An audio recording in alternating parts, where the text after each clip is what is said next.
it easy. Take it easy on the guest, David. Take it easy on the guest. I think you're amazing. This guy If has... you bite into a sandwich, I bet your teeth would be stuck. Okay, David, you stop it. You stop it. David, stop it. He does this to people, Eddie. He did this.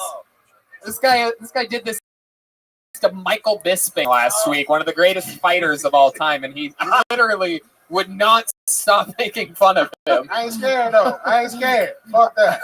You're definitely not scared. I was frightened. He only got one eye. I would have poked that good eye out. No, you have. I promise you. He got one eye. He's not gonna poke that. I'm gonna spit in it, poke it, whatever the fuck. Turn left. Oh my God! I'm so glad you're saying all this now that that's not a disability. here. He get a check every month. That's a disability. All right. Okay. He would have a better answer if he was in a wheelchair. Why would he have a better? Because at least he got all his sight and shit. But nigga, that eye. Okay. I mean, you're right. But he had one eye when he won the light heavyweight champion. If he beat that nigga, I could beat that nigga. Oh my God. Michael Bisping. Okay, that only means one thing. Next Kill Tony, we're gonna have Luke Rockhold here, and we're gonna see if you can. Who is that? That was the guy. He was the former light heavyweight champion of the UFC. Oh yeah, I wrestled his ass. Oh, okay. Okay. I mean, I agree. I think the only thing that you can really handle that's shaped like an octagon is a large pizza. Oh God. So.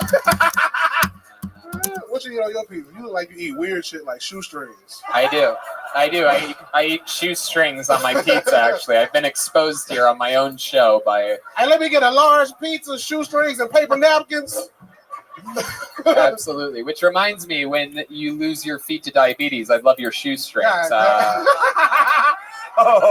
just gonna. What kind of shoes you got on, Tony? Just gonna have a bunch of. They can't see your feet. Tony be wearing wrestling boots and shit. That's true. Off of the top rope foot ass. Absolutely. I mean, you know what it's like wrestling with obesity on a daily basis. So. David Lucas's first minute as a regular. Anything else for David, guys? It's a machine, this kid. Keep your mouth closed. Oh no, David, you be nice. You're so mean to people. I seen you before. Yeah. What's your name? Tom Rhodes. Tom. Wow. You related to Dusty Rhodes? Yes, he's my uncle. For real? No. I knew it. Oh. Okay. No, I love Dusty Rhodes, but his real name wasn't Rhodes. He changed it to that. Oh, shit, I don't know. But I love Dusty Rhodes. That's true. I have wined and dined with kings and queens and lived in alleys off of pork and beans. I don't know what he's talking about, y'all. Help me. Dusty Rhodes used to, like Muhammad Ali used to do great rhymes. No, Dusty Rhodes from wrestling. That's what I'm talking about. Oh, he sang Dusty Rhodes. That was his most famous line. He used to do these kind of white trash. Well, see, you're older than me, so I probably don't know that. David, I know the wrestling Dusty. David, we gotta teach you how to be nicer to guests. I mean, these guys could potentially take you to open and feature for them and things like that. I don't trust his mouth, so he can't. Yo, David, you stop it! Oh my God! Oh my God, he's ruthless. If that's the road. All right, David Lucas, everybody, there he goes. This guy's unbelievable. This guy's a machine. Whoa. I love him, Tony. If he burned calories like he burned bridges, he'd be an unstoppable machine. I'm telling you right now. This guy comes up every week and tries to light up the gas. I didn't expect that. You know, it was like. And you didn't ask him. And you didn't ask him. He's the only guy that's been up all night that doesn't know how to read, and you didn't even ask him.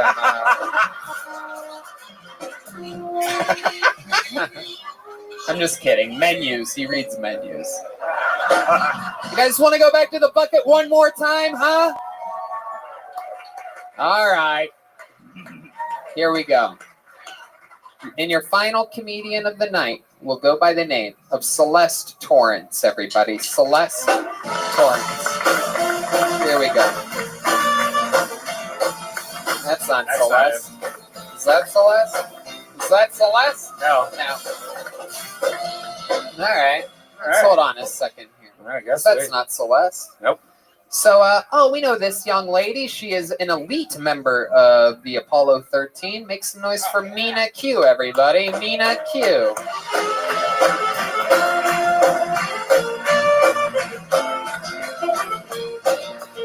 Oh, no, that's crazy. No, she's always here. I even saw Where is her she? earlier. I saw her earlier. Let me too. do her bat symbol real quick. It's okay. Baking soda. All right. Baking soda. How about Arden, everybody? Ardin, Arden. There he is. There's a lumberjack. Here we go. Arden.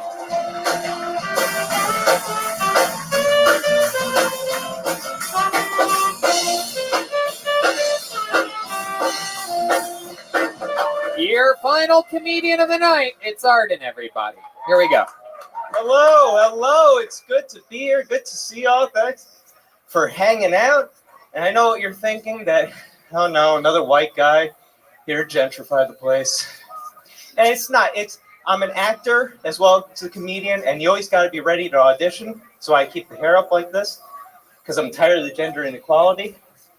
Because I want to be a sexy male librarian. So tonight I'm going to do my audition for everybody here, folks at home. So here we go.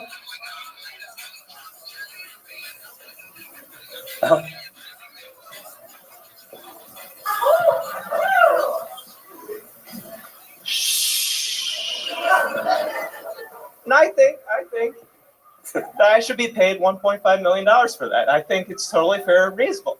Don't you? Come on. No? Damn. Thought my white privilege would come through. Oh, well. Thank you. I'm Arden. There you go, Arden. Arden.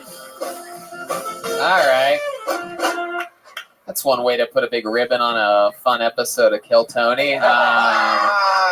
This is incredible. Welcome, Arden. This is your first time on the show. I remember you, no doubt about that. Yep. How long have you been doing stand-up? 5 years. 5 years. Thank you. All of it here in Los Angeles? No, Where San at? Francisco. San Francisco. You're from San Francisco? No, from New Jersey originally. Okay. You started up in San Francisco. Yes. What made you go to San Francisco first? I was in advertising and marketing, and my career just took me out that way. Right. And what are you still in that field? No, I quit all that, and now I'm unemployed. You're unemployed. How long have you been unemployed for? Almost a year now. Almost a year. Are you enjoying it? No, not very much. I've been trying to find work. It's a little hard. Have you run out of money yet? Oh, yeah. Yeah. So how do you survive? Family, very disappointed. A very disappointed Yeah. family that gives you money. Do you know that I used to have really long hair? Yeah. And then I bought a calendar and realized it wasn't 1986. Die. I was kidding. I'm Son sorry. of a- I couldn't resist it. I'm sorry. Son of a That was a bitch. shitty sorry. Uh, I feel bad. so when you say your I'm not family's going, it was disappointed, awful. I'm when so you- sorry. all right. When you say your family's disappointed in you, like what are we talking about? Oh, no, I mean, now they're starting to come around because I've been pursuing the comedy thing, but Wait till they see tonight. this was nerves, and not. I gotcha. That makes sense. How long have you been doing the librarian? Yeah, is that a brand new bit?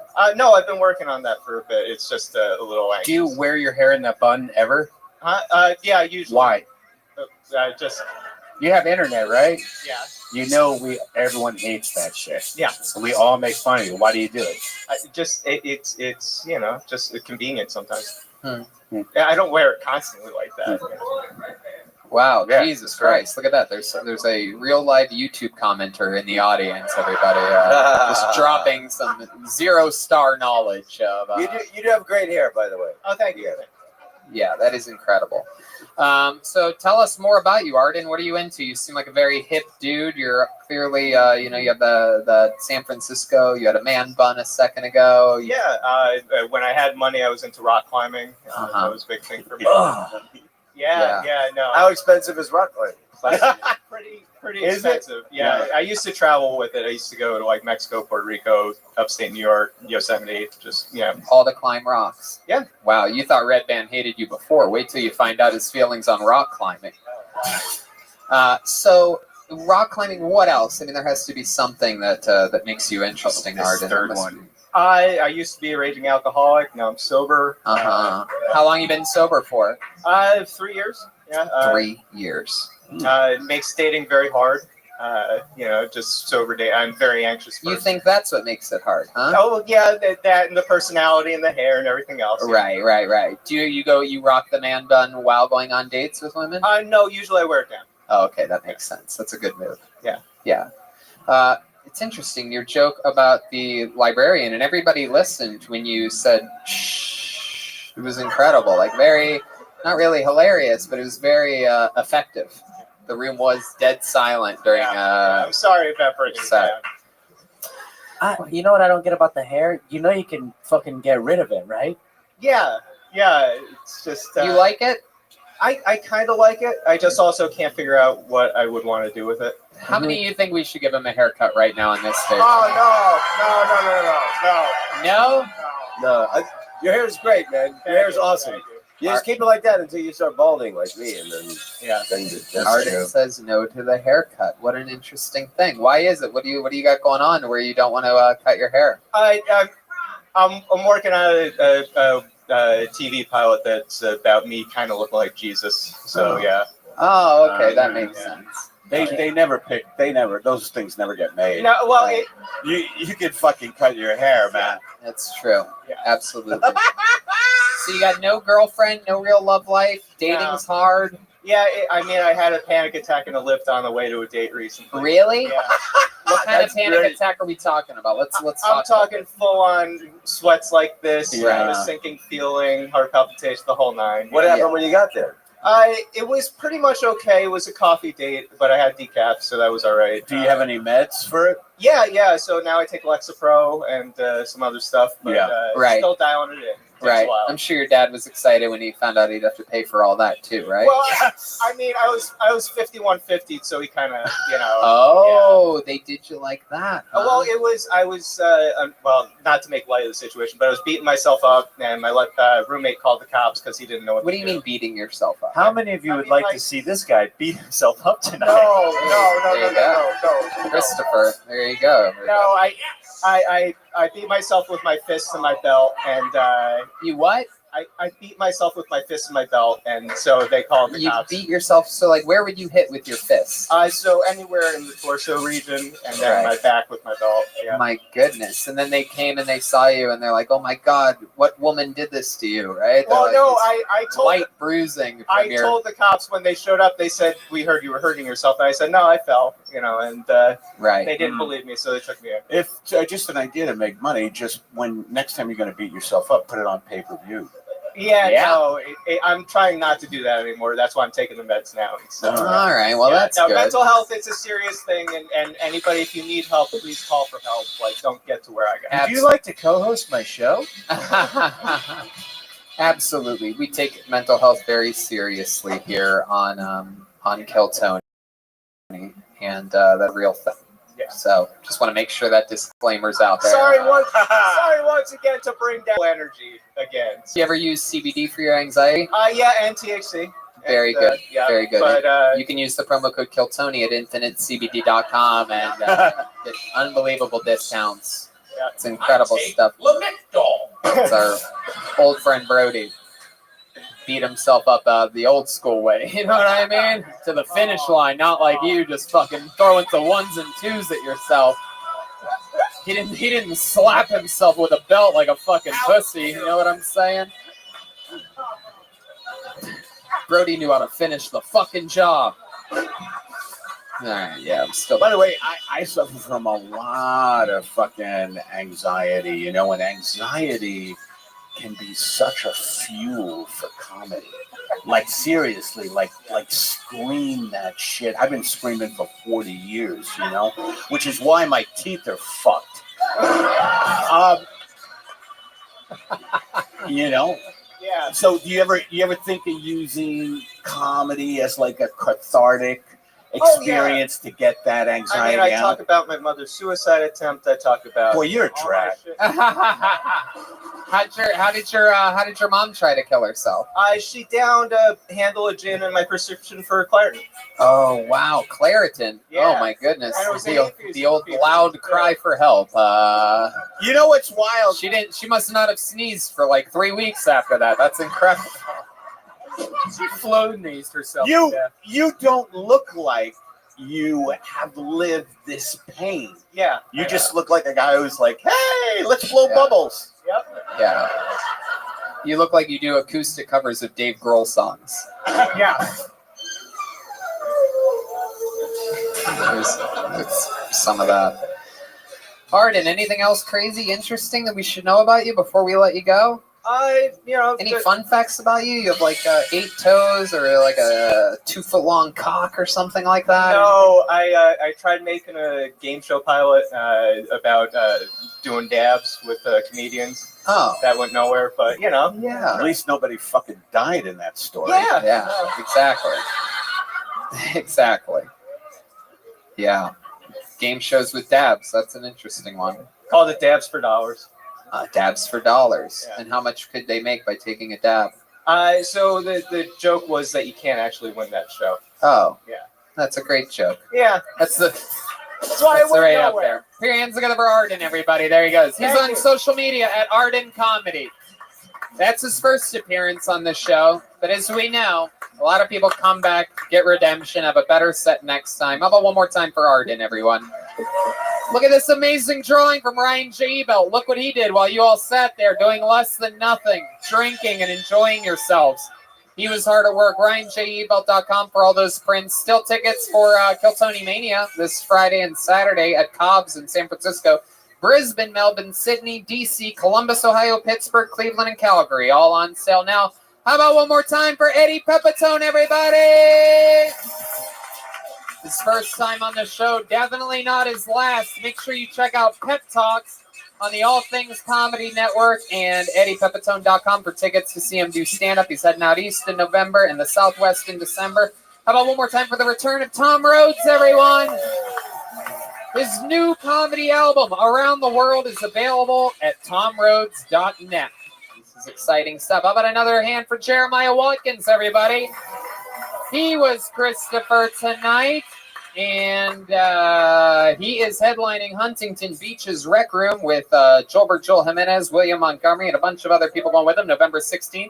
He's in St. Louis headlining his own weekend at the Helium Comedy Club, November 29th and 30th. He's also headlining San Diego, December 6th, and Kansas City, going back home, December 19th to the 21st. JeremiahWatkins.com for tickets for that. And you have a new episode of Jeremiah Wonders out too, right? A new Roadcast episode with Red Band, Joel, and Janice. There you go. That was on. That must have been on your trip down to lovely La Jolla. La Jolla, California. There you go. How about one more time for the great Chroma Chris, everybody? He was Stanley tonight. He batted 1,000. What did you think about tonight's episode, Chris? Tony, I'd love to give you a gold star. There he goes. He was batting 1,000, everybody, right? Oh. Finish line. It's the old. That's the old when you see somebody fall right before they cross the finish line. How about one more time for Joel Jimenez, everybody? He was Jason. This is the first time we've had these child stars on. He's on social media, Mostly Sorry, sponsored by Ludwig. Anything else, Joel? I'm on Steve Simone's podcast, Good Times. Go check it out. Whoa, that's so cool. I love that. Yeah, we did it again. So we love you guys. Thanks so much for coming out on this incredibly lovely Monday day here in Los Angeles, California. Red Band? New Kill Tony shirts at ShopSquad.tv and every first and third Friday at the Ice House. Check it out. That's right. Live audience, thank you so much. We love you guys. Good night. Thank you. Welcome. How are you? Hello. How's your day going? Can you hear me? Hey, what's going on? Oh, gee. Hope you're having a good day. Come say hi.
more noise tonight. Sacramento, again, I don't think you understand. This is episode 400 of Killtone. The great Brian Redband is here, everybody. Guys, Redband is here. How do people get on this stage tonight? That way? This way? There's right here. There's some stairway stairs. right there. That's the only way to do it. Do not take the way that I took at all. Don't do it. We have one too many chairs up here. Oh yeah, also. you know what? It's all good. I'm as cozy as can be. How about another hand for Brian Redband, Hi. everybody? We're here. We're alive. I'm Tony Hinchcliffe. This is Kill Tony, episode, believe it or not, 400. We double checked. We have more podcast episodes than any other live podcast in the world. We fucking double checked it today since we were on a goddamn 6-hour road trip. And you know what? We made a deal in honor of episode 400 being here in Sacramento. We're all smoking meth after the show together. Let's fucking go, baby. Since we're in our home state of California, how about you make some noise for our usual house artist, the great Ryan J. Ebelt is here. We all packed into a fucking nice little van today. I'm excited to be here. How many of you were here last time we did a Kill Tony in Sacramento? I don't think we've ever done a Kill Tony in Sacramento. Does it seem like we Somebody have? told me that we have. I don't remember it. Maybe Have we ever done one here before? This is the first one, episode 400. Oh, we did? Okie dokie. Super memorable. Anyway, Wow. it's good to be here. Good to be back. I'm excited. This is going to be a fucking lot of fun. So let's just jump right into it, shall we? No reason to wait. No reason to pity paddle around. As with all of our road episodes, we're going guestless tonight. Congratulations to you. You get the meat and potatoes of the goddamn show. No distractions. None of these old comics trying to fit in and fucking, come on, Tony, let me do the podcast. I have stuff to promote. I want to fucking bomb and say stuff that's unnecessary during the show to try to fit in with you guys. No, you're just getting the fucking thunder and lightning tonight. Is that okay with you guys? So let's just jump right into it. I don't know if you guys know this or not, but there is a band on this show. Every single episode, they commit to being different characters. We never know what they're going to be. Tonight, they were getting ready in the employee break room while we had the green room. And so let's all find out what they are together. They're the funniest people I know. The people that I literally crack me up and push me to be even funnier than I already think I am. Ladies and gentlemen, I present to you the best damn band in the land. It's the Kill Tony Band. Jeremiah Watkins, Joelbert Joel Jimenez, and here in Sacramento, Chroma Chris. Wow, the entire band? That doesn't happen on the road. We don't take the entire band with us, but they're here tonight. Sacramento! Whoa! Look at this! Oh my God, is that a beer? Is that a beer mug? Whoa!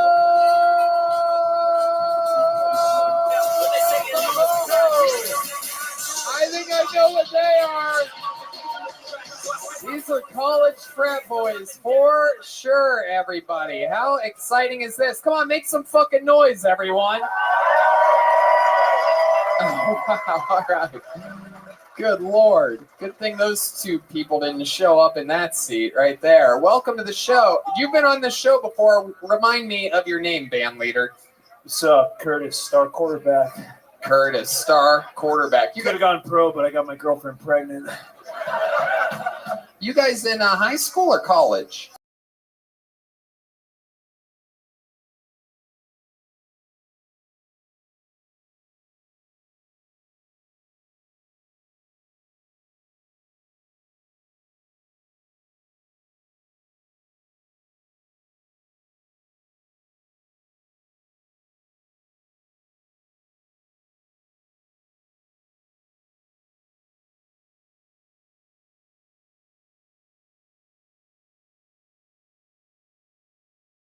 Tonight. Name's Cody. I just bought that beer and I got science class in the morning. I don't give a fuck. And then clearly back here we have what appears to be the Mexican Munster. Perhaps a lesbian. For hers.com. Use promo code Kill What the fuck? What's your name? My name's Brett. I'm the water boy, and I'll fuck your girlfriend, dude. Wow. Mrs. Steal Yo Man or something like that. Okay, Brett. We have Brett, Cody, Curtis. You guys in high school? What do you think, bitch? I don't know. I don't have an answer. I can't remember. Our IDs say so. I have no idea what's going on. I'm glad you guys are here. Those are real Letterman jackets. You guys are going to be playing music and hanging out, meeting people with us throughout the night. And since we're going guestless, I guess that just brings me to this bad motherfucker right here. This is the first time, another fun fact, this show's filled with them. This is the first time the actual Bucket of Destiny from Los Angeles has made it on the road ever. Yeah. We don't ever take it out of the main room of the Comedy Store. We've all been doing the Punchline in Sacramento for a very long time. It's been 12 years for me. You'd think I'd have one of the big headshots by now, but clearly no. Lots of diversity here, obviously. Asians, blacks, Mexicans, yeah. A lot of good stuff. Where's the white people at? There's no white people anymore. We're the bad guys now. Brian, don't you know? Oh, man. Yeah, you guys know how it works. A bunch of people signed up before the show. It's pretty hardy bucket tonight. And if I pull your name out of the bucket, that means you get 60 seconds uninterrupted to try to do stand-up comedy or something entertaining. You know your 60 seconds up and you hear the sound of a kitten? Oh, fuck. That's the one thing I forgot to do. And then you wrap it up then, or else you're going to bring out the angry Faston's bear, everybody. I heard Fastings, even though that definitely isn't a word. What is it? Fastings? Faces, yes. That fucking crazy Sacramento Faces super gay bear is the point. So let's just jump right into it, right? So you guys ready to do this shit? We're live. Everything's happening. We're here. Sacramento. All right. Let's just get right into it then. I saw some familiar faces out there in the audience. Fucking, I'm excited about this. You guys excited? Feels good in here. They told us that, I just found out tonight that this show, specifically this one, sold out in less than 24 hours. Really? I did not know that. Wow. So That's thank great. you guys. I don't know if that's true. By the applause, it seems like you guys probably got it a couple days ago, but they must just tell people that they don't get big headshots too to make them feel better about how at home they are in the club. Let's get the show started. Your first comedian getting an uninterrupted 60 seconds tonight. Probably the hardest spot of the show, kicking it off like this. Put your hands together for Nick Estrada, ladies and gentlemen. And here we go. It has begun. Come on, one more time for Nick Estrada, ladies and gentlemen. All right. Hello, my name is Nick. Walking in, I've never heard more fucking mattress talk in my life until I was like just out of high school getting my first mattress. Everyone is, apparently all up to date on the brands and sizes and shit. That was interesting. Other than that, who else has brothers out here? Anyone? All right. Well, then you guys must know about brother camaraderie because I had a lot of that when I was younger. We didn't like our parents at sometimes, as most people do. Yeah, I bet no one's ever taken turns pissing into a squirt bottle to spray all over their mattress and pillows at night. Yeah, that's going to teach them next time they go out to dinner and watch a movie without us. All right. I'm out of time. Is that it? Yeah. Yeah, there you go. Nick Estrada, everybody. Didn't really think about a closing line there, huh? Didn't really think about an opening one either, did you, Nick? No. I like your style. Is this your first time doing stand-up? First time doing stand-up, first comedy show, so... Wow. Jesus, first everything for you. My God, I got picked first, like... Oh my God, everything's first. Yeah. You might fucking lose your virginity tonight, too. You keep this shit up. I'm gonna guess first generation in America also. Yeah. Nick, how old are you? I am 26, believe it or not. 26. I believe that. Why wouldn't I believe that? Why did you say Well, believe it or not there? I actually have to grow out the facial hair in order to not be 16 to 18 years old in most people's eyes. So. No. No, you don't see it? Yeah, no, I don't know. Maybe it's life getting to me finally. Yeah, I don't know. I just see, with I have a special eye for facial hair. That looks like a full Duck Dynasty beard to me. You know what I mean? I just think that any hair is a massive amount of hair, as you could tell by my facial hair. So Nick, let's talk about it. What made you want to start this? First comedy show you've ever been to? Yeah, and I started watching you guys, I want to say about 2 years ago, and ever since then I've just been watching it daily. Obviously not thinking of great jokes in this. It's crazy that you watch it daily because it only comes out once a week. Yeah, sorry, every Monday night, and I try to get anyone I can into it because I love you guys in the weirdest way possible. All right. So, what's your tattoo mean? You have it looks like you have a Down syndrome monkey with a bird on it. Monkey on a branch with a bird? Yes. What does that symbolize It's to you? just, white girls can call it your spirit animal, but it's just something that I love. I'm big into apes, and how we evolved from apes and stuff like Apes? that. Yeah. Apes, yeah. Big into Apes. apes. Why? Only in Sacramento there would be people evolving. What do you mean from you're apes. big into apes? What does that mean exactly? I don't fuck them. No. Baking soda. I saw the look in your eyes. I was Bro, this guy definitely has sex with apes, man. Yeah, for sure. One in the ape, two in the gape. You know what I'm saying, Nick? Let's fucking go, buddy. One in the monkey, two in the chunky. So, Nick, let's talk about this. What have you been doing with your life this whole time? You're 26 years old. You fucking sort of giggle after everything you say. Yeah, I like funny shit. I was a chef for about 7 years, and I just recently started working for Amazon. You just started working for Amazon? Yeah, Amazon. I don't know. Your deliveries suck today. My goodness. Wow, what do you do for Amazon? I'm a delivery driver right now. Oh, you're goddamn right you are. Here's your package. Wow. So, Nick, what else do you do in your life? You live here in Sacramento? What part of town? No, I just moved over to Modesto. Modesto. That's a fucking massive shithole. I know about Modesto. I had to once do a gig in Modesto, one of my least favorite gigs ever. It was I was opening for Sam Tripoli, one of my first ever road gigs. I don't think I've ever told this story, but I probably have. But anyway, I was opening for Sam Tripoli, and I was so nervous. I was so excited. It was such a big deal to me to get to open for Sam Tripoli. I knew that if this went well, I would get to open for Sam Tripoli again and get better and have more opportunities. So he's like, yo, dude, bro, we're going to Modesto, dude. Get ready Tuesday. I'm going to pick you up. Whatever. So it's like a 4 or 5 hour drive to Modesto, and I'm nervous the entire time. And I don't want to be annoying. I'm always like, I'm much more quiet than you think I'd be on the road. So I'm just sort of quiet. I'm like, at one point I try to think like, oh, this is a good time to make conversation. And I go, so is this gig that we're going to in Modesto, is there anything special to it? And he goes, yeah, bro, it's a convention for 7-Eleven owners from all around the world. And I'm like, haha, and I just laugh as I think he's kidding.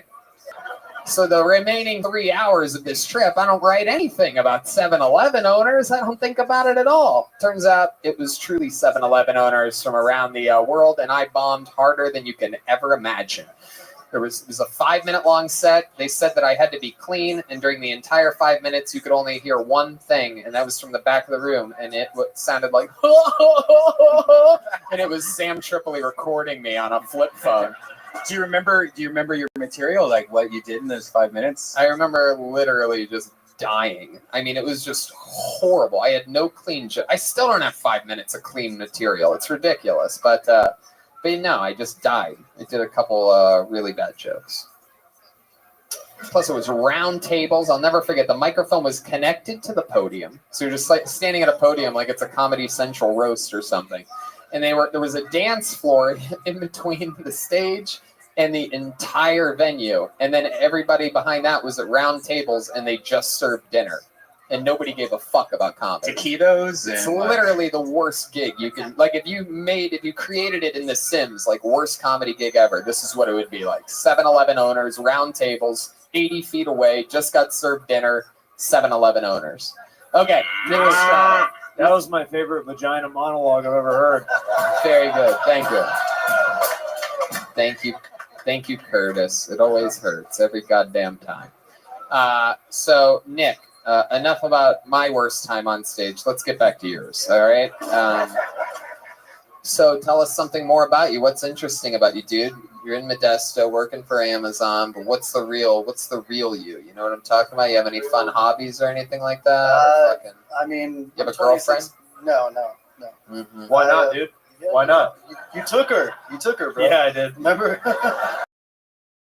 Come on, man. Fucking Rachel. So what is the reason? What was your last relationship? Oh, it was a while ago. That's the girl that broke my heart, you know. Yeah, what the fuck's a while to you, Nick? It's 3 years now. 3 years ago. She broke your heart? Yeah. How'd she do that? She cheated on you? No, she decided to move all the way to Wisconsin, so. Oh, why'd she move to Wisconsin? Because she didn't want to get a job to live with me and support herself, so. Now, you really showed her.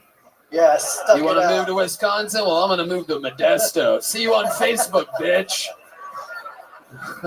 You think you can out-shitty move me? Oh, yeah, there you go. Going to the middle of the barren fucking desert. Wow. So she moved to Wisconsin. Yeah. But why Wisconsin? That's where her parents live. Yeah, no, that's where they were moving, and she was like, I'm going with them. Wow. And is she your age? Yeah, just like a couple months. Well, let me promise you this. If she moved from California to Wisconsin, I guarantee you she's fucking fat right now, right? She's covered in there's lots body. of cheese curds, yeah. She's covered in just body acne, right? This is what they eat. It's what they consume. It's soda. It's deep fried shit. It is, yes. All right. So maybe I'm wrong though. Have you kept tabs on I used her? to live there, and that is what it is. Right. I lived there for 2 years, and I said, no, hell no, I'm not moving over there with you. Because that was on the plate. You know, she's like, come with me. And I was like, for that and everything else. Yeah. All right, Nick. So there's nothing else interesting about you? Like any fun facts? Your parents have the record for most miles swam to become a U.S. citizen or something like that? Or No. I actually have a white mom and a Hispanic father. So it's a typical mix up. Wow. Where'd they meet? Do you know? They actually met online years ago, like before it was like the eHarmony days where you had to log on online and no apps or nothing like that. Yeah. Wow, they were on fucking AOL or something like that. Yeah, something like that. Yeah. Oh yeah. All right. Well, Nick, you're about as exciting as a goddamn Yep. bottomless. Nervous, but all right, you know, very good. Just talk over jokes. Good stuff, Nick. You killed it up here tonight, and by killed it, I mean the energy in the room. But you know what? Like I said, it's not an easy spot. It's your first time, dude. It'll never get harder than this. Right. There you go, Nick Estrada, everybody. Boom.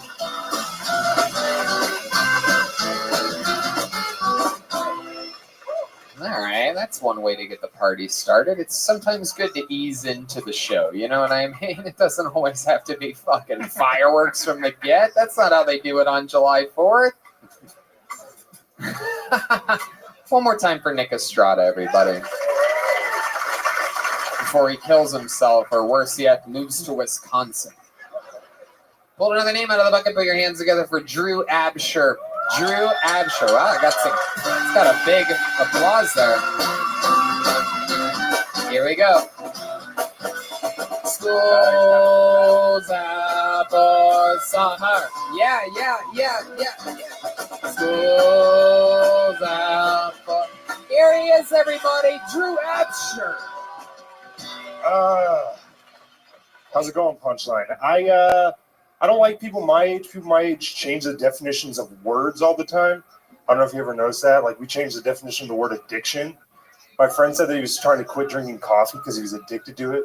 I was like, that's not a real addiction, man. Like, nobody is stealing car stereos to buy green tea. You know what I mean? Like, it's not a real addiction if you're, in order to get your fix, the instructions are add hot water. You know what I mean? Like, my mom was a drug addict. I'm not saying that to get your guys' pity. I'm just saying that to like, my life would be a lot different if she just needed a caramel macchiato every morning. You know what I mean? I'd be in college, not doing stand-up comedy. That same friend, he told me that he was addicted to video games. And I'm like, dude, do you realize how fucking disrespectful that is? Like, go to a 12-step meeting and tell them you're addicted to video games and just see the look on their face. Like, you haven't played enough Mario Kart yet to start believing in God again. You know? Thanks, that's my time. Yeah. Fuck yeah, Drew Absher knows exactly what a minute is. Booyah! So I noticed you came from the deep back right corner. You're a comedian I here in am, town, yeah, right? yeah, You're I a local am. comic? Yeah. How long you been doing it for? This month's 4 years. 4 years. And you said people your age do this and that, but what is your age? 24. 24 Yeah, years there's more old. to that bit. But You said your mom was a drug addict as well. she was. I'm probably going to go on a limb and say she still is. Yeah. Oh, so she's pro. Nice. Yeah. What kind of drugs are we talking about? We talking about that fucking Sacramento special? That Oh, yeah. sweet Breaking Yeah. Bad fucking... She knew where she was at. She was into the hard shit. Hell yeah. She was a spoon bender. Really? So Oh, yeah. heroin? I was too young to like remember it, you know, but Must not meth been that bad. yeah, I think it was mostly meth. Meth, She was a nice How many lady. times was she on live PD? I don't know. If she was on there. When's the last time you talked to her? Geez. It'll be 13 years next year. Yeah. Oh my God. Wow. Yeah. 13 years next year. So why didn't you just say 12? That's a good question. Yeah, dude. After 12, you're graduated, bro. That's really interesting. Why has it been so long since you talked to her? You don't want to, or she doesn't want to, or? Oh, you know, she's doing her time. Oh, she's in jail? Yeah, the last time I had heard from her, she was a fucking, like, she stole like $50,000 from a church in Colorado and shit. She's hell a cool yeah. criminal. You got yeah. real bastard blood running Oh, yeah, through you, sir. It's white trash running through the veins. Hell yeah, definitely. What's the white trashiest thing you've ever done? Are you one of those kids like, oh, my mom was addicted to drugs, I have to go to church and live a perfect life? No. The white trashiest thing. I mean, me and my friends used to like paintball people's houses in high school. That's yeah, pretty we've white all trash. done that. We're all that white trashy. Yeah. Come on, you could do better than that. Even me, dude. Yeah. Except Joel and his buddies used to paintball the house and then finish rolling the paint on. Clean the gutters out. Hey, Juan, grab the roller. That might have been my favorite joke you've ever made. Wow, thank you. Thank you so much. Like I said, Because we did that. You really did. Wow. Yeah, I have a business now. So, any other white trashy fun facts about you, Drew? Come on, deep here. You know what the fuck I'm talking about. You know, there's something out there. I've tried to avoid it. It just is like, of course. Yeah, I mean, I've went on like a first date to Hometown Buffet. That's there you go. fun. Now we're talking, baby. Hey, now That's hot shit. Yeah. Were you sad when the girl moved to Wisconsin after? Brian goes on dates 1 through 500 at Hometown Buffet. It's good stuff. That's called the test, whether it's true love or not, is if the girl just keeps going to Hometown Buffet. Anyway, you said you'd be in college if your mom wasn't. Do you still think you'd be in college at 24? Is that true? I mean, the joke's a little bit outdated. I just went back to college. This is like my first semester back. Oh, yeah? What are you studying? Communications. Oh, you're trying to get back with your mom, huh? Yep. Dude, I'll give his mom a full ride, man. Wow. Communications. Yeah. My goodness. So let me get this straight. Your mom is in prison? Yeah, as far as I mean, you know, no one really has contact with her anymore, but every once in a while someone will Google her and be like, oh, I don't believe what she's You have brothers and sisters? Yeah, I do. How many? I have one full we're white trash. I got one full sister and then 2 step siblings. Which one has the tighter pussy? Whoa. It works in Sacramento. We're still in Sacramento. It works. So, which one does? My stepmom. Hey. Yeah, baby. Is she here tonight? Where's stepmom at? Let's find this fucking. Dude, I love stepmoms. So you're still close with your dad? Yeah. What does he do? He's he works at a cable company. Dude, how tight's your dad's pussy? Yeah, bro. I love it, man. And how about stepmom? What does she do? She works at an elementary school. Ooh-wee. Come on, be honest with us here. How long have your dad and your stepmom been together? About 10 years. All right, that's exactly what I was hoping for. So be honest with me here. You were 14 when they met each other. She came in. She's like, "Oh, hi, Drew. Yeah, I'm just, you know what I mean? I'm an elementary school teacher, so no big deal, you know." And then what? You started fucking stroking your meat right in front of her, right? You just spit on your hand and started jerking off. Yeah. Showed her who's boss, like your mom did her first day of prison. You know what I mean? Just went right up to the biggest lesbian she could find and fucking tried to buy drugs from her. All right. So you ever jerk off to the thought of your stepmom? Honest question. I can be 100% honest with you and say, no, I've never done that. What? Yeah. Well, when I was 14, like, stepmom porn wasn't a thing yet. Like, if it was Yes, like... it was, dude. Not on the front page. They just hadn't made it yet, dude. That was a 2015 revelation. Nah, dude. When your stepmom has tits and she's not related, you will masturbate to her. That's just math. And she'll do the same thing if her stepson has tits. That's right. So, Drew, tell us something crazy about you. What hobbies do you have? Normally, people with moms that have drug problems are like really good at something. They end up excelling at something because they're making up for the fact that maybe they could get their mother's love back someday and like clean up their act. So, is there anything like you're good at, like counting cards or something like that? No, I wish that would be beneficial. No, I just really do stand up. Like that's kind of. I quit my day job to come do this, like pursue it full time and shit. So. It's not very interesting. When did you quit your day job? In August. And what's that day job that you quit? I was an account service representative at a printing and mailing facility. Oh wow! Yeah, very exciting. That explains the haircut. Yeah. Does it? So August. Did you quit awkwardly, or was it just a clean break? 2-week notice? Yeah, it was a. I like the day that I put in my 2 weeks notice, they were like, yeah, we were going to probably fire you. And I was like, oh, perfect timing. I should have just waited around and got the severance package, but, you know. Yeah, well, there you go. All right. What's your love life like? Oh, it's cool. It's, you know, nothing to complain about. Yeah. I mean, love's cool, man.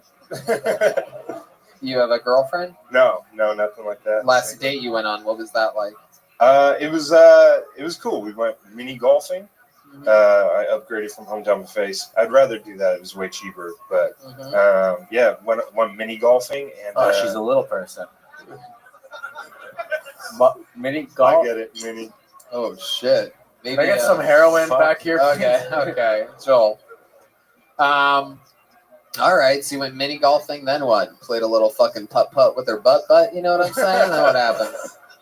No, nothing manifested. Nothing. But, you didn't put your ball through the little windmill. All right, that was so stupid. You didn't give her your Tiger Wood. Yeah, just show her your fucking sack necklace. What are we talking about here? Just show her your fucking. Give that baddie your caddy. All right. Well, Drew. Did you get a hole in 2? Yeah. All right.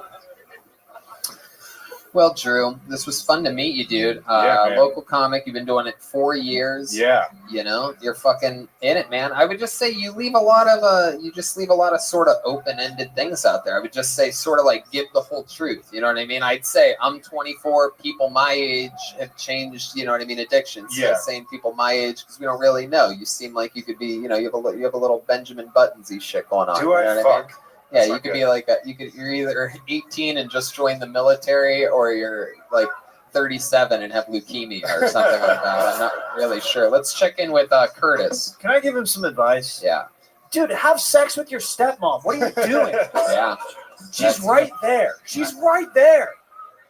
I agree completely. One more time for Drew Absher, everybody. Thank you. Fuck yeah, Drew. Thank you. Yeah. School's out for summer. How about a hand for the band? New songs every episode. They learn these things right before the show. It's incredible. Oh wow! Whoa. What was that? Throwing skull into the audience. Was that? What was that? Just threw an imaginary football. Wait a second. Can you do that again? Because that was perhaps one of the worst football forms I've ever seen. Is that how you actually? I've never seen you throw a football before. Dude, come on. Yeah, do it again. Wait a second. All right. So wait. So you're a quarterback? Dude, I tore my rotator cuff. Oh, okay. That makes sense. Now I get it. Okay. Okay. On pro, but I filled up my girlfriend with my seed. Whoa. Shit. Pulled another name out of the bucket. You guys having fun out there? Okay. People over your next comedian. He goes by the name of Matt Medina. Matt Medina. All right. Sacramento. All right. Weed smokers, where you at? All right. I smoke weed for my anorexia. It's working very well. Weed smoking, I can't do it in cars anymore, man. I used to have this weird, old cop car, like a 97 Grand Marquis, like fucking sweet. I was rolling down the street, right? And so I like to get high and write jokes in my car, but I forget what I look like, and so people think that I'm following them. Like, I had a woman walk up to me and goes, hey, I don't know what you're doing in my neighborhood, but can you please get out of it? Cool. That worked out great. Let's see. Oh, man. I had a whole thing planned. I'm so happy to be here. I'm so nervous. I'm so happy to share this moment with you guys. I'm going to pander for a little bit longer. Things are going great. Oh, man. I really fucked this up, didn't I? I bought my tickets in May. I was so... On my birthday. Okay, cool. Yeah, there you go. All right.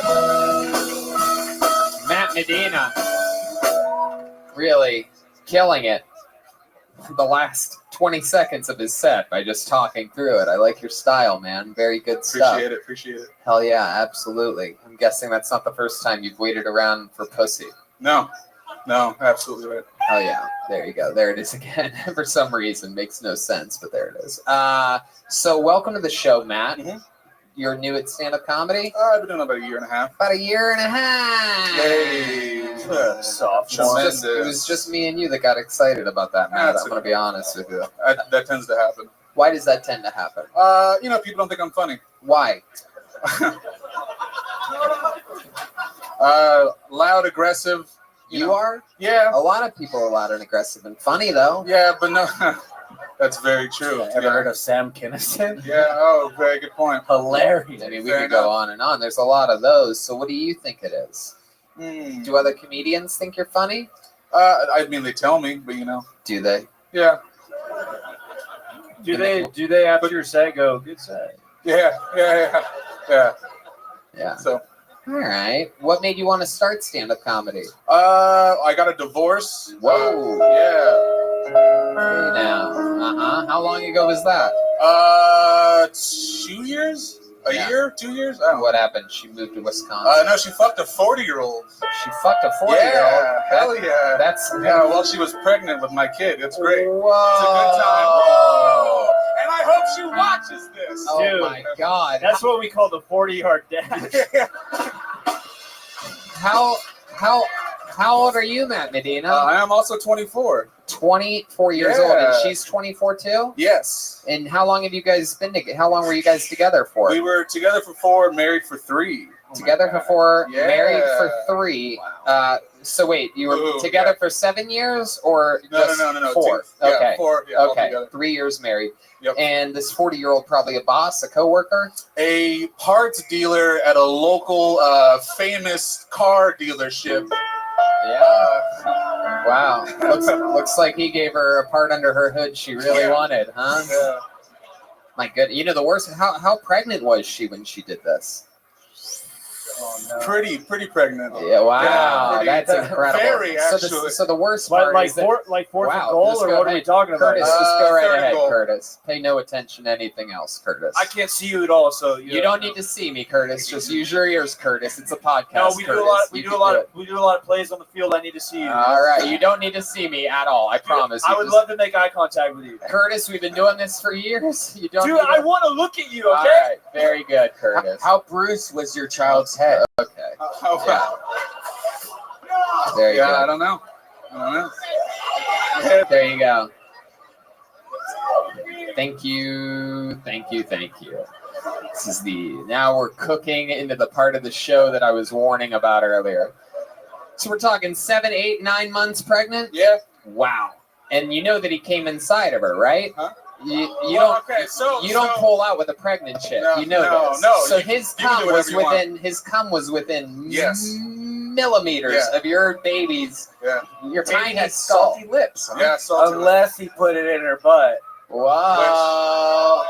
Which Dude, lucky him. Lucky him. That's what got the Joburg chant. Just a few guys that are fans of anal in the audience tonight. Not Dude. really the funniest thing, but When you come inside somebody else's girlfriend that's pregnant, that's called a 2-point conversion.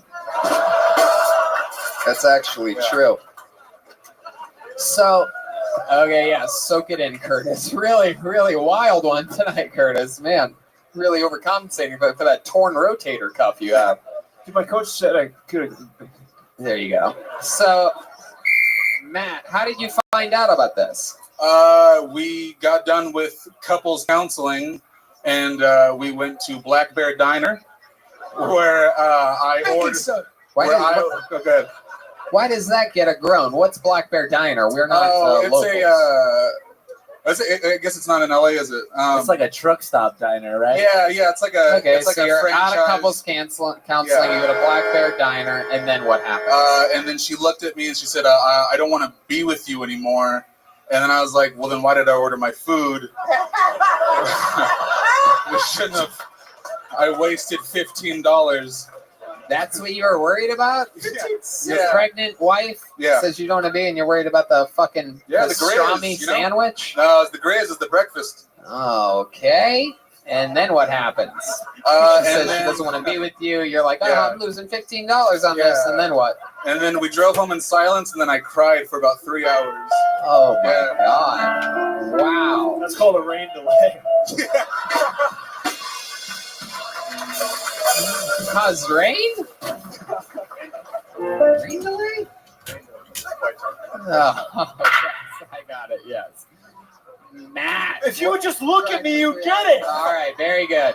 Yes, I gotcha, Curtis. Thank you. So, you cried for 3 hours. Yes. Did she tell you that she fucked the parts Okay, guy? so this is where the timeline gets iffy, where I think my second kid is not mine. Whoa. Yeah, hold on. Hell So- yeah. Did he come out holding a fucking wrench or something like that? Yeah. It had a Mitsubishi symbol on it. Oh, is that we're getting closer to the dealership here. A famous local Mitsubishi dealership? Yeah. What do you guys think it is? It's John L. Sullivan, I'll just say. Whoa! Fuck him. Yeah. He steals people's money. I don't know. I'm just Wow, from the Mitsubishi to the Shitsubishi. This is incredible. Wow, Matt. You're just throwing everybody under the bus tonight. I like it, man. So what makes you think the second kid might not be yours? The amount of time that they got together and we broke up. All right. It's just like, I guess we're in a race to all say stuff here tonight. Let's just all do everything we first think of. You go ahead, Matt. Yeah, let's see. So when she kicked me out of my own apartment, she ended up meeting this guy apparently, and we went to meet at a Starbucks to talk about like custody stuff. And she was wearing a necklace, and I was like, I didn't buy you that fucking necklace. Right. And I was like, hey, who got you that necklace? Really nice. She goes, oh, a friend. I was like, cool. What's this friend's name? Yeah. And she's like, no, I'm not gonna tell you. I was like, is it around my kid? Yeah. And she's like, yeah. So then she got me the whole thing. His name's Jeff. Whoa, okay, that's enough. That's my pillow. Fuck you, Jeff. Yeah, Jeff. Matt's about to say his social security number. Wow. So it's Jeff. He works at Mitsubishi around here. Oh my God. And he was fucking your wife. Yeah. It's Currently fucking my still legally married to wife. Right. Yeah. So when did the second kid happen? So you're saying she's available? Yeah. When did she get pregnant with the second kid? I mean, hopefully when I came inside her. Yeah? Yeah, about a year and a half ago. Is there anything about the second kid that makes you think it's not yours? No. Well, besides like the straightness of the hair. He's black. That's about it. Ah, this and it's black. Baking soda. It came out with a fancy necklace on or Yeah, something. my first one's got like curly Jew locks, so you know. Right. Wow, Matt, you're Yeah. fucking wow. You're so interesting. That's incredible that you really fucking literally spilled the beans here. What ethnicity are you? Huh? What ethnicity are you? Half Mexican, half white. Yep, you spilled the beans. That sounds like, exactly what a half Mexican, half white person would do. Yeah. Whoa! Spill the beans. Interesting, Matt. Is that all the most interesting stuff about you? I used to pick up bodies for a mortuary. Wow. Yeah, that was pretty fun. Did you ever touch a titty once in a while? Had a couple glances, you know. Like, Yeah. Fuck yeah. Oh yeah. You know, one of those corpses, you could fuck it, and it's not going to go fuck Jeff at the Mitsubishi place. Jeff. Dead, man. Well, Matt, interesting as hell. You know, the minute we got through it, you know what I mean? But the interview, fucking 10-star interview, dude. Fucking really interesting stuff. A lot of vulnerable stuff. Thank you guys. That a lot of people would probably avoid talking about, but Matt Medina gave it to us. Thank you, Matt. Fuck yeah, you got it, pal. Pro wrestling fan, Matt Medina. Fucking bitches, man. What? Bitches. Bitches? Yeah. Wow, look at you. My goodness, what are you so mad about? That poor guy. What do you mean, poor guy? He's doing Who does that when fine. you have a baby in you? Come on. He's doing fucking trash. Dude, if Jeff is out there, suck our dicks. Yeah. Dude, fuck you, Jeff. Fuck you, Jeff. Fuck you, Jeff. Fuck you, Jeff. Yeah. Not my pillow. I don't know why, but honestly, I'm sort of on Jeff's side on this one. I don't know. I just like, I mean, she's pregnant and she's down to fuck. I mean, why not just Jeff fucking... is cool. Jeff is cool. Jeff is cool. Standing ovation from that guy. Oh, that's a waiter. Okay. Pull another name out of the bucket. Put your hands together for Zach S. Zach S. Here he is. Wow, right in the front. Very close. Hey. One more time for Zach S, everybody. All right. Thank you. That's me, Zach. I just turned 31, and that makes me feel just a little bit old because now technically I'm on the decline. But the comforting thing to know is that, you know, what you lose physically, they say you gain in wisdom, right? Right. So I'm like totally feeling the effects of that right now. Go fucking smart, you guys. I know it, dude. I am nobody's fool, first of all, and nothing gets by me anymore. Like, telling you guys, for example, I know for a fact right now that baby powder is just cremated baby that they put right back into a bottle for you. I'm telling you guys, think about it. What better to apply to your baby's sensitive skin than more baby in the form of a powder? Packaged neatly in a bottle for your convenience. You guys, big brands like Johnson & Johnson, they're legally obligated to tell you about this, though. That's why it's right there in the title. Baby powder, like it's hidden in plain sight. All right, Zach S, everybody.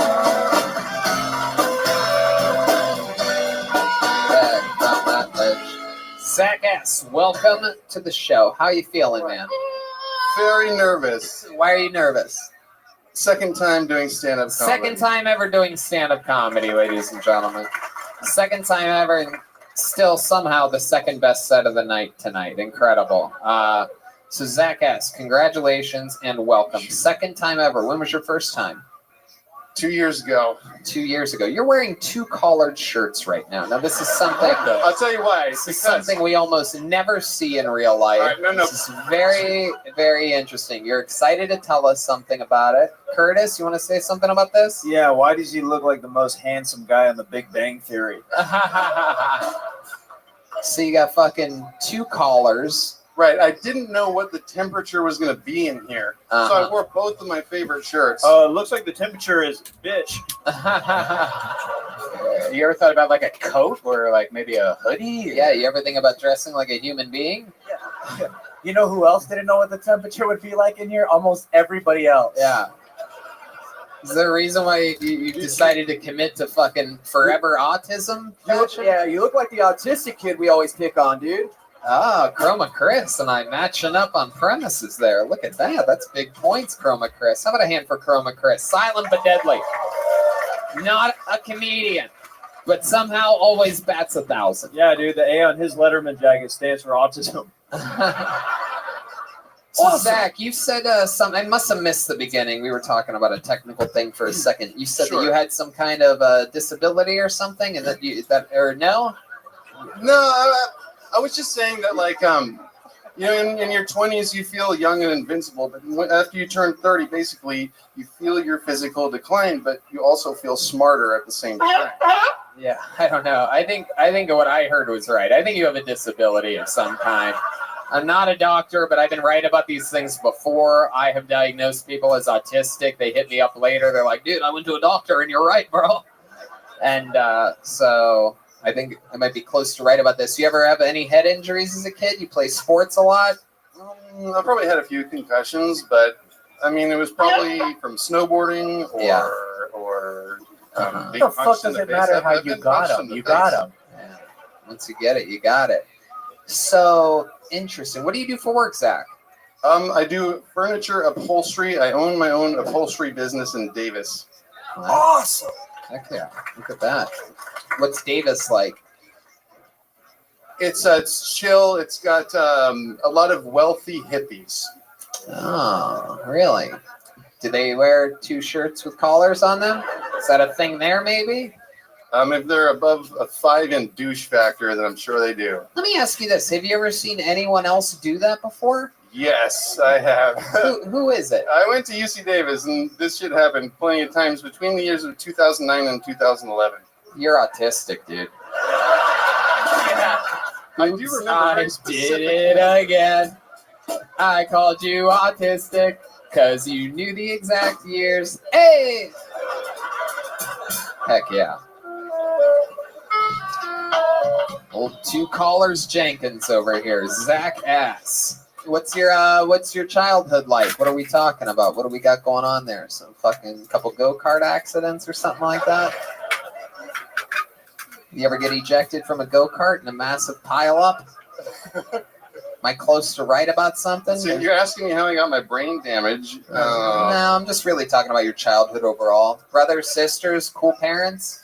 Yeah, both my parents are pretty cool. My dad's a project manager for an engineering company. My mom's a veterinarian at UC Davis. She does brain surgery on dogs.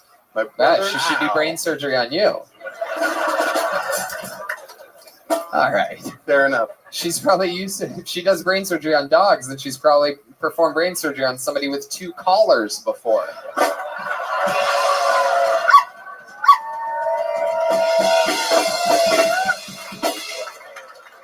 Now that's the best joke you've ever heard me do on the... No, I'm kidding. It's not. It's smarter than it is funny, ladies and gentlemen. Smarter than it is funny, which brings me back to Zach S. Yeah, is Zach short for Sacramento? Oh my god. What's this? Oh my god. You are so deep in character, it's crazy. This is Sacramento. Wow. Actually, it is, dude. If he said that, I'd throw myself through this window. No, don't. They don't know it's a window. It wouldn't be worth it. Oh, yeah. Like, no, there's a bunch of pads back there. You landed. No, it's a 2-story fall out of a window behind us. They warned us right before the show. They're like, whatever you do, don't fall backwards. It's a 2-story fall through glass. We're like, thank you. Gonna have fun tonight. Anyway, so Zach, what else is interesting about you? Any fun hobbies or anything like that? You ever go fucking like frisbee golfing with coffee saucers or anything like that? Coffee saucers. So being a business owner takes up a lot of my time, so I don't have that many hobbies, but... Jesus, oh my god. I'm This is just like trying to- Shark Tank if the dude had the brains of an actual shark. Well, let me tell you, Tony, running my own business is a real conundrum. Whoa. Okay, running your business is what? Go ahead. I'm sorry I cut you off to say something funny. Go ahead. I'm sorry, Zach. I apologize from the bottom of my cold black heart. Tony, be careful. We're going to have a real Joker situation. Okay, go ahead, Zach. Okay, I just meant to say that, like, hobby-wise, I don't have that many. But interesting things about me, I was trying to get to when there's two that you might be able to work with. One, I've been arrested 3 times. 2, I was circumcised late in life. Whoa, I love this. Very good. Late circumcision. Are you sure this wasn't a lobotomy? Maybe they did both at the same time. I think they said like how late? He just got his blood pressure taken. It was like, he's like, dude, I got circumcised. This all happened after my mom tucked me into bed and started. So how old were you when you got the circumcision? 4th grade. Oh my God, you dirty little boy! And Why? I had to put a catheter in my dick hole twice a day. And technically, yes. There was a day we had to go to the corn maze for a Dude, Redman's hilarious. All right. Okay. Keep going, Zach S. There was a time in 4th grade, I had to go to the corn maze for a field trip. And it was time for me to stick my catheter in my dick halfway through our field trip, or else my dick hole was going to close up. So I went into the porta potty. Oh my God! I took out the catheter and there's no way all the details in this story come back for any reason. Like, and then there's a kernel of corn, and I'm like, not with my stock, you didn't. Like what? I remember it because it was not fun, man. Right. So you went to the porta potty and you shoved a thing in your dick. Is that it? I guess so. Let's talk about the 3 arrests. What did you get arrested for? Being drunk all 3 times. 1 was a DUI. Wow. How recent was the most recent one? All between 2009 and 2011. Whoa. What the fuck's up with that? What's up with 9 and 11? I was a junior and a senior in college, and I partied a lot. This is the worst fucking 9/11 thing I've ever heard in my life. You're 2009 to 2011. It's the worst thing I've ever heard associated with those numbers. The worst? That's when you were in college, 2009 to 2011? 2007, 2011, but yeah. All right, that makes sense. Love life, Zach. Seems to be the question of the night. I'm single. Single? Yeah. Heck yeah. You a good listener? I'm a very good listener. I'd like to think so. Long time listener, first time callers. All right. I can't even blame that on being in character. That's just my stupid brain. So, fuck. Oh, shoot, ask me anything. Tony, it's always weird because I usually just see the back of their heads. He turned at me and I saw his face, and now I know who I'm making fun of. I know. It's crazy. Wow. All right, Zach. Well, you're an interesting guy, man. How far is Davis from here? 25-minute drive. 25-minute drive. All right. Well, how fast can you do it drunk? That's a real question, dude. I wouldn't remember. Real question. You live by yourself? Yeah. Actually, that's a lie. I live with my parents. Oh, well, as a business owner, son of a bitch. My God. You ever hear your mom and dad having sex? Or as he calls it, giving the dog brain surgery, you know what I mean? No, they're divorced, unfortunately. Oh, they're divorced. But they still live together? Nope. One lives in Winters, which is 50 miles away from here. One lives in Davis, which is 25. Who'd you choose? Yeah, which one did you choose? Yeah, which parent did you choose? Who do you live with, man? Yeah. Which team, dude? Got you. I live with my dad. Because he lives closest to where I work.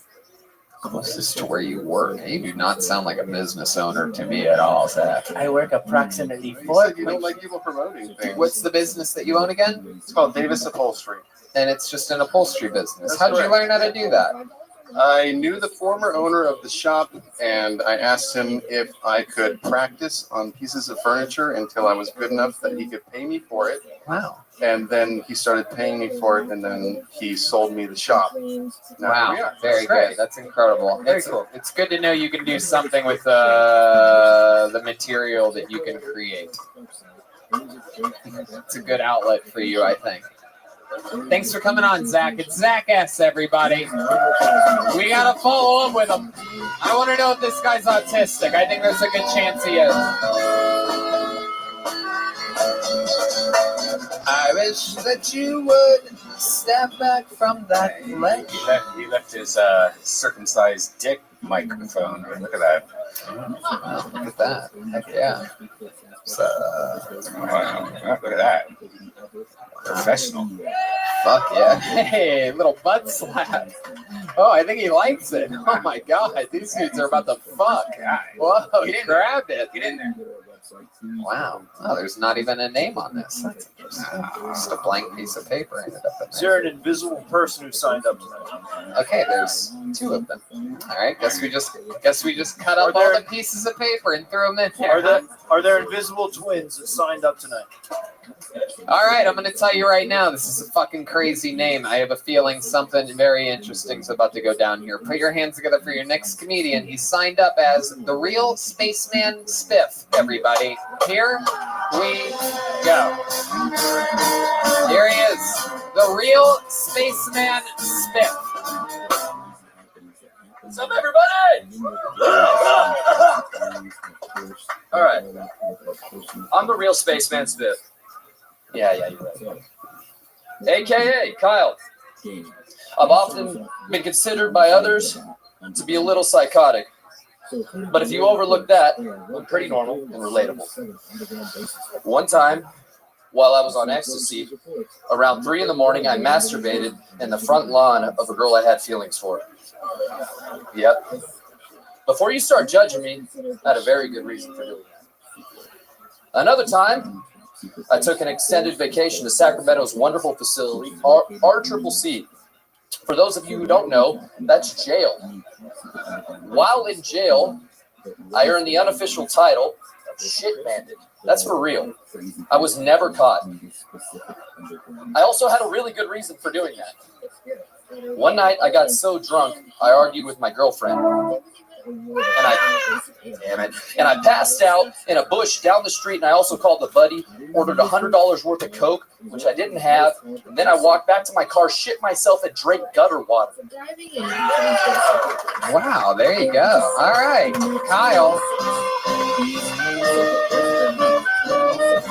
I like your style, Kyle. You signed up as the real Spaceman Spiff. Now, why would you do that and just not go by Kyle? Because that's my tag for everything. Is what? Spaceman Spiff. It's Calvin and Hobbes. That's my thing. Oh, it's your online thing. Oh, okay, cool. Well, welcome, Kyle. You took off sunglasses and a fisherman's hat, and you have your material written on a cool piece of art that you made. My mind would have went blank. I needed that. I like your style, man. You're honest with yourself. You seem like you've lived a full life. Welcome. How old are you? 30 years old. 30 years old. Hell yeah, talk right into the tip of that microphone. Thank you. Hell yeah. 30 years old. You said that you're pretty normal and relatable. No, God, no. No. You ever been in the military or anything like that? I get that a lot, actually. Yeah. And no, I actually got denied from the Marines when I graduated high school. I had an incident in 8th grade. What was the incident? Assault with a deadly weapon. Wow, what was the deadly weapon? All right, a knife. Who'd you deadly assault? A fucking bully. Wow, it's just a bully? Yeah. I wouldn't clap that fast without hearing the whole story. Like, who's the bully now? Can I just say? All right, I believe you. I looked back, he had the crazy eyes on me. Hello, I believe I'm on your side in this, pal. I was going to say that this guy looks like when he comes, he yells hoorah, but after hearing the bully thing, love your set, bro. So did you stab him with the knife? No, I just threatened him. Put it to his neck. I told him I was going to fucking kill him. Who was this guy bullying? I'm not going to give his name, but it was a tall, aggressive. No, I don't want his name. I'm saying who was he bullying? Oh, me. Over a course of a couple months.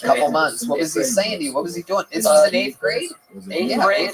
Yeah, I mean, dude, I was just a shy guy, and motherfucker wanted to fuck with me, hitting me, calling me shit, and I stopped taking it. You ever see this guy anymore? Let me feel your muscles. Come here. No, dude, I'm weak. Flex. I'm weak, but I'm crazy. Hey, you're definitely crazy.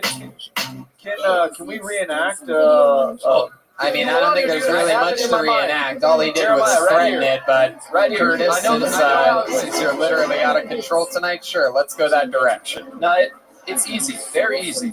Yes? Okay, go ahead. This is, boy, the anticipation in the room is killing everybody. Go right ahead. This is how it happened. So, no, over there. So I'm coming out of English class. Jeremiah is this fucking progressive. Right? Curtis. Yeah, my bad. All right. So we bump into each other, and I'm like, it's cheesy as fuck. I said, you watch it, dude. He said, no, you watch it. Slapped me in the back of the fucking head. I don't know if you know what a reenactment is. I don't. The way you're doing it right now, I don't even need to be here. Yeah. Anyways, I grab him by the shirt. I put the knife to his neck. Okay, so yeah, buddy. Okay. Oh. So now you have the knife. I put it up against my neck. Okay. I'm gonna fucking kill you. There you go. There was the reenactment of the assault. That was. I didn't like doing that. Mind-boggling. Dude, this guy is great at reenactments. Has anyone ever told you when you wear the hats and the glasses you look like the saxophone player from the Muppets band? No. Hey, I'm glad to be the first. Right on. That's what we thought was going on. Okay, so Kyle, tell us other crazy stuff about you. It seems like everything you say, you're like just accidentally give. I asked you about Marines. You're like, no, I couldn't because I almost stabbed somebody in the 8th grade. I'm like, what? No, they denied me because of like psychiatry. No, I understand. Right. So what's your life like now? How old are you again? I'm 30 years old. 30 years old. And what's your story now? Go ahead. I'm not going to give you my profession. That shit ain't worth it. But I'm married. I got 2 kids. Oh, cool. I'm super into psychedelics. I'll preach all day about psychs. You sure that's a good idea? How old are your kids? Yes, Red Van. It's an incredible idea for someone like me. How old are your kids? 8 and 5. 8 and 5. Yep. Absolutely. And I work very hard. I support them. So yeah. Anyway, but you don't want to tell us your profession for some reason? Well, it's just boring. Now go ahead. I'm a welder. All right. I work with metal. Welders are cool. Hell yeah. You ever weld a guy that wore 2 shirts together? Hey, that's a bad welding joke. Bad. Oh, wow, thank you. I mean, I agree with you. I didn't get the wording out correctly. I couldn't agree more with you. Have you heard a good welding joke before? Oh fuck yeah! Okay, let's hear one. I can weld the ass crack. Oh fuck! The ass crack that donned something. Fuck yeah. Dude, your delivery sucked on that. So shitty. All right. Well, Kyle, what else about you? How'd you find a woman that would marry you? Where'd you meet this girl at? Okay. Yeah, can you reenact that for us for a minute? Yeah, very good idea. Yeah, so I walk in, right? And then she's like, hey, what's up? And I'm like, hey, how are you? I don't wear shoes. He's like, if you don't marry me, I'll cut your fucking throat. I do. We have 2 kids now. I love you. All right. So where'd you meet this girl? I met her buying ecstasy from a drug dealer. And you were both buying ecstasy at the same time? She was the friend of the drug dealer. And I bought ecstasy, and we just hit it off. Huh. I think that ecstasy did the heavy lifting there. Hey, 12 years later. Wow, 12 years. 12 years, yeah. Great. Yeah. Jeez, that's fucking awesome, man. That's cool. Wow, that's crazy. So you met her when you were 18? Yeah, I was turning 19. Incredible stuff. What does she do? Nothing. To this day. No, right? She's gonna watch this, and I'm gonna get in trouble. Really? Why would you get in trouble? Because she does work hard to keep the house together, but of course, there's more that can be done. Whoa, dude! Like what? I mean, we're getting it out there. Come on, let it out. Let it out. Dude, the knife's coming back out, babe. That's right. Here we go. Go back to you, Kyle. It's pretty simple. So, what can she do to make the fucking house better? This is what we all want to know. No, Tony, it's not about making the house better. Okay. It's about like bedroom. No. I don't know, man. I don't know what I expect, but I just kind of wish that she'd be more involved in life. And the real sad thing, dude, The real Yes. the real This is sad an thing important, is that very compelling part of the show. Go ahead, Kyle. is that she took drugs way younger than I did. She started in 8th grade, and it's affected her. And I love her to death. But Wait, you mean to tell me she's the crazy one? no. No, what do you mean? What do you mean it's affected her? Like processing information, doing stuff. Like when you do drugs at a young age, it really does. This is the most Sacramento shit I could have hoped for tonight, by the way. This is where you guys live. Be careful. If you do drugs at a young age, you might fall in love with a welder. You got a very like Tom Cruise fucking Oprah vibe about you, dude. It's terrifying. He's gonna put a knife to your throat. You better. Good, dude. I'm not violent. I'm not violent. Can I just say, when he grabbed me during that reenactment, I shot a squirt of diarrhea right in my jeans.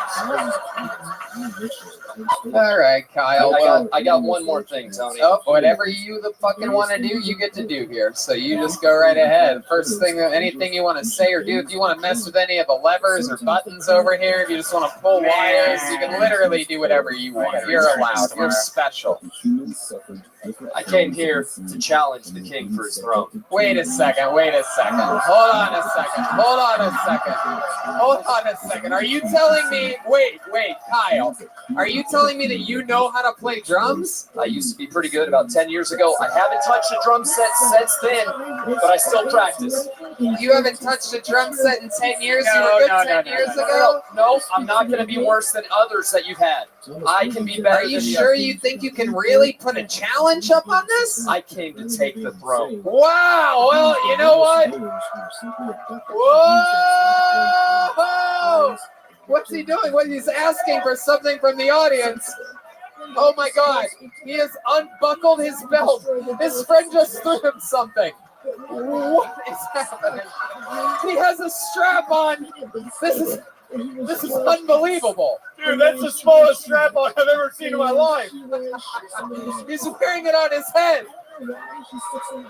Oh my God. Ladies and gentlemen, so before you play anything, Kyle, let me just remind everyone, and let me just tell the listeners that aren't watching this episode. He just took off his shirt, threw it out into the room, called for something from the audience, took off his pants, caught a strap-on dildo, a very tiny white strap-on dildo.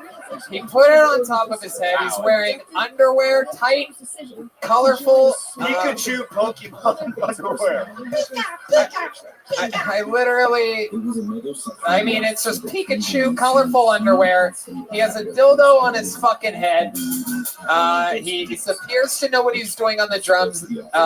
And let me just remind everybody, this is going to be a Mexican drum-off, and with that comes the ultimate opportunity. Joelberg is completely undefeated at all time in Mexican drum-offs. However, this is just as serious as anyone we've ever had before. The real Spaceman Spiff has an opportunity. Kyle has an opportunity to leave his wife, the 8-year-old, the 5-year-old, and become the new drummer on Kill Tony. That means he'd be on the show tomorrow. He would be with us in San Fran for wait, Kyle, wait.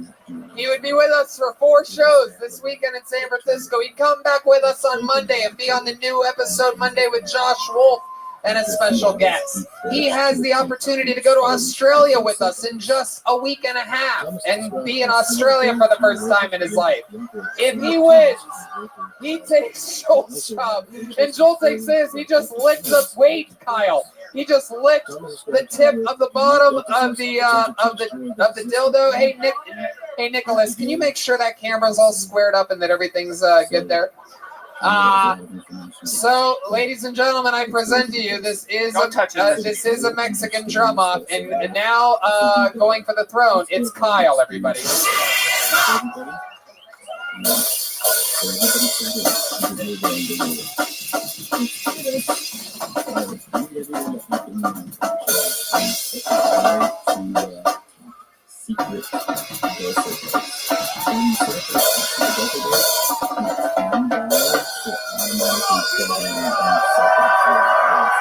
He's licking the end of the the Venus. That was it, Kyle? All right, that was pretty good. That was pretty good. That's true. I mean, as far as comedic performance, you may have been one of the greatest contenders of all time. I don't even know where you find a dildo with a little ribbon around it like that. But I got bad news for you, Kyle. Your opponent, undefeated all time. He's the Undertaker of this shit. He's the one and only Joelberg Joel Jimenez. This is the Mexican Drama, live from Sacramento, episode 400. Oh my God. Oh my God. He's coming out with a bunch of... He brought a first aid kit. He brought a gun and first aid kit.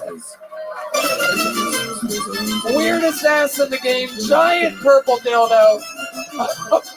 And fucking a big cock and nice nuts too, you fucking pussy. All right. Ladies and gentlemen, all-time undefeated. Maybe we'll win. You might want to grab this for afterwards. First aid kit. Either way you slice it, we are about to either witness history or a slaughter. I present to you, defending his throne, undefeated all time, the one and only Joelberg Joel Jimenez.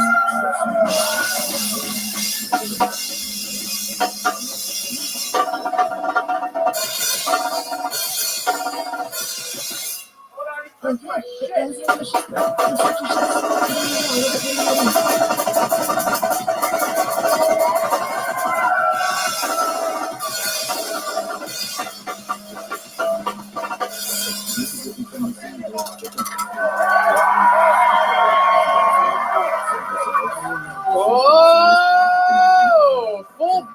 Full back somersault. Lost his toupee.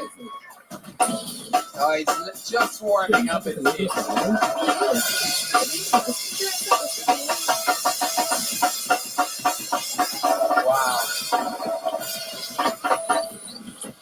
Oh! He's got the dildo in his mouth, for Christ's sake. Wow. Wow.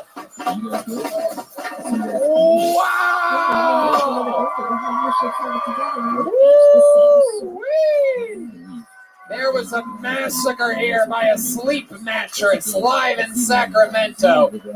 That was incredible. Mind-boggling. He put the dildo in his mouth both backwards and forwards at one point. How many of you have Kyle winning this thing? How many of you have Joelberg Joel Jimenez retaining? Wow. There you go. There you go. One of the great challenges up to the point of playing drums, though, Kyle. Tony, my actual dick hurts. I haven't fucked a guy that bad in a while. Well, Kyle's wearing the underwear, but I think you got more down there to Pikachu. Wow. Guys, come on, you got to give it to him. Obviously, hey, come here real quick. Come here. Take a bow. Oh, I mean, a real fan. The guy prepared. He gets it. He got it. Look. Everybody's a little crazy, but this fucking guy, he's a good father, he loves his wife, he works his ass off, and he came prepared and actually prepared, fucking gave a good shot at the Mexican drum up. It's never been used. Yeah, hell yeah. Why? Yeah, there you go. This guy contributes. Wow, look at that. What an episode. Can I say how cool that guy is and how scary as hell that guy is? It is very rare where you see somebody that both seems completely unhinged and yet at the same time cool as fuck at the same time. I mean, really impressive. One more time for the real spaceman Spiff.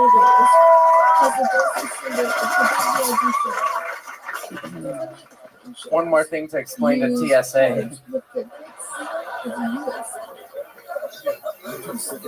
What'd you say? And one more thing to explain to TSA. Yeah. I always put it in my backpack, and when it goes through the scanner, I watch their faces.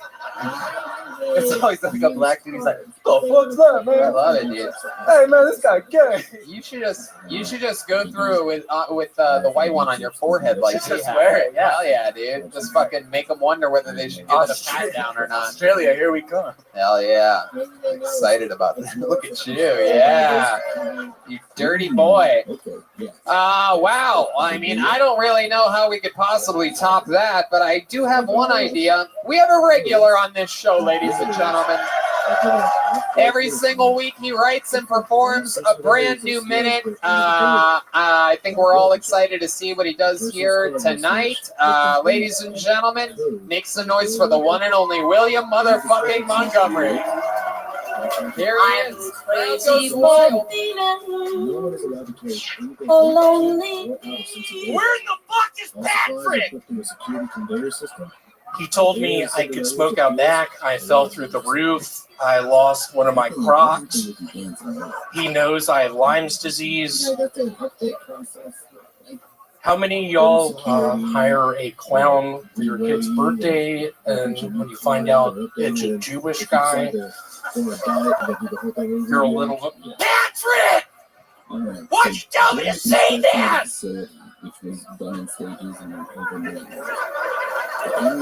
Patrick is Filipino. He's not to be trusted. Hey, Sean, I get it. We're brothers, but this has to stop. That's an impression of me talking to my superior the other day at Foot Locker. Patrick, why'd you tell me to fucking say that? Where is Patrick? Seriously, where is Patrick? Everyone's always older than me. That's what Dracula says a bunch. William Montgomery, ladies and gentlemen. Another minute from William. This one, very Patrick-oriented set you have here, William. Is there even a guy that works here named Patrick? Patrick is actually from the Orient. From the what? From the Orient. From the Orient. Patrick? I'm kidding. That's a nice lady I met earlier. She gave me ecstasy. She gave me Zantac. Why'd she give you Zantac? I don't know. I didn't trust it. It gives people cancer. I've literally been peeing blood recently. I wonder if it's some sort of cancer. I don't. William, is it true that you have been? Is it true that you've been working at a Foot Locker? I have. I work with my cousin Taylor. He's a big Florida Gators fan.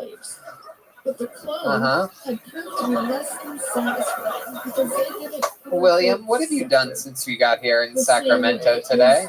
I have literally been out on that roof listening to music. I've been smoking cigarettes. I've been drinking IPAs. I'm blacked out right now.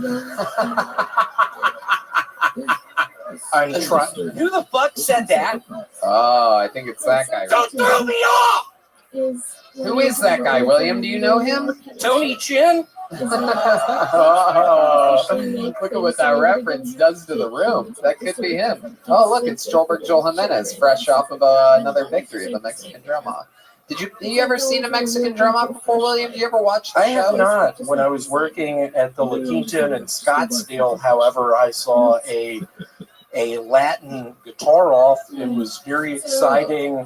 Didn't know what to do with myself at the time. I was selling Xanax bars out of room 217. Yeah. Let's give it up for my brother.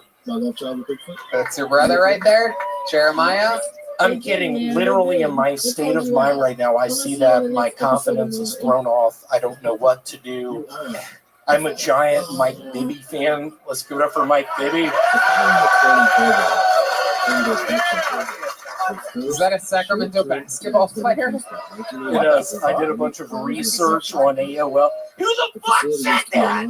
I've never, in your many performances on the show, I've never once seen you pander like you just did. You're a huge Mike Bibby fan? That is bullshit. I'm calling. I never do this, but I'm calling a lie right now. Greater than him is Chris Webber. What the fuck? Hold on, there's one more. Let's also give it up for Bloody D-Bag! Love him! Love it! Bloody! Love you, man! Bloody! You're a goddamn genius, dude. You are so fucking funny. Wow, I did not see that coming at all. What a twist. In a world where, you know, I didn't believe anything you said. Patrick. Hey, Tony, can I tell one of my classics for all my fans in here?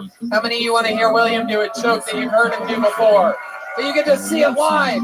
And the listeners get to hear it again. I always like this. You're the only person in this show's history I ever let repeat jokes. I like your one-liners so much. Go ahead, William. So I have a whistling album coming out in a couple weeks. Oh, this is not a one-liner. It's about what it sounds like. Just my brother and me whistling songs like Jingle Bells. The night before Christmas. Where'd the cookies go? Smells like Dad's been down here. Who put so many logs on the fire? What the fuck, dude? Why does he have to drink so... Redbeard, stop! No, you stop, man. Why does he have to drink so much? Get behind the sofa, he'll see you. Who's he yelling at? Oh my God, what has happened? Stop saying that and get behind the sofa. He's staring right at you. How doesn't he see you? Okay. With classics like Get Under the Porch, I hear his truck coming up the driveway. Please eat it. He'll just get more mad if you don't. And it's not a ghost in the closet, it's just that. William, is this your first time in Sacramento? Is this your first time up here? You've been here before? William? It is. I've never been here before. There was a really nice man I was talking to earlier named Patrick. I didn't understand what he was saying. It appeared he was Filipino. He looked Asian, but had a Hispanic name. Interesting. That's probably my best joke. I opened up with Cat Stevens with that one, the guitar player. Are you a big Kings fan? Is he a what? Is he a big Kings fan? Sacramento Kings. Yeah. What do you think about that Boatman $51 million contract extension? Can you talk a little slower, please? You trying to say Bogdan? Yeah, Bogdan. Whatever, we call him Boatman. Bogdan? Yeah. All right. There you go. Very good. Sports band. Good stuff. It's a Bogdan. That's from whatever. It's from two other podcasts mashed together. William, do you know about Bogdan? I do. There's a really nice man, Richard Martinez, who runs it. It's a hell of a website. Okay, that's not the question I asked you at all. What do you think about the Kings versus Melbourne? Okay, good stuff. So, William, is there anything else here in Sacramento you're excited to do? We only have... I am excited to go to the public library tomorrow. What are you going to do? Hit me up on Instagram. I need a ride. Tomorrow, I need someone to call me at 5:30. I have to call my parents. 5:30 a.m. or p.m.? I have to call my parents at 5:30 a.m. tomorrow. Wow. He's a good Samaritan. Hit me up, call my phone, wake me up. Before you go. Who the fuck said that? All right. William, you are a goddamn anomaly. William traveled all the way up here with us today, everybody. You guys are happy to see him? Let's do a little live poll here. I've never done this before. We're on the road. This is a real fucking Kill Tony audience, right? So let's do a live poll that I've never done before, because we see a lot of love and hatred on the internet. I want to see how honest you guys are going to be. How many of you in this room love William Montgomery? Make some noise. All right. Now I'm going to tell you this. All you YouTube commenters and people on Twitter and things like that. Get out of here! My mom reads that! I'm in Sacramento! Hold on, William. I walked here! It took me 2 weeks. Who the fuck said that? So let me finish this poll because I want to see if anybody does anything here. Let's finish the test here. Is there anybody in the house, a real human tonight, who dislikes William Montgomery? Listen, Who the fuck said that? This guy right here, is that true, sir? What do you not like about William? Three podcast listeners just said, I think he's getting old. That's what that dude just said right now. This piece is delicious. William, is there I'm anything? not going to perform here tomorrow now. No. Is there anything you want to You say? screwed up my entire week. You piece of shit. Oh, yeah, I brought it to what? The guy said you brought it tonight, but he's still also, even after that, rooted for disliking you, William. Is there anything you want to say? You're really going to do that to me? What would make it up? What could he do to make it up to you, William? Is there Blow me a kiss. Oh, yeah, look at that. William smiling, he blew one back. Thank you so much. I'd like to give it up for my cousin Taylor Forstick. He's a big Florida Gator fan. How loud, guys? We all love him. You love him. Make some noise for William Montgomery.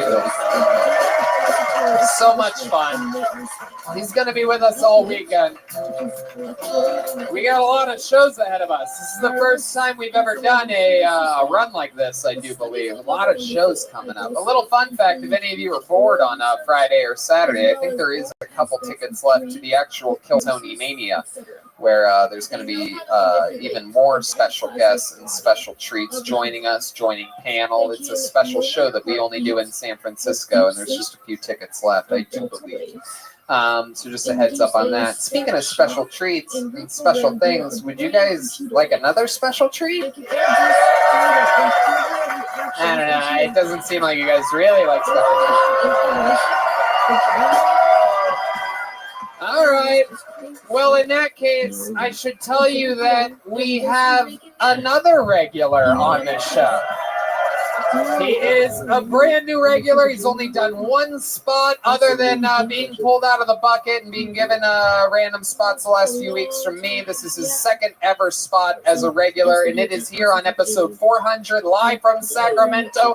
I present to you the one and only David Lucas.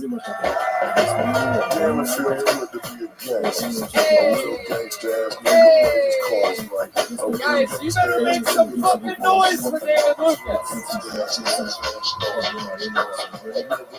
Hell yeah. Come on, one more time, good and loud for David, everybody. Small ass stage. A lot of white kids go missing through kidnapping and their parents killing them and shit. And I think I realized why a lot of black kids don't go missing. Because them motherfuckers are too valuable come tax season return time. Like for real, you think daddy about to miss out on $2,500? You know, that's no rims for the Cadillac. Yeah. Like a black kid might go missing in November or December, but best believe January 1st, they ass gonna be found. Like, bitch, if you don't get the fuck out of the woods. My uncle filed a tax return on his son that was missing. He was like, that nigga ain't dead, he just ain't found. I need that $2,500. Boom. Boom. Another new minute from David Lucas. How fucking exciting is that? So fresh and so clean. So fresh, Outcast. Can I step back? How you doing, David? I'm chilling, man. Shit. David Lucas came up here with us tonight, everybody, to be here with you, and you, and you, and you, and you, and you. Yeah, I was the only black person on the Sprinter van. And by the way, another fun fact, we all ate at Wendy's today. He ran across the highway to eat Popeyes. That's true. I did not eat Popeyes. You did. I ate at some fucking buffet. But you went to Popeyes first. They just didn't have what you wanted. They didn't sell fish. You don't try to make it look like he's being racist. Yeah, like, I did not eat it. Four lanes. They didn't have what I wanted. It was like 5 lanes. 5 lanes, I know. Oh my And then the goodness. motherfucker offered to sell me coke in the parking lot. I'm like, bitch, I'm too big to do coke. Yeah, You absolutely. ain't got no weed brownies, you know. No, I like your style. Another hilarious minute. Welcome, Yeah, thanks, welcome, bro. David Lucas. Yeah. So funny. I'm Thanks, so glad you're part of the show, Hell joining yeah. the wild and crazy William Montgomery. I think you two contrast each other very well, and I'm That's not my just boy. talking about the fucking, you know what I mean? Yeah, Old Testament and New Testament. Something like that. yeah. What up? So welcome. You talked about great stuff, right down the barrel, a minute of absolutely hilarious material. Yeah. So what did you end up eating today? What'd you end up getting? Fish, nigga. That's right, because you're a We pescatarian. just said this. That's right. And clearly, as you can tell by his shape, it's Swedish fish that he eats. You have Swedish. Tony ate an acai bowl with a piece of fried chicken. Fucking Tony's a gentrified black person. Get the fuck out. He's in whiteface right now. You know? A fun fact is that I actually did have an acai bowl and chicken the other day. I can tell. Food, but not today. And you were probably listening to DMX. You're actually right about that. I've been on a 90s rap tear. You had to bite your lip when the N-word came on? Yeah, well, Like, I mean, I'm gonna be honest with you, David. I don't. I say the N-word when I'm at my house listening I to know you DMX by myself. I mean, I say it hard. Why you? I mean, I can see you saying the N-word in the shower naked. Where my niggas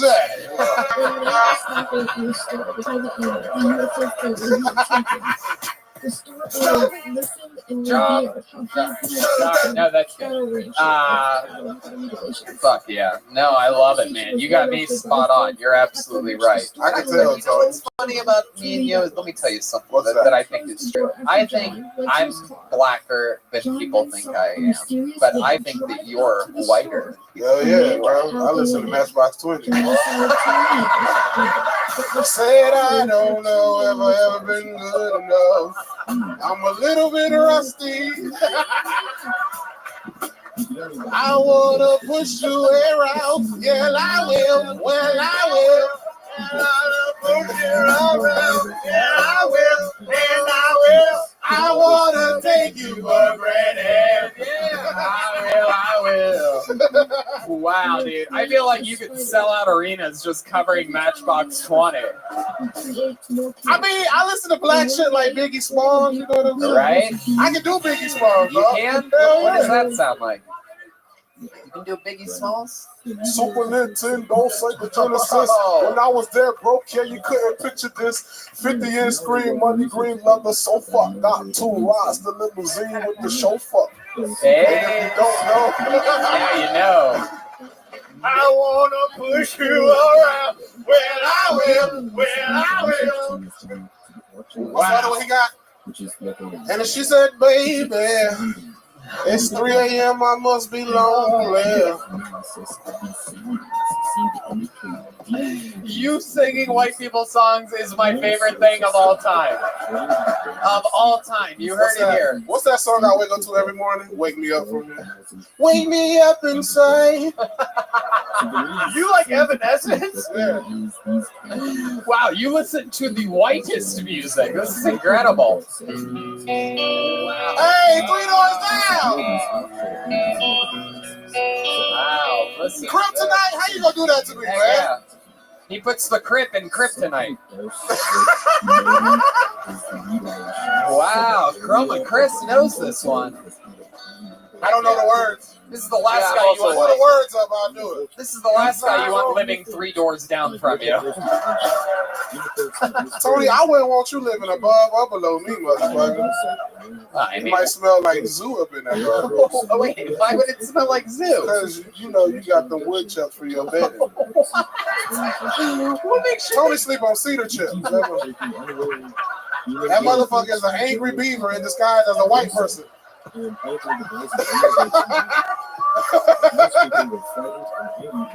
Oh my God. You're actually right. I sleep on wood chips. Tony built a dam in his pool.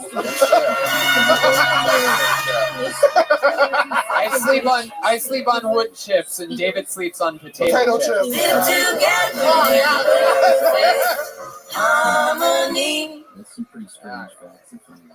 David, I fucking love you, man. You are a stone cold assassin. We have so much fun every time we're around each other. By the way, a fun fact. I ain't bringing no merch for y'all motherfuckers and give me $20 anyway. Hey, look at that. I like that. I like that. Absolutely. And, David and I have a very fun chemistry.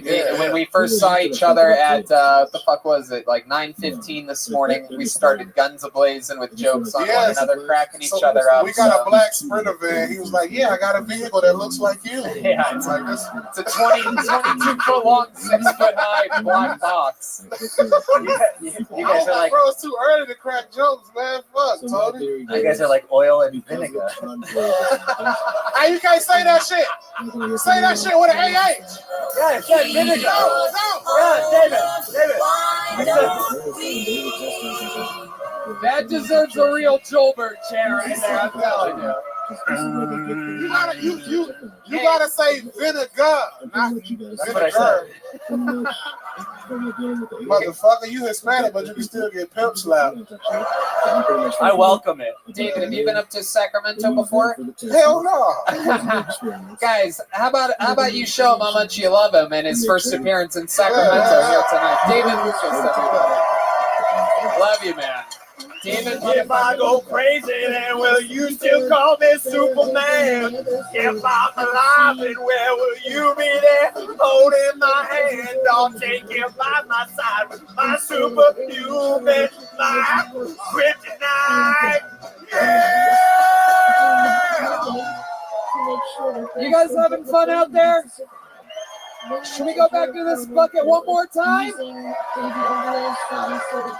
What a great audience. Yeah, you're damn motherfucking right. Goddamn Sacramento. We drove 6 hours for this shit. Better be a fucking good audience. Put your hands together for your next comedian, Eric Newell, everyone. Eric Newell. Let's see what happens. Eric Newell. Everybody, go up. Hey! Step back from that ledge. Step back from that. Oh, put your hands together for Eric Newell, everybody. How do you follow that shit up? Well, give it up for Kill Tony's 400th episode. My dad, big anniversary. My dad also just had a big anniversary. 1 year anniversary of robbing a bank. Dude, it's real time. When I tell people that, it's like, oh, your dad robbed a bank? That's fucking awesome.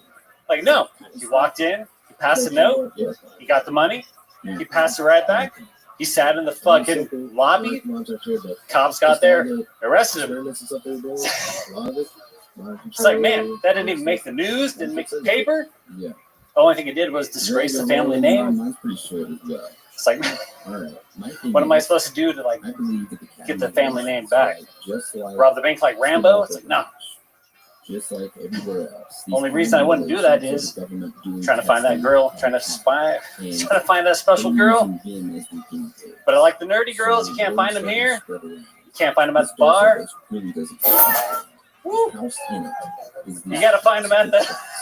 Go ahead, finish it. Gotta find them. Gotta find the nerdy girls. Find them at the comic shop, and the only way to get them is with a booster pack of 20-sided dice. But it ends right there. So. Okay, Eric Newell, everybody. Let's talk about it. Let's get into this. Step back from that motherfucking ledge. I feel, and just stay there. Chroma Crow. Oh, I just feel like you disgrace the family name more than your dad. Dude, you're starting on Saturday. You're starting. Wow. So that's true. Your dad robbed a bank a year ago? Yes, sir. Okay, and he got in trouble for it? Yeah, they put him in jail, but it's like they should just let him go. How long did he have the money for? Like, was it a couple of days or they immediately get? And how much money did he get? $0, got in trouble immediately. So what ended up happening? He handed them a note or something, or Pass the note. what did the note say? Do you know exactly what it said? Give me all your money. Hasn't talked to me since. Well, there you go. Jesus Christ. Is that your friend over there? Do you know that guy No, at I all? think my dad hates that guy because you could have said something better, motherfucker. Oh, damn. I like a guy that'll bomb for 60 seconds but won't take shit from a heckler. I like this. Dude, if your name is Jeff, suck my dick. Ah, Jeff. What's my pillow doing here? Yeah. Heckler, what's going on over there? Do you know this guy or something? But then you said that nobody loves him. What's your problem with this guy? You said something. There was something else. I can't remember the exact verbiage. You said no one loves him or something like that. His dad doesn't love him. Is it just you a little bit drunk or something? Or what's going on over there? My dad got more reaction from robbing a bank than your fucking bitch ass comment did, so. Oh, look at that. Suck our dick, man! Suck our dick! Wow. Little assist from Curtis there. Fuck yeah. Oh, look at that. Oh, he wants some more. Curtis, why don't you shove something in his butthole, for Christ's sakes? Wow. My God, is that same guy? Is that guy still yelling over there? Did you sign up, sir? You signed up, and you're now the anger is getting at you because you're realizing that you're not getting up tonight because we said one more time? Wow. Dude, you can, you should be out. You should just. Are you coming back tomorrow? Well, there you go. I guess you're not then.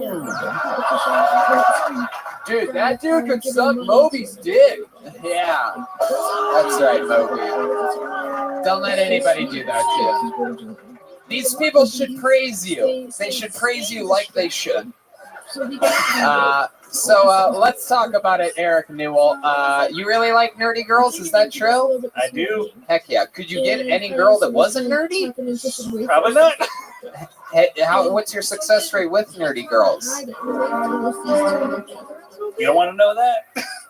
Why is that? So I was looking at the shoe stuff thing. It's been good, but the love life is struggling. Why is the love life struggling? Keep the mic up to your mouth. Stop dropping it down to your cock like that. It's getting very weird. Just keep it up there. What do you mean your love life's struggling? Well, it's recently went back to the apps about 3 months ago, but I had the girl in my hands. I thought she was the one, but out of nowhere, Jesus, this sounds like a rape. I had her in my hands. Yeah. She was dead, but. And they went and put it in. That's what it is. I feel like I need to ask her out on one more date, but I'm scared. What do you mean? What are you scared of? You have absolutely nothing to lose. You have her number? Yes, sir. You want to call her right now?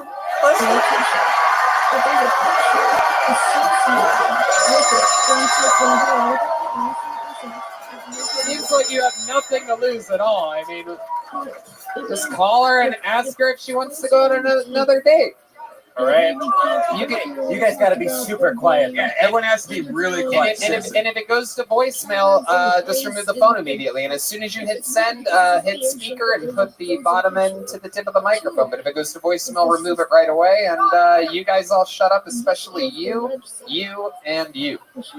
Seriously. It'd be weird if we kicked you out before the end of the show, right? So shut the fuck up.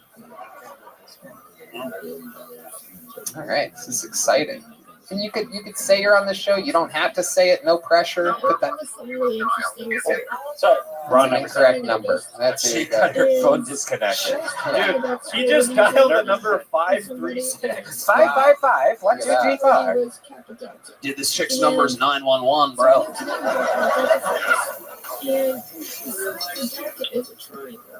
And I just find that to be kind of weird, but obviously when you think of triangles, you think of like all right, here we go. But again, triangles always are going to catch someone's attention when you're talking about the shadow government. Hello. Hey, Jen. Understanding that hello, it's me, Eric. I'm on Kill Tony. Were Yeah, yeah, that's a response I figured you'd give me. So, question I have for you. Would you like to go on one more date? Because I'm kind of maybe. We should go on one more date because we have unfinished business. You ready for this? Stop laughing. Are you ready? So, did you hear that shit or not? So, will you go on another date with Eric? Yes,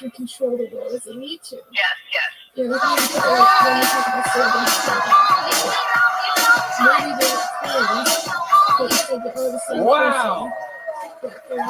That's incredible. Hey, what's up? This is Curtis. How you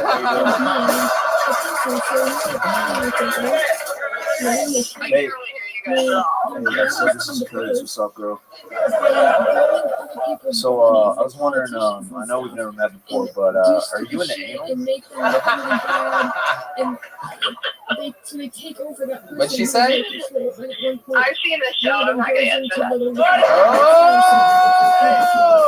All I'm saying is that's not a no. Yeah, that's right.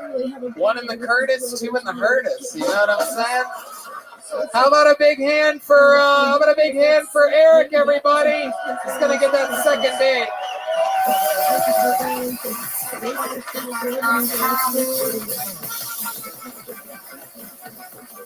Normally that'd be the end of the episode. We'd be out of here and happy at an hour and 47. That would be considered a long episode, even for the road. But you know, we only have one show tonight. I don't know. If you guys are down for it.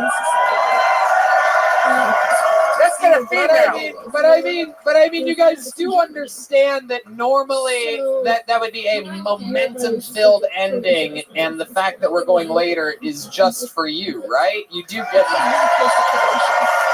You understand that it doesn't make sense for us to go longer. We don't need to go longer. All right. We haven't had a female on stage all night tonight. I'm going to pick from the bucket until we get a lady. Does that sound good to you guys? All right. Let's fucking do this shit. All right, let it begin. I apologize to Dustin. I apologize to Ellis. Blank. Al Shaman is not a girl. Matt Kinney. Bruce Lerner. Here we go. We're going to get there, people. I promise. Not a lot of ladies signed up tonight. Parker Newman is a guy, correct? Robert is certainly a guy. That is Hunter McGregor. I apologize. Ashton Tate. Jake Risley. Brandon. Thought that said Brandy for a second. Reed Bendix, is that a girl or a boy? R-E-I-D? That's a guy? That's a guy for sure. That's a methy fucking guy first name. Let's name him Reed. Fucking Sacramento.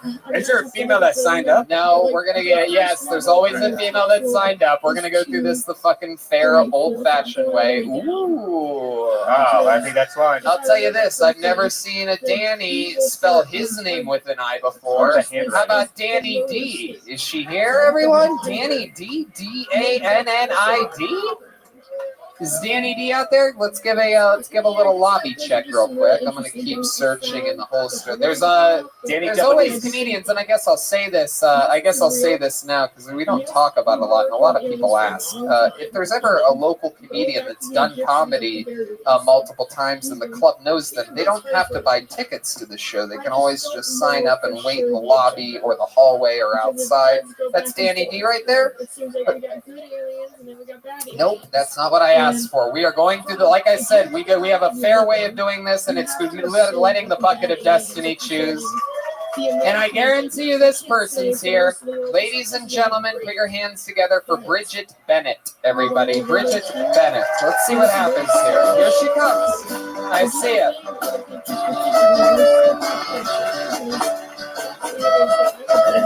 She's coming out of the audience. This very easily could be her first time. Probably a new comedian. You guys gonna help her out? Ladies and gentlemen, one more time for Bridget Bennett.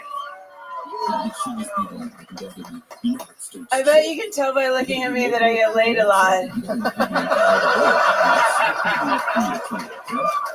What's white and 12 inches long? Absolutely nothing. I saw this commercial on TV. And it said, "Come on down, we'll treat you like family."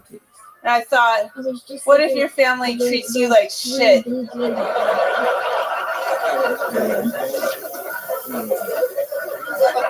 I have a road working father, and he was stealing from the job, and all the signs were there.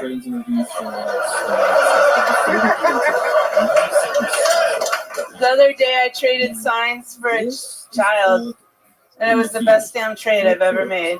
All right, that's all I got. Fuck yeah. Wow. Unbelievable. My mind is completely blown. My mind is completely blown. What a great little fucking clip that is. Me talking about how the bucket of destiny will decide. When someone was trying to, somebody here was obviously doing a favor for somebody that's fucking, what about Wendy? Whoa! And I'm like, no, the bucket of destiny will decide, and you are just fucking, you are comedy in a fucking nutshell. Look at you. I mean, wow. One of the best sets of the night, right? Blatantly the best set of the night. Came out with a guns a-blazing fucking opener, making fun of you, making fun of yourself, owning it. That's exactly what this shit is all about. You're unbelievable. What the fuck are you? Thank you. How long have you been doing stand-up? I've been doing stand-up for 10 years. Unbelievable. Yeah. Unbelievable. I absolutely love it. My God. I can't believe that we're going to have an even better ending than we would have had if we gotten off on the last comedian. That's incredible. You're pregnant. No, I'm just fat. Is that true? Get the fuck out of here. Are you fucking with me? Why would you do that? There's no way that's possible. It's okay. Everybody says that. Is that true? No, I'm just really fat. Get the fuck out of here. It's okay. I got it. I'm used to it. Really? Yeah. Wow, that's incredible. You're a badass motherfucker. You It's just cool, rock I that own shit it. like it's I'm not the nothing. Hollywood skinny. I got That's what it. happens. I mean, you have never done a fucking sit-up in your life, have you? You only get out of bed like rolling on your stomach and then pushing yourself up. And it's sort of like... My friend suggested that I do sit-ups, but I just don't. It's like hard. You know? I bet. Yeah, Now you've really painted yourself into a corner. I don't like Bridget, you are unbelievable. You live here in Sacramento? No, I live in Oregon. Oh, wow. How long you in town for? Tomorrow I'm coming back to watch your show. Yeah, and then what? How about this weekend? Anything else? Just tomorrow, and then you go back to Oregon after that? Then I go back to my life as a sample girl. As a what? Sample girl. What's that? I sell stuff. Wow. Yeah. That's so cool. I sell like Maybelline, L'Oreal. Oh, Avon lady. No, L'Oreal, Maybelline. You sell Maybelline and L'Oreal, and they're like, man, this shit doesn't work. Yeah, nothing can make me beautiful. That's not true. No, that's not true at all. No, that's not true at all, Bridget. You are absolutely stunning. I'd still hit it, don't I? Absolutely. Style gets Thanks.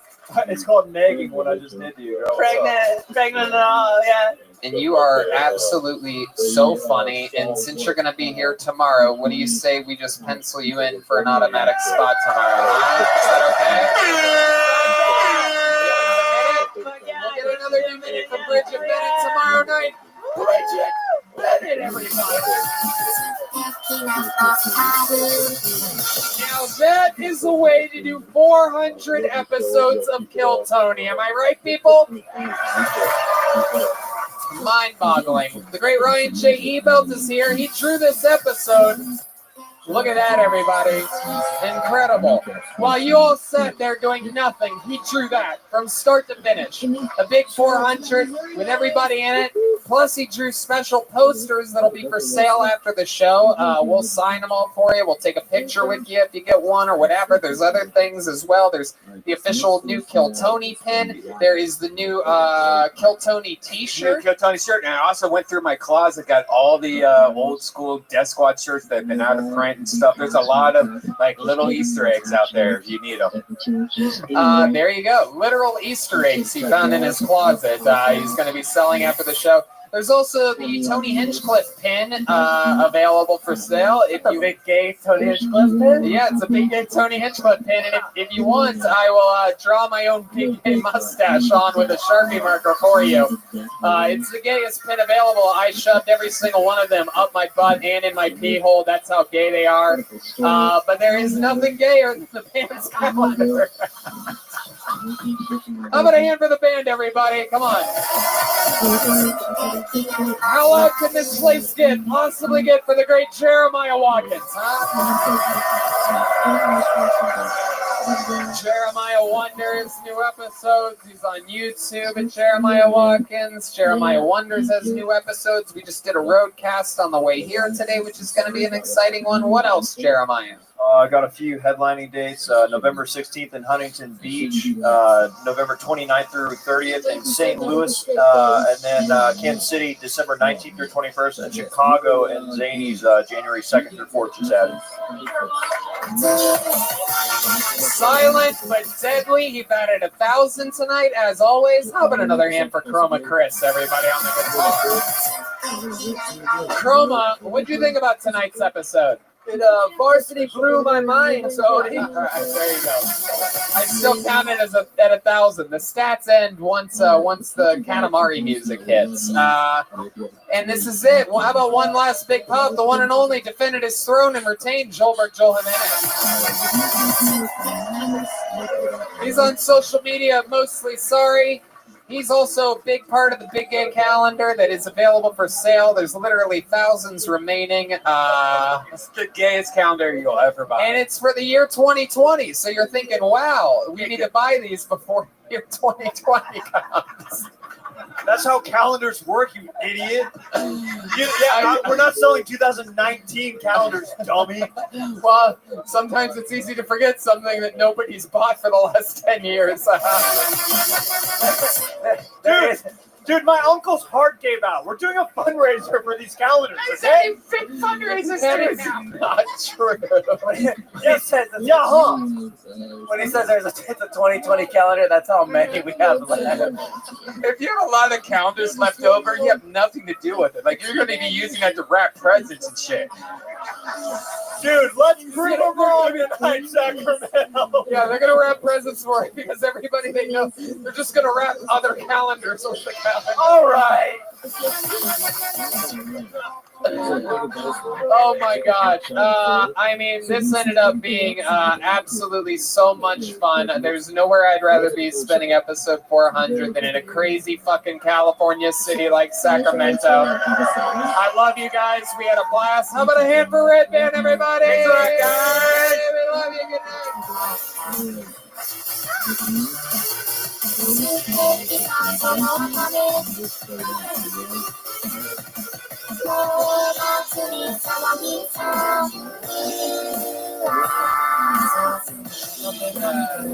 Good night. Hey, David and William, come on, let's take a photo. Yeah, let's take a photo, everybody.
I just think it's a really good topic. I think it's really interesting. And I think it kind of adds to just the overall loop of what the FBI is, what it does, what it's doing, kind of just contributes to the overall corruption of society in itself, or just the government in itself. And I just want to thank you guys for everything you do. Have a great one. Hope you enjoy this voicemail. And have a good one. Thanks. Bye. Benji. Thank you, dude. Oh man, now I can put a voice behind all that conversation we have. I have not actually, I've heard the name John Dozier, but I've never looked into his death before. Have you guys ever heard anything like that? No, I haven't. It's all new to me. It's something I'm gonna have to definitely dive now. Sink my teeth into. I do love that. You guys bring new topics to us that we haven't ever heard of, and it's always fun to go down rabbit holes. Or anyhow. So Benji, yeah, you're awesome, dude. You're an amazing supporter. We appreciate you and all that you do for us. We love you, man. Yeah, we love you, Benji. Thank you for everything. We hope everything's going good at work. For big fun. Really big fun. Yeah, me too. Alright. This next one is from Hans. We'll play that right now. So I already know who it is. It's your boy Hans. You know, side note. My family wanted to say thank you for the cookie episode. You know, my family was really big into the Native American culture, you know, because they were the rightful people of America. Before, you know, people stole it, but we're not getting in that conversation.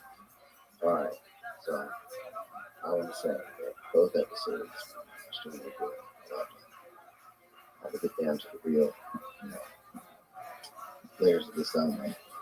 You know, Daniel, I feel like you're not feeling the rub like Aaron has lately, so, you know, I would like to run and dine you and make sure, you know, doing all these dirty things that I do to you because you're very classic. You know, we could get Bigfoot, you know, through some, you know, bigger trifecta, you know. My butt would take you. I was in the military, so I used to get butt to college. Just saying. Aaron, you know, you can join in, but that's weird. Make a square. Awkward.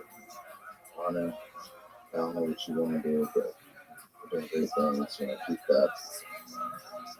I love your, I love how you do all that research. It's just very interesting with all the numbers and stuff. See the connections. So, anyways, keeping it real. Have a great day. Good night, good afternoon, good morning, whatever the fuck you want. Love you, Hans. Thank you for that. You're yeah, I love you. Yeah, dude, Hans, every time you talk, it's just like an orgasm in my ears. So just keep it coming, dude. I just want to never stop. The pleasure just keeps on going. I love you, man. Thank you so much. Dude, I'm honored. Wine and dine me. You even put me on the table. I'll be in there. Nice. Wine and dine in 69. Yeah, they'll toss this salad any day. Ooh, there it is. And that hairy Bigfoot salad. Ooh. Okay. Thank you again, Hans. All right, this next voicemail is from Yeltsin. We'll play that right now. Hi, my name is Vincent, and I love your podcast. It is so funny. I listen to it every day and do bike riding, and I think it's just amazing. Please never change. Thank you, Yeltsin. I hope you're riding your bike safely right now and listening to this. And you're pedaling really hard. You get a good workout in. But a solid workout, you can nice sweat out your legs. And you're just thinking about it. I want you to know that we love you and that we're proud of you. And I hope you're wearing a helmet because safety first, my friend. Wait, when I said I hope you're wearing a helmet, riding safe, watch out for cars. Where I live, hate to say it, bikers are like little targets. For some reason, people just cannot avoid them. Because they're texting and driving. But be safe out there, Wilson. All right, this next voicemail is from Rain. We'll play that right now. Hi guys, my name is Rain, and I just want to say thanks so much for your show. I recently found it yesterday actually, and I love it. It's great. I've already listened to maybe 5 or 6 episodes. So just to set the scene a little bit, I listened to your episode of The Men in Black, and it made me think of an instance that happened to me. So I went to university in DC, and my campus was literally right across the street from home, and so right down the street from Embassy Row, all of the crazy things could be happening. But one night I'm driving with my friends, it's past midnight at this time, I don't remember the specific time, and I'm driving in my car, and we pass these two black SUVs and we look at the license plates, and they have identical license plates, same state, same number, two different cars, same license plate. They look exactly the same. So then we're waiting at this red light in a rotary or roundabout, whatever you want to call it, and all of a sudden they start flashing their lights at us frantically. And we're like, oh my gosh, what could this be?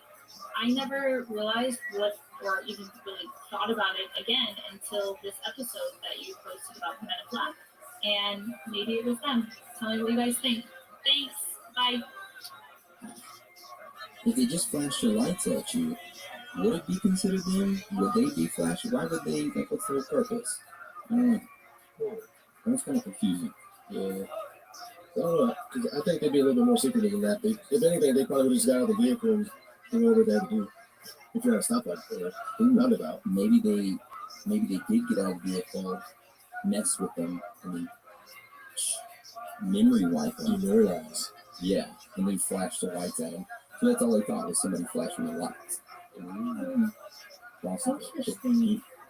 you feel like you were at that roundabout for a longer period of time than you were? That's a good question. Let us know. Leave a voicemail next week. Thank you, Rain. We love you. Yes, thank you so much. That was really good. Yeah. It's like the scene and everything. Oh, yeah. All right, this next one is from Jake. So we'll play that one right now. What's up, troops? It's your boy, Jake Paul. Emma? Emma from Austin? Welcome to the podcast. We're a few episodes in, and I must say I'm very impressed. You're doing a great job. You don't seem like the new girl for someone that's been with the show from since the beginning. You have a good personality and a very nice spirit. Just an overall excellent addition to the TLC team. Danielson, keep the views out on the hand seriously, and you'll be beating off cupcakes in no time. Aaron, I'm so happy you didn't have an untimely Clinton-related accident during your trip. I just got on the Patreon and listened to the Curious episode, and boy, I tell you what, you must have had a guardian angel following you across state lines. By the way, fellow listeners, if you haven't signed up and are listening to get the great extra stuff, you are certainly missing out. I'm all caught up and I'm not disappointed with the bonus content at all. I'm also going to use my priority status to ask for an episode on Rasputin. Is there any relationship to Vladimir Putin? Or maybe a reincarnation of the original cultist? I requested it a while ago for the first season and sent you guys a picture of his dick in his wall, and I'm still waiting on a follow. I hope you all had a great 4th of July. I got a friend on the inside that gave me some of the orange sunshine to enhance my whole experience. I'll just say I had a great time, if you know what I mean. Until next time, stay woke, nerds. Bigfoot 2020, kneecaps. The kneecaps is really kissing on, huh? It is. Thank you, Jake. I love you so much to go. Yeah, I guess I did have a guardian angel. Orange Sunshine is great. And Rasputin, we're going to suck him off eventually. Okay, he's coming. Alright? Just stay calm, okay? Appreciate the shout out, dude. I mean, I've been waiting to hear that voice all season. So we're glad that you've come out of your hiding hole and I've made your way back to the listening. I gotta admit, I love that you totally pulled your priority card, man. You were like, my suggestion, slam that bitch on the table. Yes, just like you did with me the other night. Anyways, honestly though, Jake, you're amazing. I'm so happy that you're around, and keep sending in voicemails. Keep messaging me. We missed you, dude. Yep, thank you for your voicemail, email. I haven't forgotten about you, Jake. Just been very busy. But yeah, thank you, Jake. We love you. Yes, we do, dude. All right, so that's the end of the voicemails this week. It's 8. If you left a voicemail and we didn't play it, we'll play it next week. We are having to put limits on the amount of voicemails we play this week. I know we got a couple we didn't get to, Young Agumon, we'll get to those. We got a couple more we'll get to for next week, but we can only play 8 a week, because of our time limits and stuff. We're trying to fit everything in, but we thank you, we love you, and we're going to move to ratings and reviews right quick. So we're going to start on those. So the first review this week comes from Lick and Sassy Balls. So, he was left on June 5th, and the subject line that reads, "Number one fan, amazing podcast, truth, with 5 stars." And they go on to say, "Just stumbled upon this podcast about 2 weeks ago. Look for Conspiracy Podcast. My go-to was Conspiracy Theories by Podcast, and I've been listening to them for about a year, only because I couldn't find any legitimate podcasts on them. So I listened to this. First episode I listened to was the DMT and the Machine Elves. I actually listened to it 3 times. Once at work, once on the way home, and again in the shower. Fell in love right out of the gate because of my experience with psychedelics. I thought I knew all there was to know about until that. I then started listening to older ones that caught my attention. I still haven't listened to them all, but I'm progressing. I now listen to the podcast throughout the day. I'm a big fan, and I admire all of what you guys do. You guys even touch on subjects that others seem to not. You guys have such an open perspective, and I wish there were more people like you in the world with the same outlook. I look forward to the new things you guys do. I love the art for the podcast and plan to get most of the stuff tattooed as well. Okay, cool.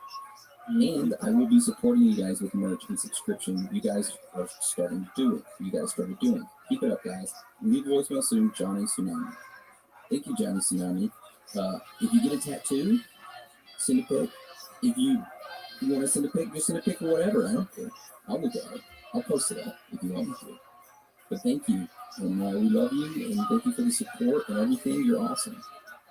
Yes, thank you, man. We appreciate all the Patreon messages you leave for suggestions, and we're definitely sorting through all those messages and adding the episodes or the topics y'all suggest and onto our list. So thanks, dude. You're awesome.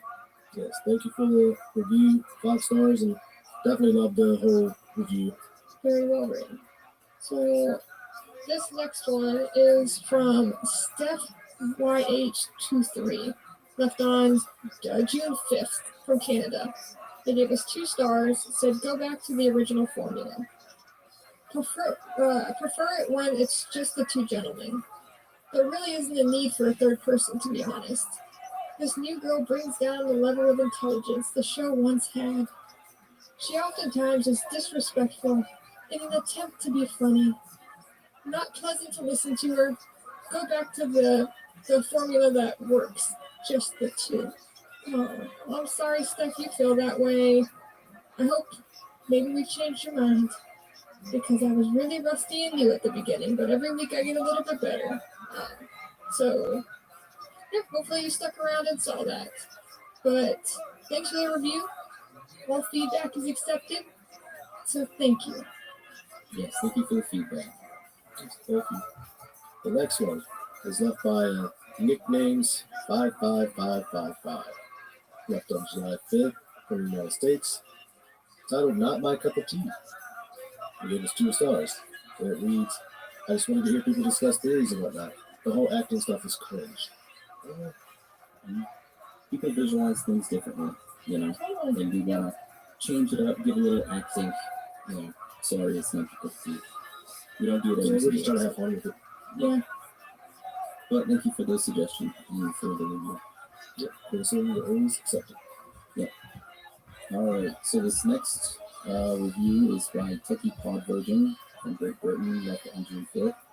It is 5 stars. The subject line is Juicy Conspiracy Ear Origin. They're going to say, being a podcast version, I couldn't ask for a more open-minded, for a more mind-opening and sensual experience provided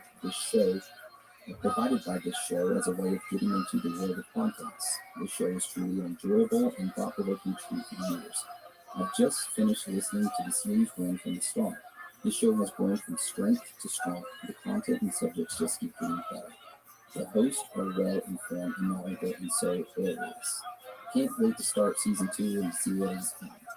Keep opening minds, guys. Big love from Scotland. Thank you, Techie Pod Virgin. Love you. Yes, thank you. Thanks, man. So our next one is from FlemDog349. Left on June 6th. 5 stars, labeled a dope podcast. I found this podcast by searching UFOs. I thoroughly enjoy listening to podcasts that talk about strange things and conspiracies. It's also hard to find a podcast with people whose voice I don't find annoying. So thanks for not having annoying voices. I also followed y'all on Instagram, so you got a fan in me now, smiley face. Love from Michigan, yours truly, Brandon. Well, thank you so much, Brandon. We appreciate your message, and damn, thanks for the 5 stars. Yeah, thank you. Love you, Slim Dog. Much love, man. All right, the next one we got is from Rosie Sunny, left on June 6th in the United States, titled One of the Best, with 5 stars. Hey y'all, my name is Rosie, and I just want to say this show is one of the best ones I've listened to since joining the podcast world. I discovered the show by accident and have not been disappointed since. Not only do y'all do a good job and painting an image in my head of what you talk about, but I literally feel chills at times from how vivid y'all talk about subjects. It's like I'm watching a show in my mind. Love the topic discussed. Really have learned a lot starting the podcast. Aaron Daniel, y'all's energy gets me going at work. Keep up the great work and keep setting the bar high. I appreciate that. Nice. Thank you. Thank you for your kindness. This next review is left by Crane O, and it's from Mexico. It was left on June 6th. The subject line that reads, "Great show," is 5 stars. We're going to say, "You guys are great and have a lot of cool ideas. Keep rocking." No, you keep rocking, Crane O. I love you. Thank you. We appreciate the 5 stars. And your feedback. So this one is by Jake Bono, left on June 7th. 2 stars. Not into it anymore. For a while, I definitely enjoyed the podcast and have been pretty excited for new episodes to be released. That said, this new season has so far been cringe after cringe, and there's no way I'm finishing the episode. And unless it goes back to Aaron and Dan, I will likely be done listening. Not trying to be that guy, but Anna has to go. Please consider going back to the way things were. The show was so much better and less cringe before. Well, thanks for the feedback. Give it some more listens. Give it some more try, man. You can't just after one listen, you know. Really. No. All right, the next one we got is from Gothla, left on June 9th from Ireland, titled Amazing Pod, full of crazy people and stories, with 5 stars. This is my go-to pod for weird side listening. Love what you do and keep on doing it. Thank you, Gothla. We love you. Thank you. All right, the last review was left by Ruben, PRS, on June 9th. It is 2 stars. The subject line that reads, "What happened? I'm just not digging this new host. Sorry, guys. I'll keep, maybe I'll get back. She seems new at this." So, yeah, we appreciate the feedback. Give it a listen again. You know, I know people aren't used to change, but see what you can, see if you give it a listen. Update your review and let us know. But that's the end of the ratings and reviews. Kind of a rough week, the ratings and reviews, but I mean, hey, we're going to have those at times. So.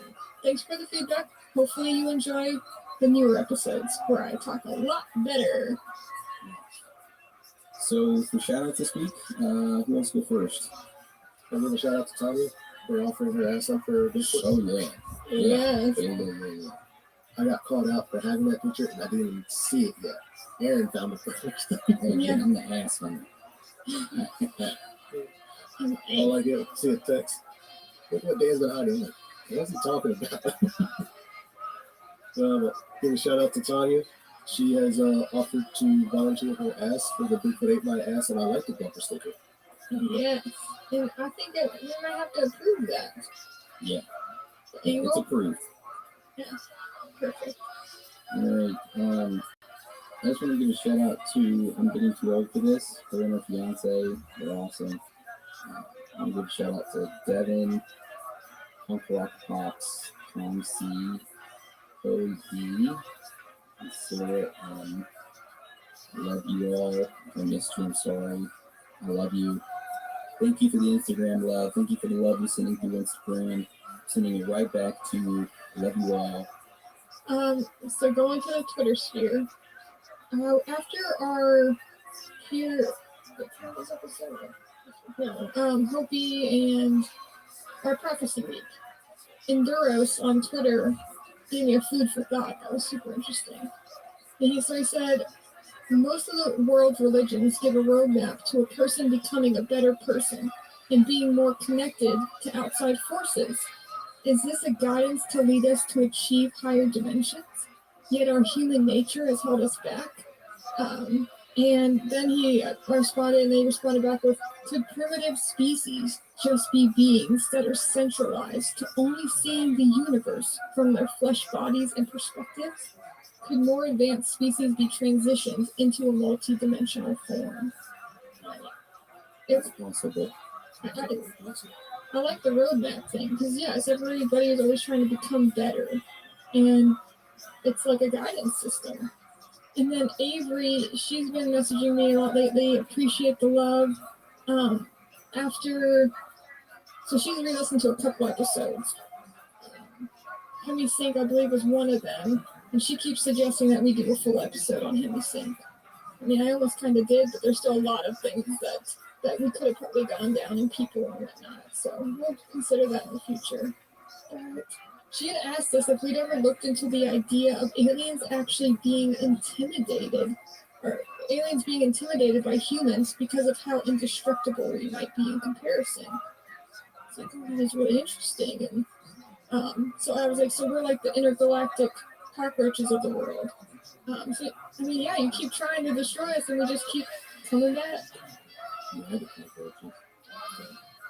Thanks for the follow, Inquisitor of Strange, Michael with a mask, Wolfie999, Jackie Prager, Bren Lee. You're always liking stuff on there, and I appreciate that.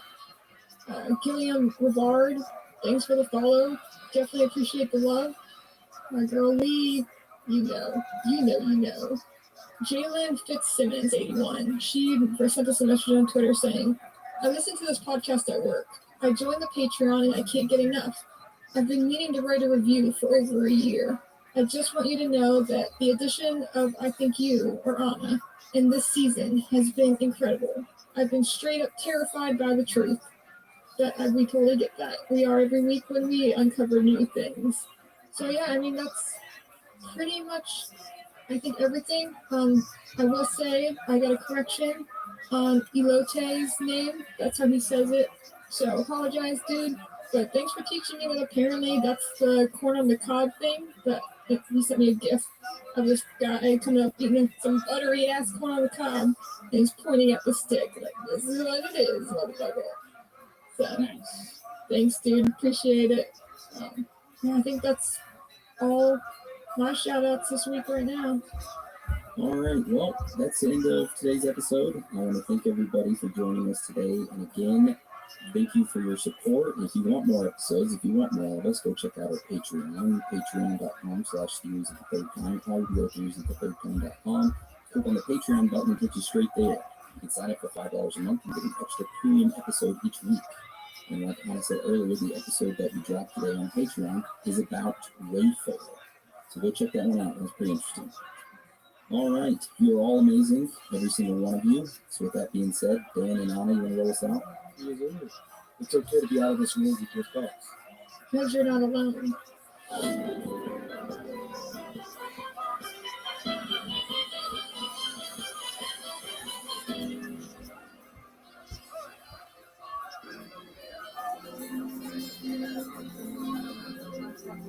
He's the 41st president of the United States, George Bush.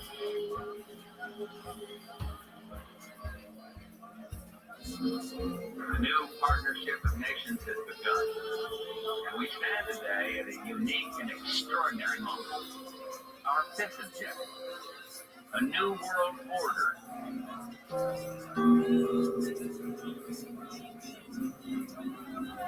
A shadowy cabal that has infiltrated every part of society. They are the true puppet masters, pulling the strings in every aspect of your life. They are the most dangerous and powerful group in the entire world. They are the Illuminati.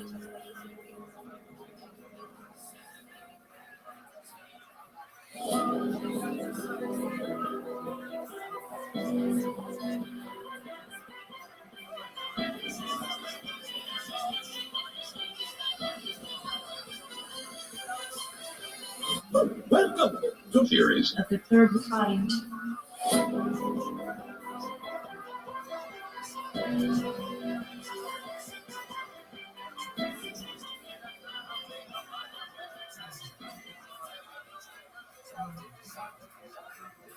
Welcome to Theories of the Third Kind. I'm one of your hosts, Aaron, and the other one joining me today is Daniel-san. Konnichiwa. Today's topic is the Illuminati. But before we get into that, let me do a quick announcement. We don't run any ads on this show or take any money from corporations. So if you would like to help us out, a written review on iTunes helps the show tremendously. If you don't want to leave one, though, that's fine. We just want you guys, girls, aliens, reptilians, Bigfoot, Sasquatches, Chupacabras, ghosts, holograms, human clones, dark web blippers, men in black, Illuminati members, whoever or whatever you are.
going to get a bunch of influential people to judge.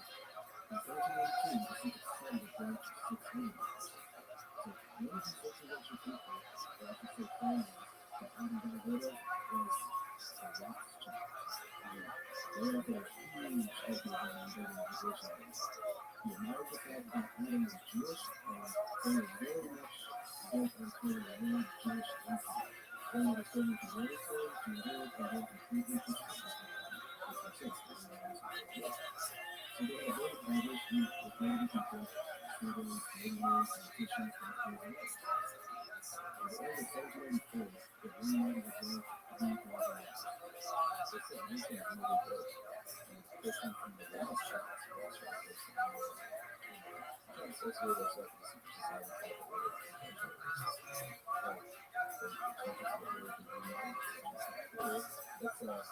It's good. So, after kind of growing in 1780s, the Illuminati started making plans for shit that was happening. And once the plans, some of the things like ISIS, and other stuff happens, and they would make claims that their organization was the reason that happened. I think the Illuminati was kind of accept the Illuminati was doing suicide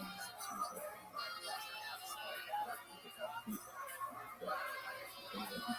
So, one of the first things the Illuminati planned they were advocating that the kingdom of revolutionary war in order to weaken the British Empire and the French Revolution to destroy the British Empire.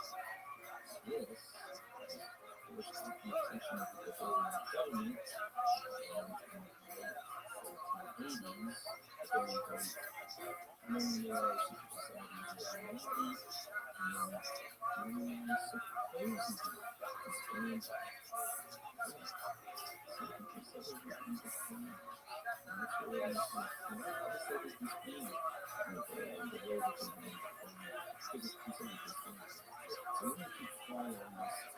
disbanded. So, for the next 2 decades, the Illuminati supposedly operated in various names with God still active pursuit of the ultimate goal to achieve a non-world government and to subjugate all religions and governments in the process. That underground and coordinated shadows and the Illuminati are still making plans for things happening around the world. And said that they were able to achieve control of the European Parliament and the international principles. They secretly used the control marks and was writing to the Communist Manifesto that they were to use the differences of ideologies to enable them to, and I quote, divide larger and larger numbers of the human race into opposing groups, and that they could be armed and then brainwashed and deciding to destroy each other. Which means basically I think that happened that they were explaining which we still see that used today in the government policy says, oh, all your hardships and the reason you're on the job is because of the increase in the corporations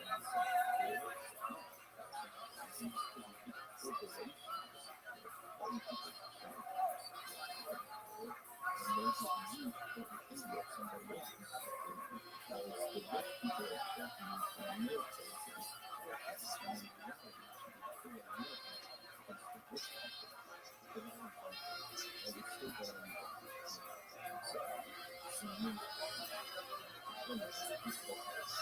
So this next part is called the favorite part of my entire research project.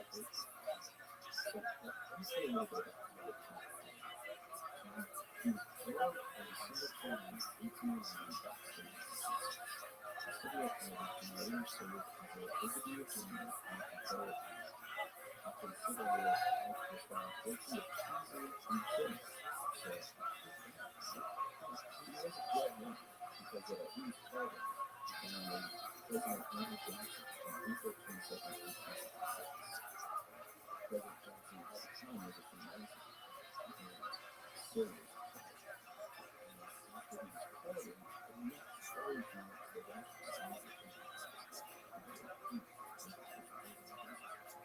Well, he does. So after 17 years, he was able to free American 16 different nations.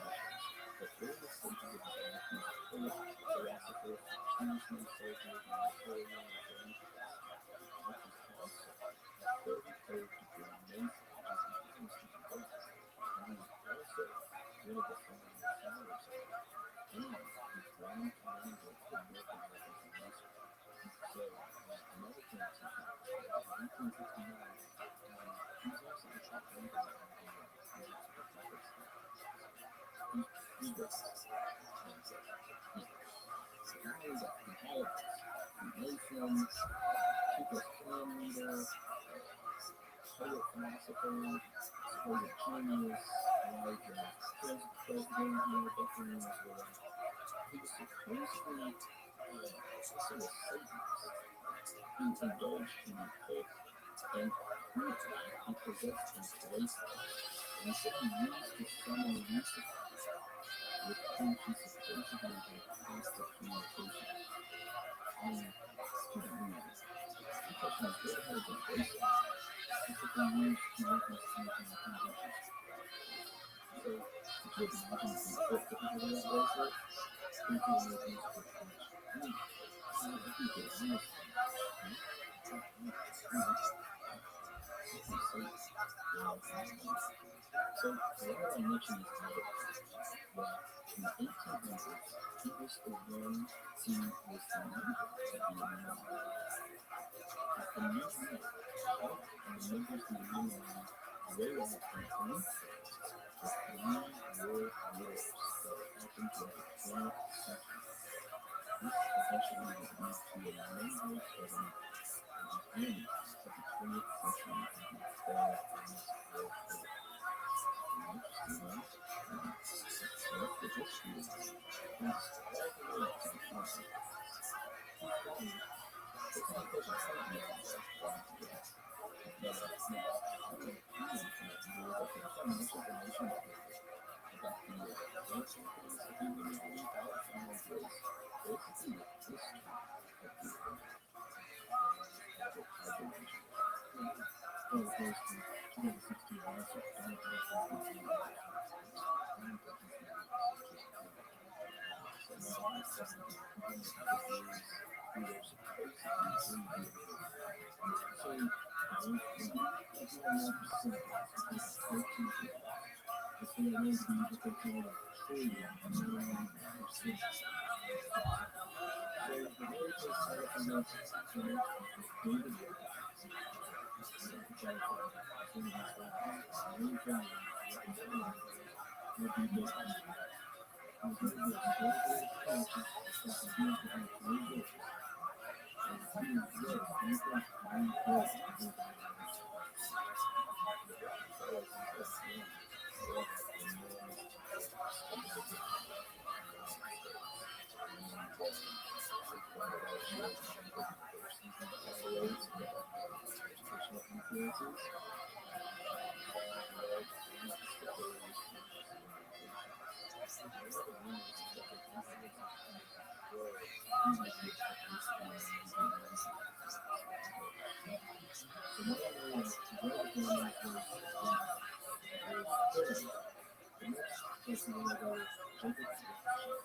It's not because I can't make it right together. But I'm going to find much information about the ancient things that we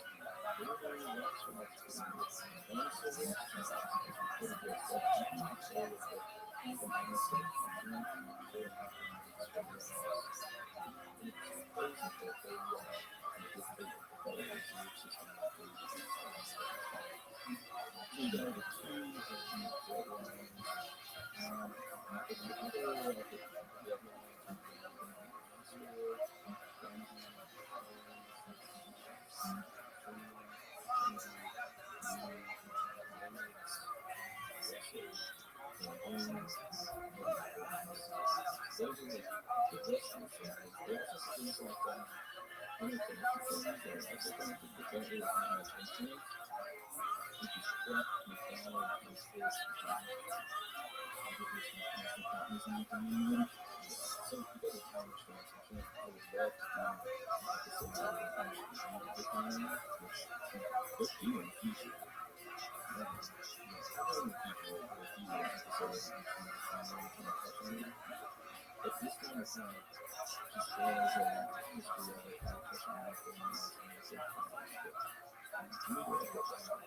Okay.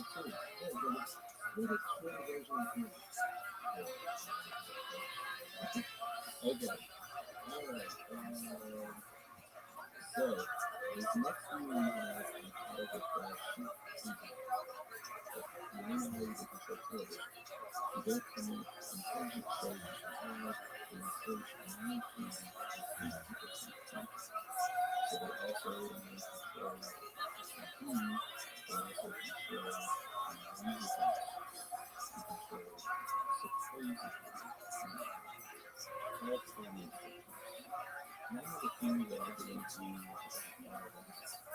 I don't need it because it doesn't go on that sheet. So this next one is the supposed so it's supposedly the 13 and we talked about this earlier about freedom. That each of the 13 songs has James Queen's practices and practices for example, the Rockefeller family these people who are selected as kings and princesses with their own wedding kings and princesses practices are strictly political.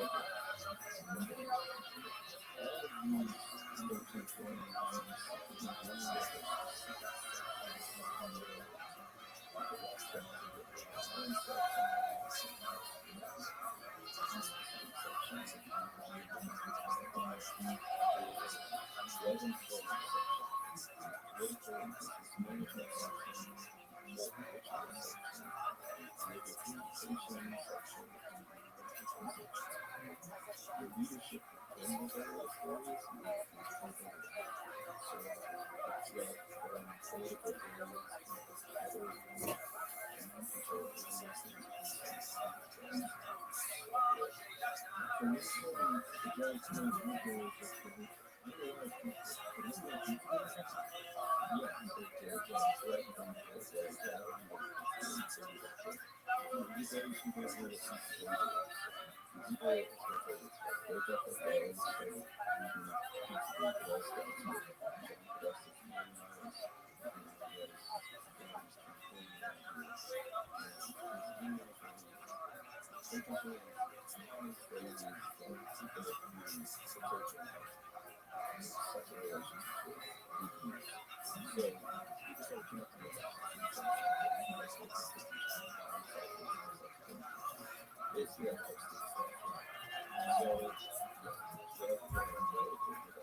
seen, there are numerous trees. And they also said that the Denver, Colorado is a kind of closed. Aliens are very different than what many science teaches us. Silicon there are 57 underground bases and bunkers in the United States that are used for various purposes. There are 439 bunkers in the entire world, and all of the bunkers and bases are controlled using WMR. The largest one is underground in Brazil. This bunker has the capability of holding 5,000 people for a period of up to 20 years. It is secure for the end of time, and that only 5,000 of the world's richest, brightest, and most powerful individuals will be able to access this bunker and will be available for them for natural disaster, usual things that they have to finish. Hey, I'd like to say that I'm not about being smartest guy, richest man, but they're fine. I'm going to need some clean language about it.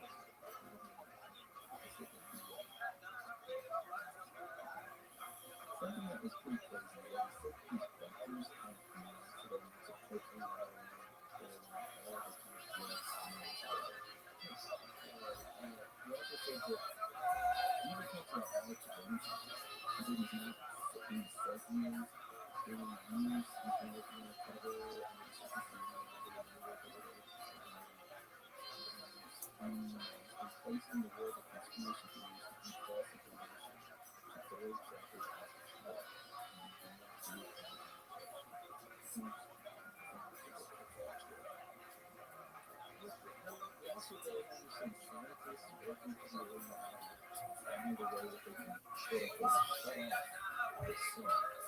A weapon has been created that shoots a beam of high-density radiation right into the heart of things for seconds. This beam of radiation penetrates the planet at a very large cylinder and is direct away. The radiation is directly on against the deep of the star that fell in the depths where the wildfire. Technology has been studying various stars and the solar system and solar holy shit, that's like the leaders in North America.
You see that?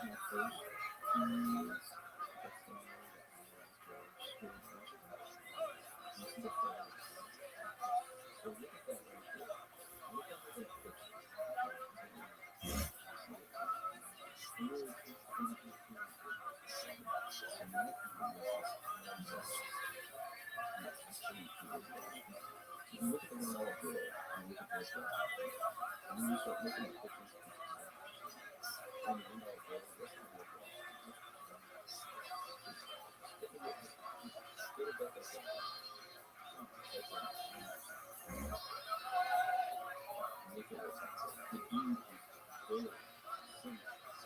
Not just safe, but yeah, controls all the bodies and everything. So, that's what this space there is sort of saying. We did end up someone the same give up some agreement that this is perfectly the right space. So you say, I believe that is one of the largest in this piece of opportunity with the principle is connection to travel the world. So he was pretty much on showing the play, a little bit of yeah, it says that. Yeah.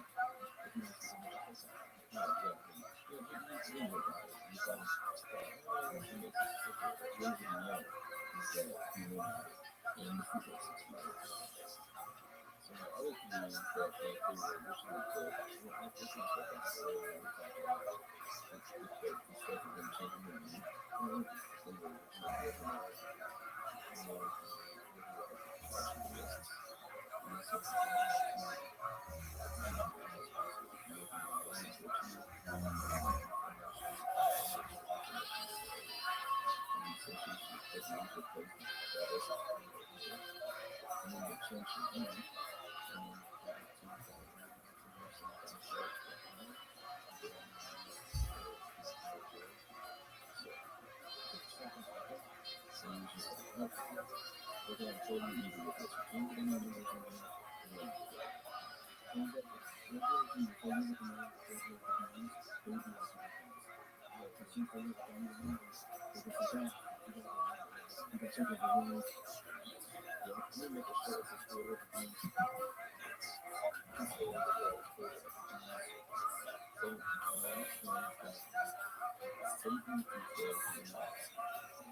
We're going to totally easy with this.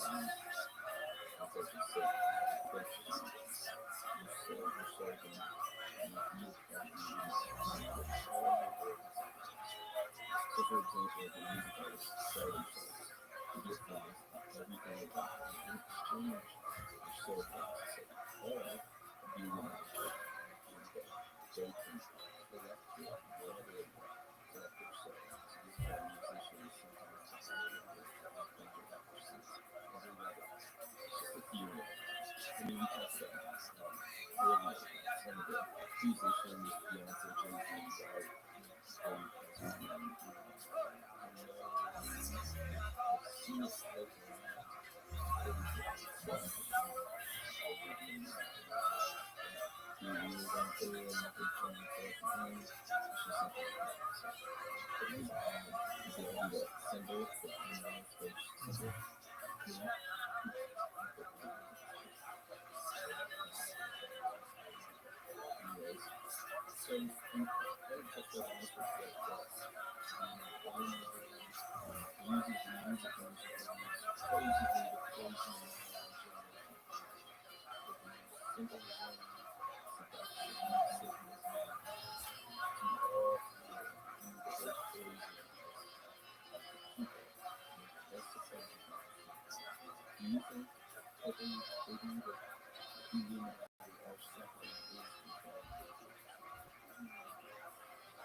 but there's definitely some other features.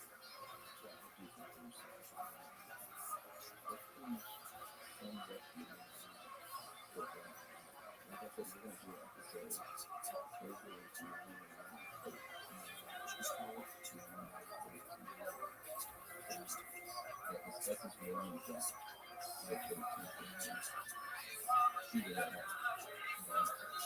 What they control. This is kind of to do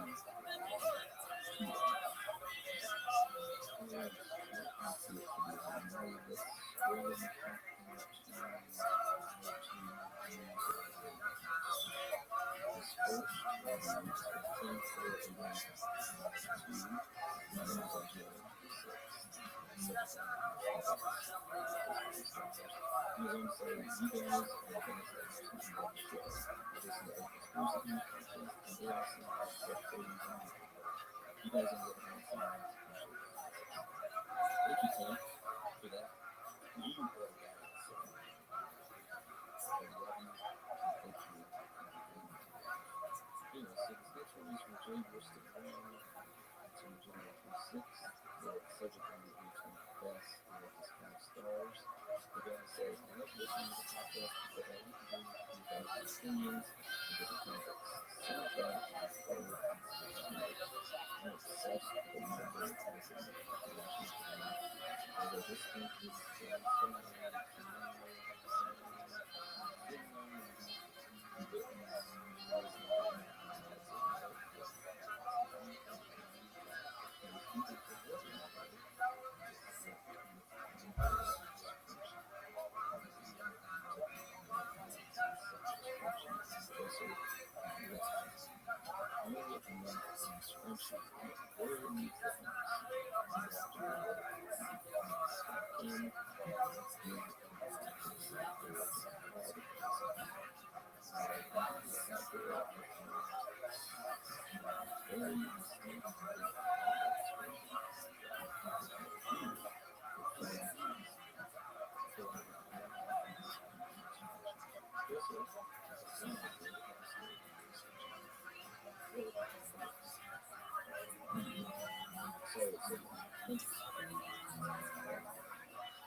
So the next one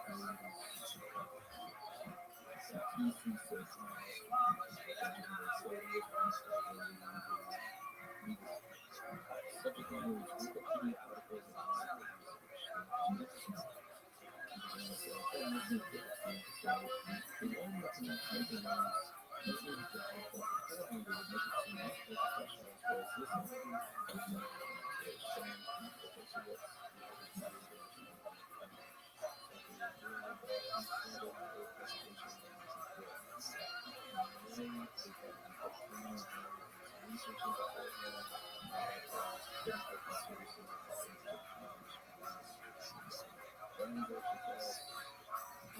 Wikipedia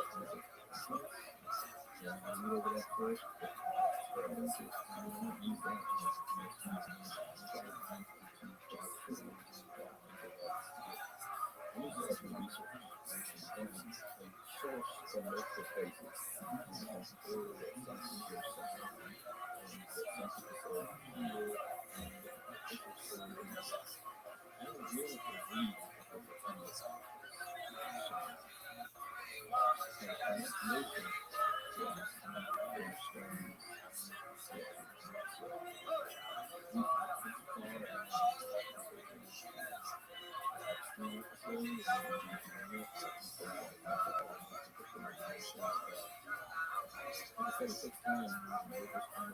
and research. Sorry, we messed up on the next episode. Old episodes. Turkey down. Next one is from Alice Kirkman.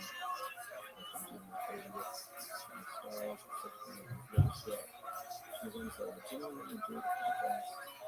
I want to listen to them on my walk and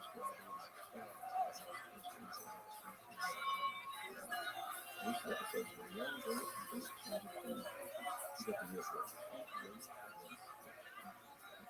Thank you.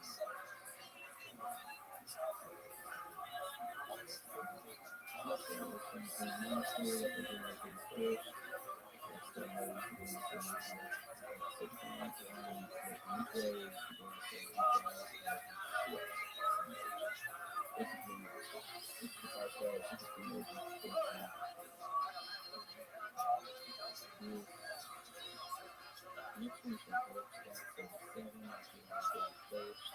77. Review. This show is the classic on this. I love how you guys managed to deliver my product. This is me out. This is me out. Like keeping this smile on my face. That's a good day. Really recommend the show. Thanks for having me. Thank you, Alex Scott 77. You, thank you for your love. Thank you for listening to us. And for recommending the show. Really concerned in case you think that you can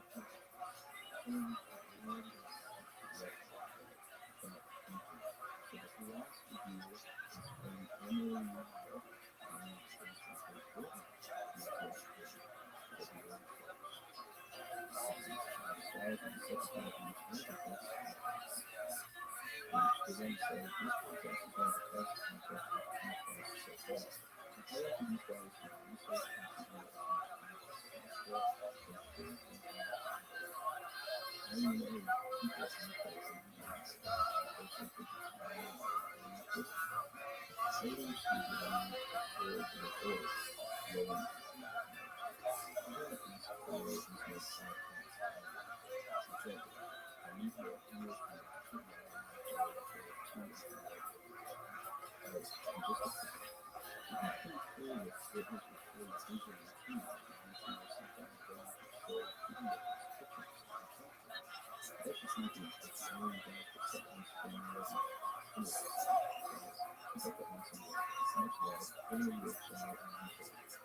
Not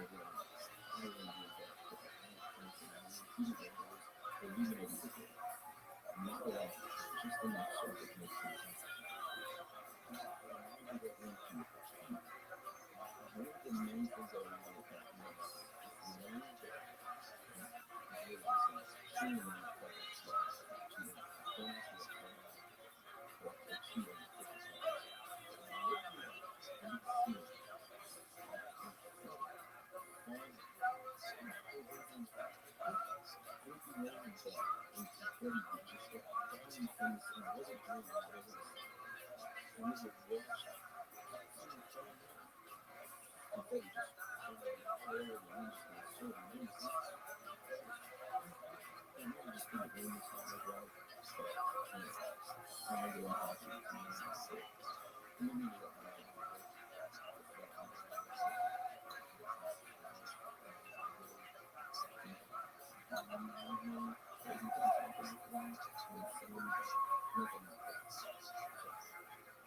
I don't know what to do. Maybe some kids, like some kids have some special abilities in the neighborhood, and maybe they're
So, and there's also tons of siblings that got this as well. Like all of their siblings as well. All kinds of I feel like they live in it's weird childhood experiences and maybe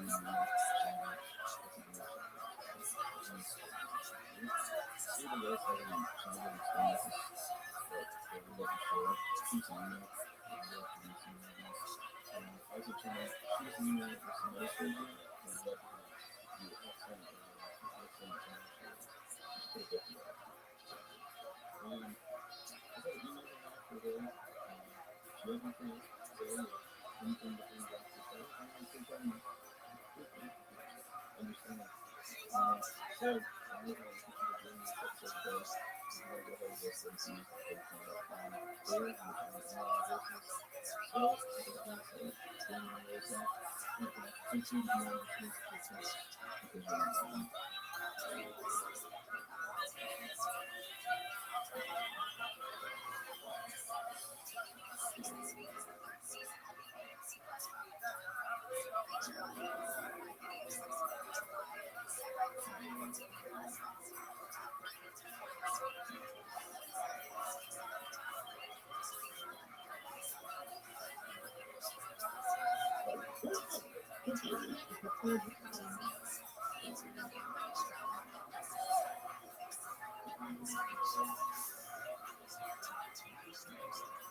This seems to be the most, I guess you can say, favorite view of the residency of the airport.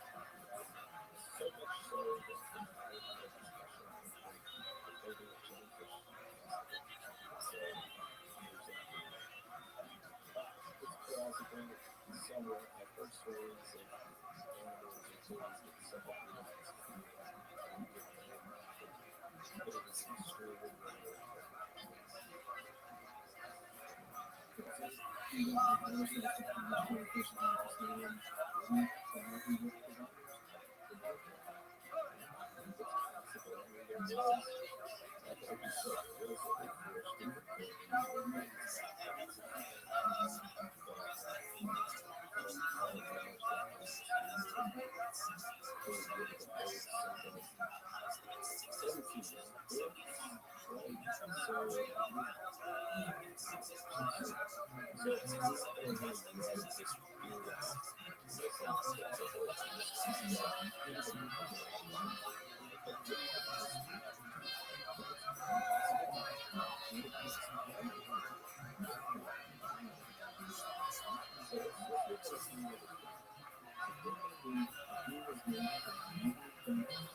rare. So we've got blood cells that are found in the cognition conditioning at the hospital. If those would result in a brain traveling subject,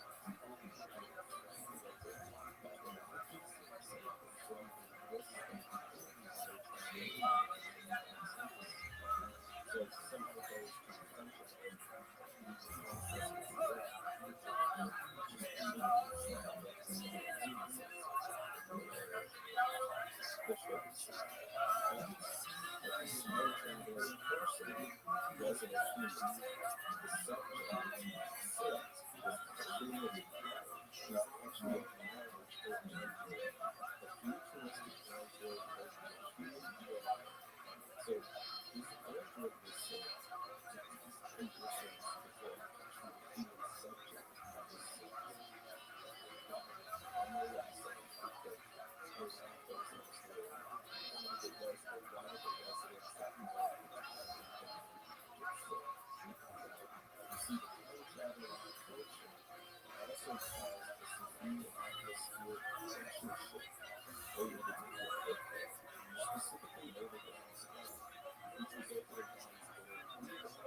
So the special is not really a thing, but it's like a strange stuff that happens in human research for this topic. Is that the episode there's no way that I can see if this comment is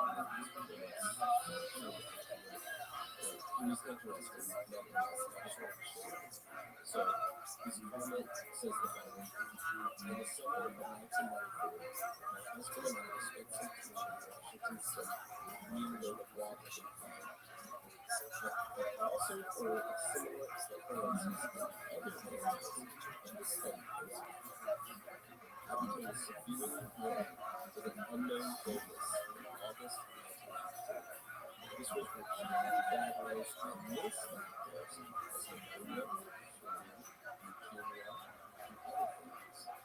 After a number of months of both pressure and intermittent paralysis, doctors looked at, theorized that somehow I had bleeding air syndrome.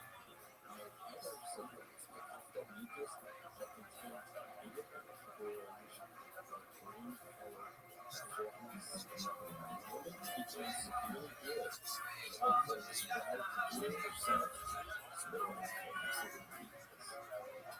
That same time, it was extremely difficult.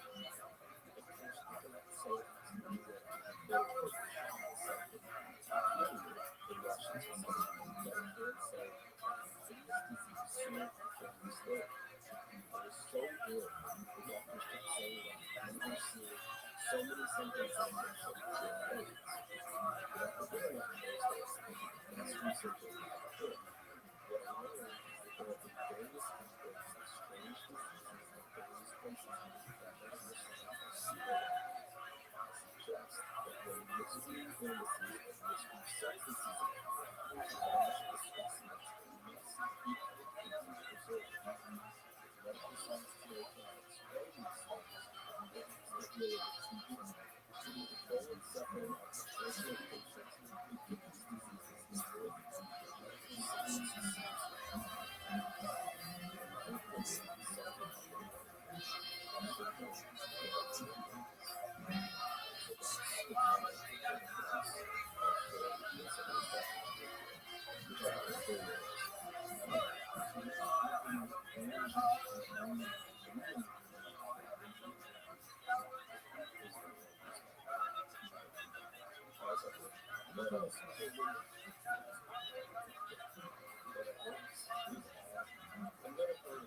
came across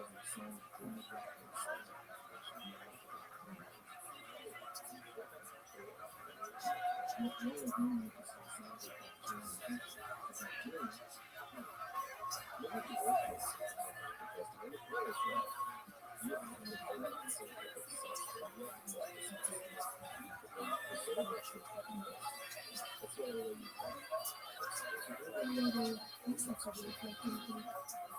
yesterday's documentary,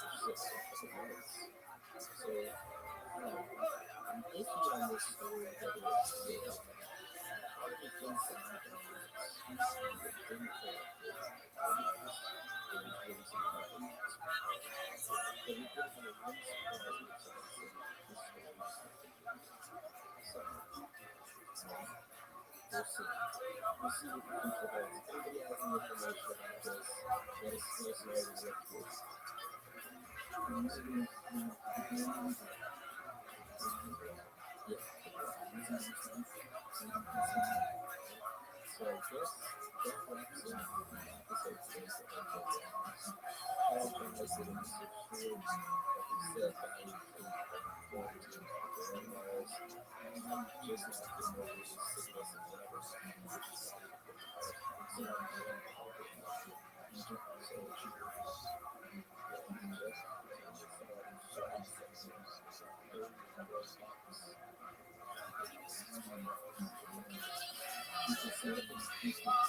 So what information is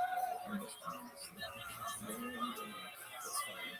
There's no pressure. I just want you guys, girls, aliens, reptilians, Bigfoots, and just keep it numbers, ghosts, whatever you want. And for the show. Also, if you would like to reach out to us, you can shoot some us on Instagram or Facebook. Or you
can go to our website, which is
So, of course, after receiving the facts,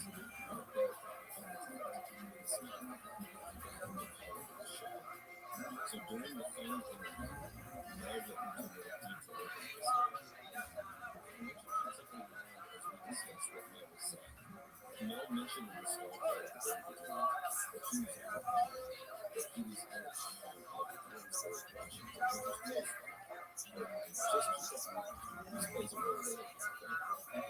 So Mel said during the phone interview that he bought the property, that the hole was located on a few years earlier, and the previous owners had owned the home for over 30 years. He also said that the neighbors lived at both properties. People in the home regularly dumped their garbage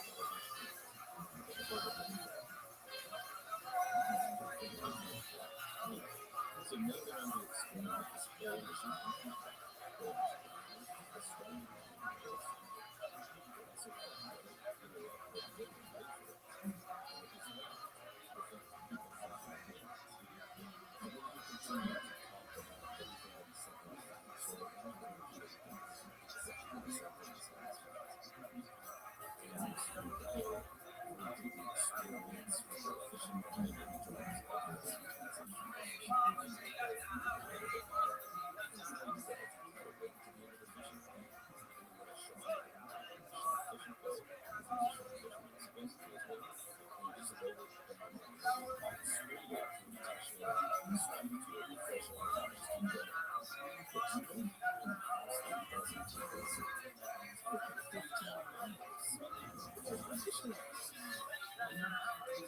So, of course, the listeners on Coast to Coast are super interested. So sometimes when we try to get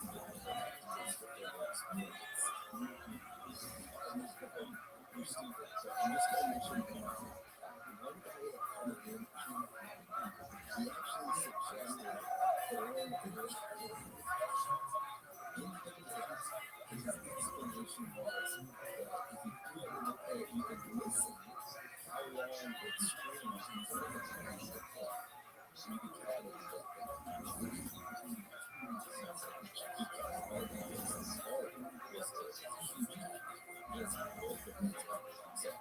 So he had like that suggestion. So we're taking suggestions. One of them is that he suggested that no one of our tutors be loaded into the day to report on what was going on. Mel was years going through that. Unknown dangers in the code.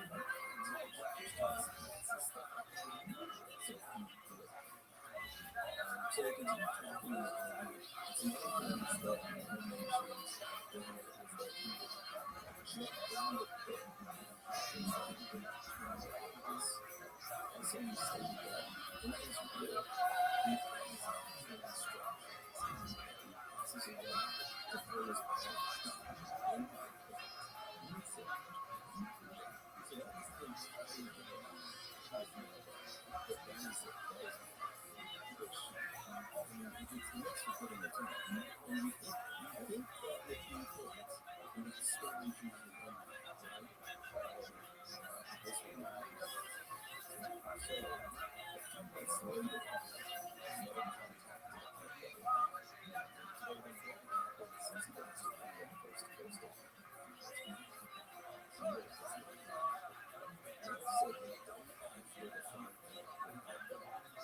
He decided to return back to his property, the one that always lived there. He said that upon reaching the entrance of his land, there was grass, uniformed people, climbing and melting, playing flash, and notes of non-building property for time being. And I said, no, he didn't believe that, because he didn't see any smoke or no other evidence of the grave. So he tried to tell these uniformed people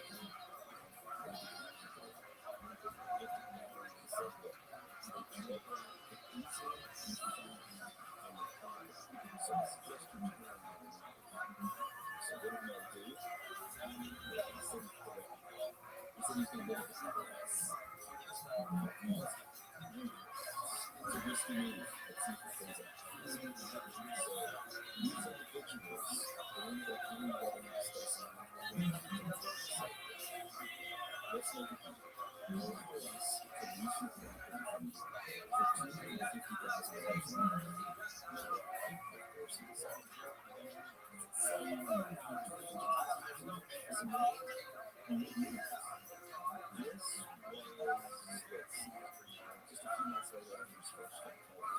Doing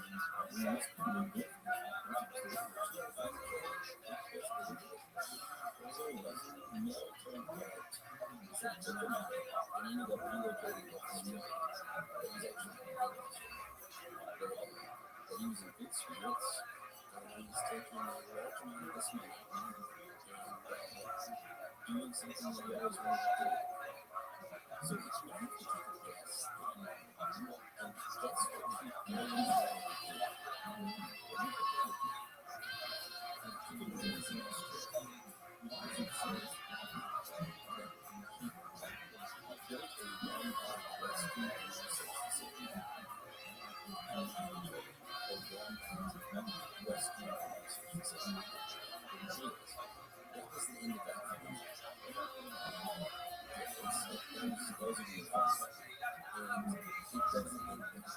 this thing continues to get weird. This is so something is putting on music.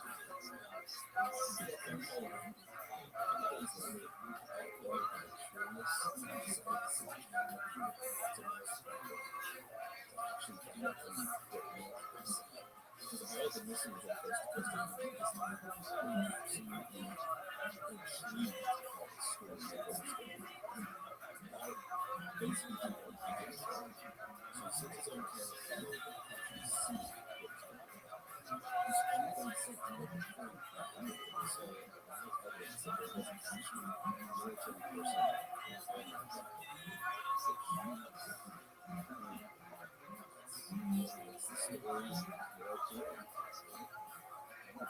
So the months passed by, and this was keeping piling as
But Mel said it was bad. He said, once the show came to, you could visibly see it screen, but of course you couldn't hear it because of the helicopter. So we lowered the ship over 1,500 feet and waited for it. The plate was in the recognition. The ship was dead. But there was no visible marks on the ship. There was no blood on the ship. So I said, let's cut it open. So let's cut open the sheep, and I noticed that the inside of the sheep opened closed. Also noted a strange trail surrounding the walls. Two low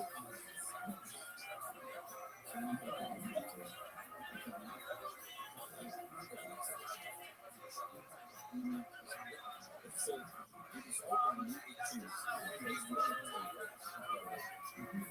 Inside was a fresh creature that looked like its 18-inch long cross between a fetus and a seal. The creature had flippers at the seal that hangs on a tube. It was a tooth and connected to the tube with an umbilical cord. So the nose of the creature then disconnected itself from the umbilical cord. But the thing crawled around on the table, snooped, and then looked up at me, and it then said that he felt hungry. So we put the creature up and placed it on the ground. And he said that his hands had one face and a small peaches and blue small face. His eyes are small focus, and I'm not even in the TV. I'm almost done. I'm sorry to take it so long.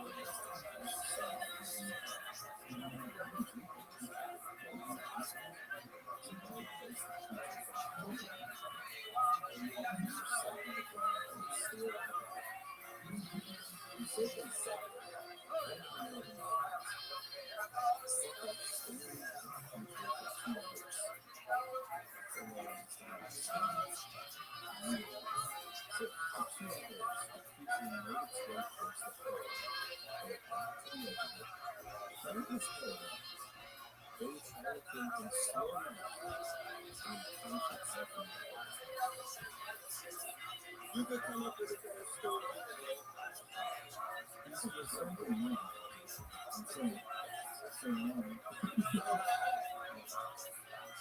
So, of course, he was still on the floor, and Small said that prior to going to Nevada, that he had been diagnosed with a lethal form the doctors doing 6 months later.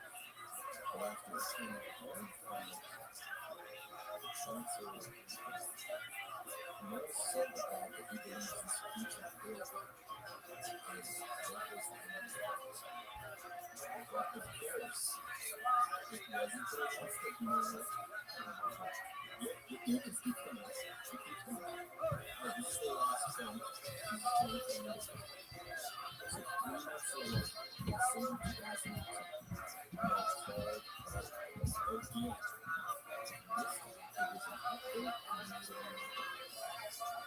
Mel said that he died in his own eyes. They told me that the creature had returned multiple times and that they had been in contact with it. The Native Americans told me that they had found a way to communicate with the creature. If they spoke to him in one of their own languages, they said the creature warned natives about the burning ice and told them that the ice came and would destroy the earth in a very short amount of time. The creature also said that there are intelligent beings in other worlds who anticipate that the human race will destroy itself in a nuclear war, and that the plan to move in once we're dead, and that they wanted to use this special ice. The creature finally told them that when this special burning ice is discovered in the universe, it is almost always an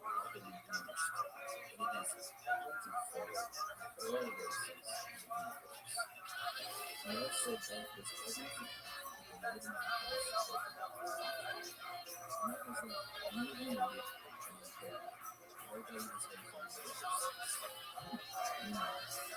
Some strange things like this. Several people have gone out and searched for this story. None of them have succeeded. Some speculate the real reason for the misconception is that image the misconception is that we're talking about is it's actually the weapon of the military training that the government provided, which I looked it up and it lines up that few of those lines. Another thing that's noted that is the sergeant had telephone decrease in some of the wires in the telephone directories, registry of transfers, any of the existence that he was a resident in that area. He was not. I think that thing. Which causing these question of his ability to exist.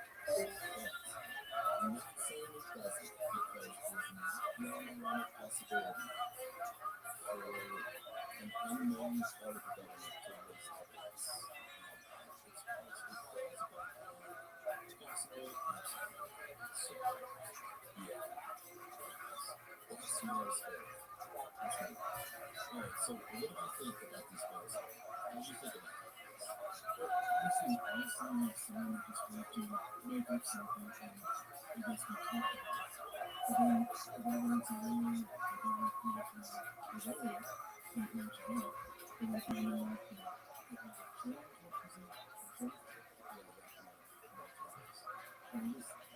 it just doesn't seem like something logical, especially when the sheep part, yeah. So, as I was researching it,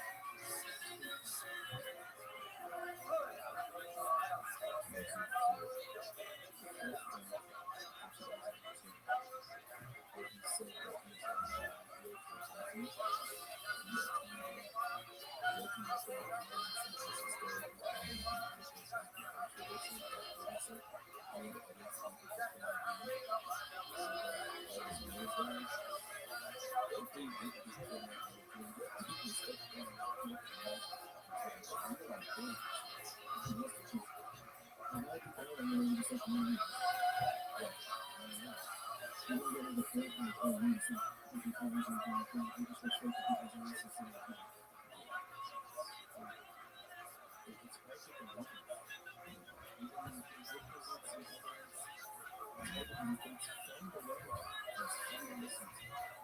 So let's go ahead and move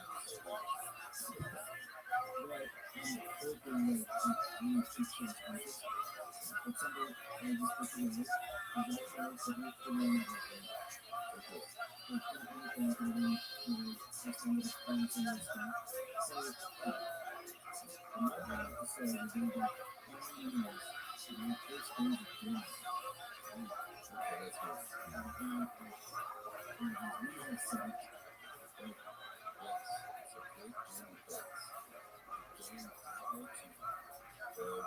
will be really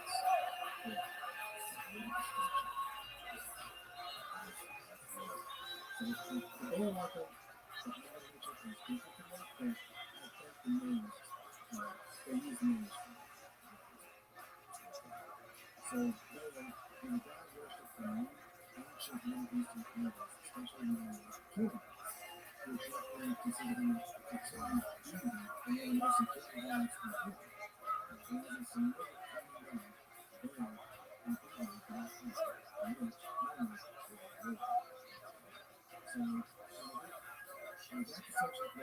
But somebody I just put in this, and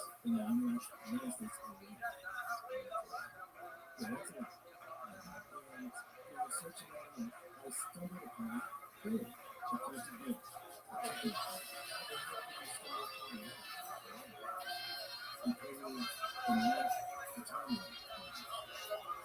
kind of looking at the shot, I have more to say. I'm kind of flexible. But I'm not going to express this right now. If you talk to me to say it, then just go ahead.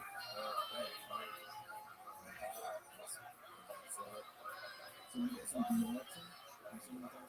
Beyonce? Yeah, what's up, though? Yeah. That one, April 19th is a special day for the living rights. That's what I'm going to read now. So April 19th is the start of what they call the great sacrifice to the beast. It's April 19th and it lasts through May 1st. So it's like a 13-day ritual of sacrifices. And which May 1st is pretty much known as May Day, but also Beltane, or Beltane. May Day is pretty much what's called a holiday. Where they originated, I'm not sure. But May Day is considered the Illuminati's second most sacred day. Right? So Beltane begins April 30th at sundown and lasts until sunrise on May 1st. Beltane is pretty much the actual Halloween in the September calendar. And like they say, as Halloween is a time of weeping, Beltane is a time of rebirth. So now, pretty much May Day is the time of rebirth. From April 19th to May 1st is known as the Feast of Mary. It is an ancient Canaanite god that is denounced in the Old Testament. Child sacrifices were a key feature of worship for Mary. And a statue of this deity is set up somewhere in each chapter. You know what I mean? Like the Romans, the Roman boys, the statue of this deity is set up in the area of Rome. So we've already talked about how much crazy shit is this. So it's weird to mention that the ancient American flights in the first, because this it's predicted that the world's that have the most deaths is in the country of this coronavirus. Is that the case? Because I could totally feel that. So that's the very main connection I made. But then I dug a little bit more. And this right here, I think is a beautiful connection. So, April 19th was the start of the Feast of Mary. I'm going to go back in time a little bit. April 19th, 1995. You know what happened on that day? It was the Waco Massacre. No one, because if you didn't go forward,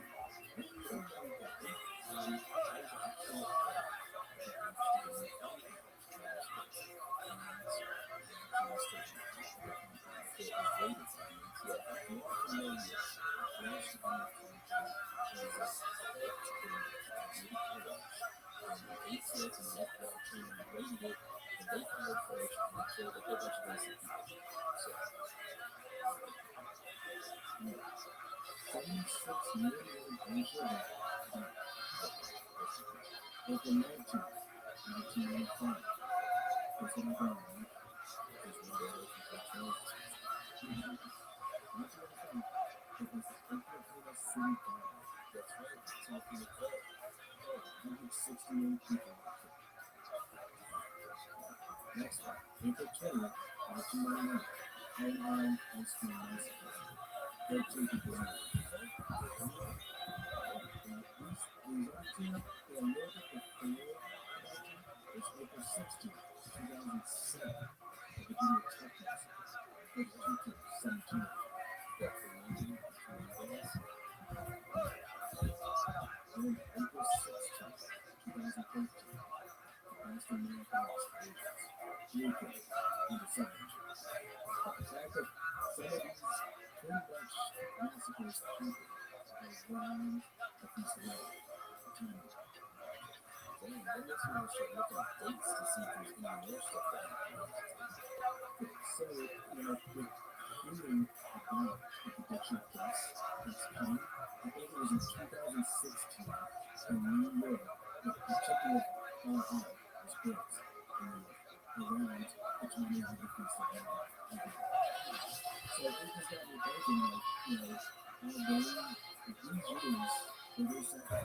Yeah,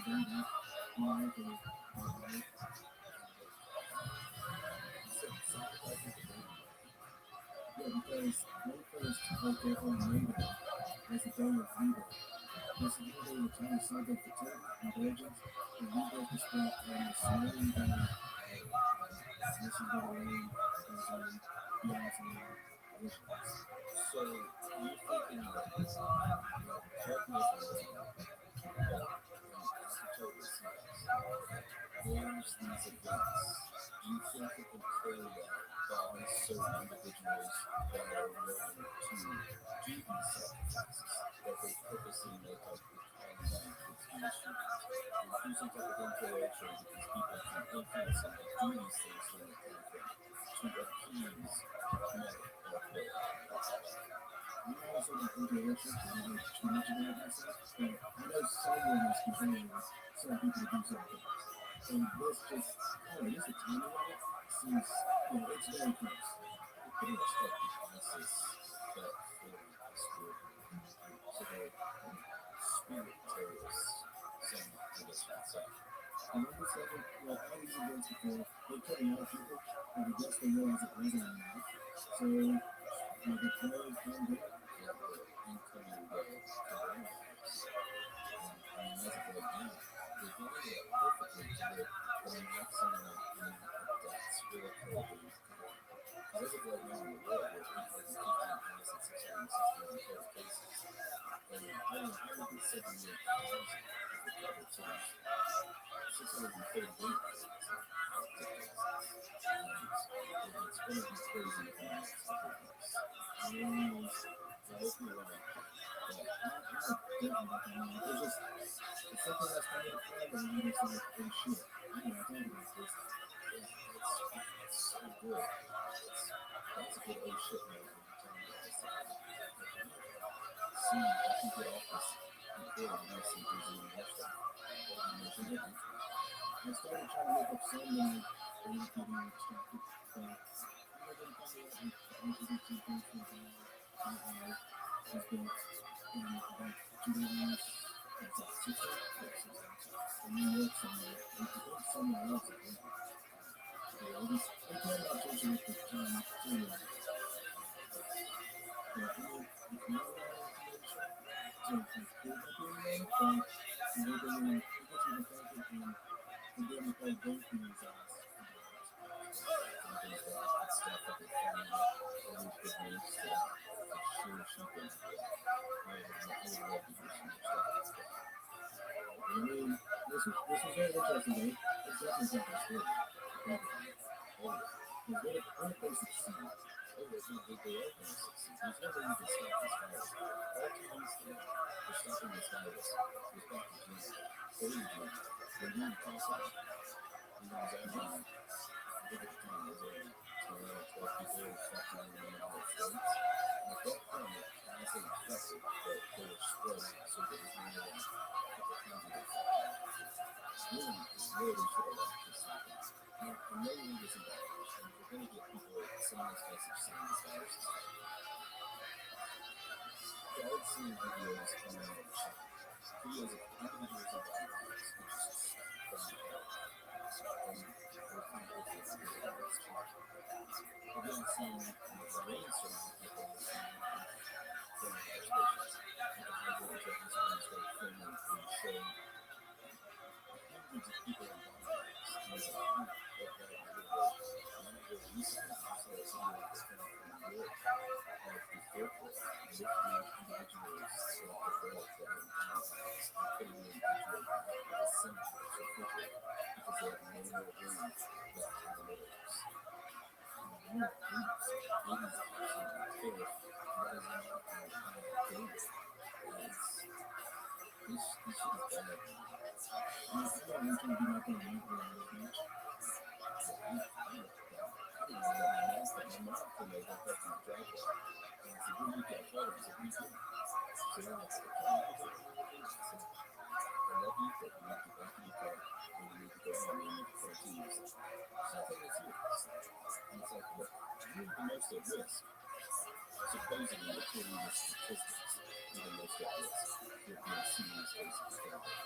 And that is the policy. So that's a big thing. My work is taking it seriously and so strong everybody who comes in. Yeah, you're typical program and stuff. So I'm not sure it's safe, but we're about to get an influx of thousands of people coming next week, which doesn't make sense. Wish me luck. I don't know if it's going to be working. I'm fine. Not because of Corona, but it adds on to it. You know, it's smart of you not to, because they, I knew that you were going to work after the individual who was out there at times. And they tried to get thermometers the other day so they could start taking people's temperature. They couldn't even find thermometers. That's how low people. So what they do is when people come in for a job, and these are recommended here in the card. This card says, have you been out of the United States in the last 2 months? And have you been in contact with anybody in Canada? And if they check no on both of those, they're like, yeah. So, look, there's a whole community spread around the United States. There's a ton of people who already have it.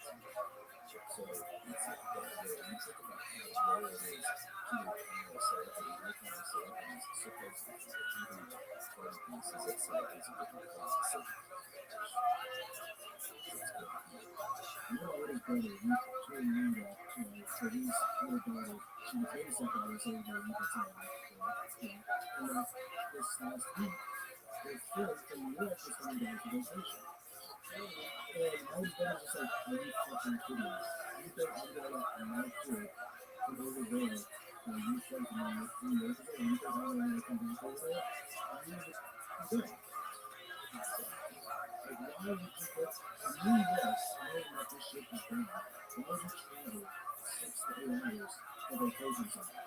Those are the kind of people right there that if this is a serious case, like it is, that's what it seems like, why would you spread it more? Because you could have it and not show symptoms, but you still are a party. It's a lot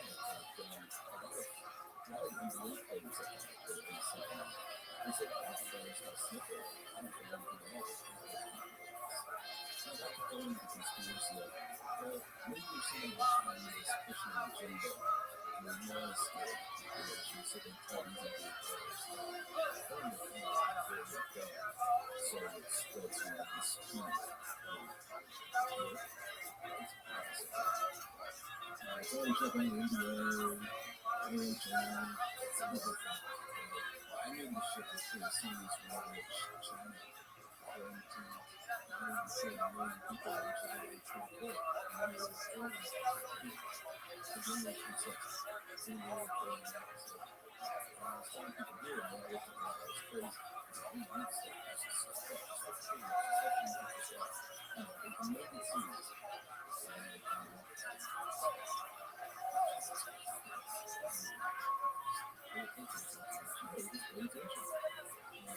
So, what's your prediction on how the next month is going to happen?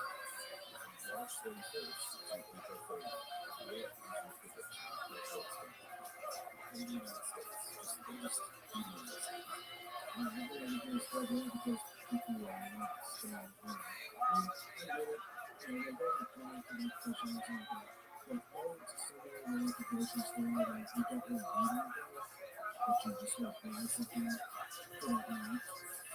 Spring groceries in Florida on the beach. Did you see that picture? I did. What are you guys doing? It's aggravating. But what's your prediction? What do you think is going to happen over the next month? Do you think there's going to be a lockdown? Do you think there's going to be a shutdown? Do you think that it's just going to disappear and the street says it's going to get rushed? Right now, we're in a state of broadcast until June. That's right, June.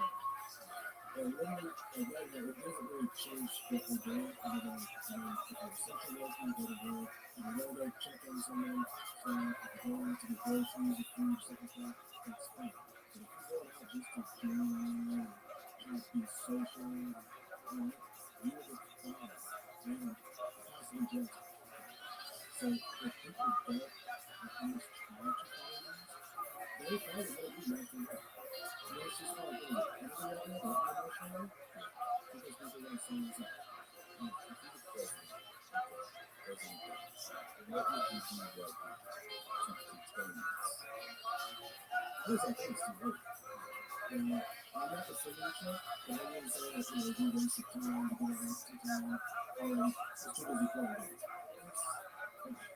could have prepared better for this, but how do you know it's going to be this bad? How do you know that all these people were even in the term they have, sick and all that, and telling them that these people still trying? And my thing with that is, before I say political stuff, but the two people you don't take any political sides in this. You don't take left, you don't take right, you don't for hard-working people. So Bigfoot 2020, that's right. Bigfoot 2020, Trump is the vice president. Anyways, so I'm going to give you this opinion. I think they could get a lot more done. Just if you look at what China is doing. If they're locking down higher military units to contain this virus, number one, that tells you that this shit is serious. Number two, China's not giving out the real numbers. There's no way that there's only 81,519 people that had cases of coronavirus, and that already 76,050 killed in the country. And that there's only 3,088 deaths. I think right now the United States is very low in China. The United States right now is 188,530 cases. With 3,888 deaths. So they're at more deaths in China. And we only have 7,259 covered. We still have 177,000 cases. And China has 2,000 cases. You can't tell me that in what, 1.4 billion people, and this has been going on since January, that they have way less cases than we do. Unless they do a full rush.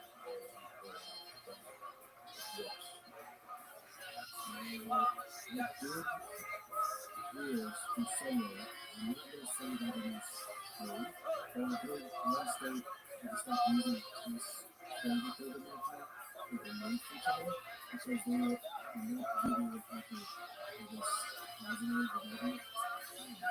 So all those tests that they received, they couldn't use. I don't know if it's true or true, but I did hear that somewhere. And it makes sense. It's interesting. It's going to be really interesting to see how the next month plays out. They're estimating 100,000 people dead. We'll see how that goes and if it doesn't happen. My prediction is that sometime in the next 2 weeks, that we're going to be seeing over 100,000 active cases per day. That's just according to math. If you run the formula for exponential growth rate according to how many cases we're getting out. Within a 2-week period, we'll be starting to see over 100,000 cases a day. But I'm never going to see that because they don't do any testing to show those numbers. The true numbers you're seeing are nowhere close to what is actually out there. Because the only people that are being tested is if you're rich, if you're older, or if somehow you get lucky and able to get tested. Otherwise, you're not going to test you. So you don't even know if you're going to. So in the next 2 weeks, I'm not going to see what's going to growth, but we should be seeing there's going to be a lot more cases, a lot more deaths. The stock market will plummet only about 20-25%. If more. So place your puts on that. And 70-30 really back on those two pictures. I don't think we're going to get to the end of the world in the next tax now. But I think we're going to tear up on the edge of economic progress. I think we will recover from this. I think we'll have deaths come back. But come June, July timeframe, I think things will start slowly going back. I think June or late May will be exactly where we're at right now. As in social distancing, I think going forward, it's going to constrict. We're going to be locked down to the high season, but after all the stuff that goes away, we're going to be restricted. But that's all it is. You know, I don't think I'm just doing too much. You would say, it's like this in podcast, okay? You get all these big corporations job done, right? You give them billions of dollars, and then you try to look at the layman who's having to fight this bill, and it's like, okay, we're going to put 50 billion into this whole fucking bill. You get $20, so here's $1, and shut the hell up. You know, it's, supposedly $1,200 check, so like each person filed taxes, so if you didn't file taxes, you don't get it, and if you get over 75,000, you won't get you. So how it works is if you're a single person and you file a household, you will go by your 2019 tax form, gross income. And on the other financial tax, it goes by your 2019 gross income. If you made over $75,000, it will start, the $1,200 will start to count all the way until you reach $90,000. $90,000, you get absolutely nothing. But if you have a kid, you get $500 a head for each kid. So yeah, I think married couples, the current income is anything less than $170,000, and you get the full $1,200 each. So you get $2,400, and it's getting directly deposited in directly deposited in your bank account, or you get a check sent to you, whichever one you selected for weekly taxes. Yeah. And you did your child support, or it's not check. Yeah, you don't pay it. Sexually, what it does mean that Jesus is not. So, it's like, whether it's like you're doing to $1,200 is not the last thing. And what people really can't check the paycheck. Have you seen the how bad have you seen the graph of the let me show you something. If you want to see it, go to so in that graph is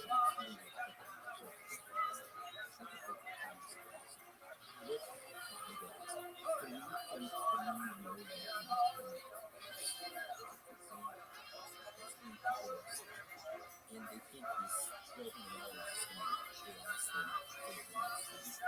That tells you, that tells you how disconnected the individuals are who wrote this stimulus package, how disconnected they are from the average person, the average American. That's why you need to vote for Daniel Son for president and Aaron for vice president. Actually, would be good for for 2020. He knows exactly what it's crazy what we're heading into. One of the things, just be something cool.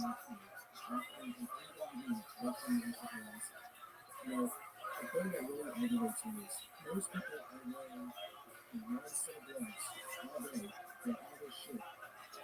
I've watched people go and get fresh produce with these gloves on. Grab the truck, start fishing, and then grab cases of water and something that's imported by other people. You gotta go to home, and you're gonna touch this stuff without, you just spray it down, and you see a spray all over your house. Because this stuff stays, supposedly the virus stays alive, just these things, these birds, and it's crazy. I heard it dies after 86 degrees there, so really the weather I do good and turning out about it because I just imagine people actually doing it is they say to take a hair dryer and blow shit into your nose. I did the same thing. Now, I do have family over in Vietnam. So yes, I'm Vietnamese, I'm Asian, but my mother called over to check on her sister. Her sister living with the doing but they have this little energy that they're on, so I guess it's starting to get boil hot water with orange juice. And you drink that in for about 10 to 15 minutes. That steams and the orange juice and stuff, it supposedly helps kill the bacteria in the virus if you do that. Yeah, I told her that, I was like, no shit, orange juice. So now all the orange companies should be paying me, and it's like, we can get some, but we don't have shit. No, we do not. But I'm going to have to try that. 6 seconds in the nose, or 6 seconds in the nose.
let's talk about exactly what happened the night of Kelly Wilson's disappearance.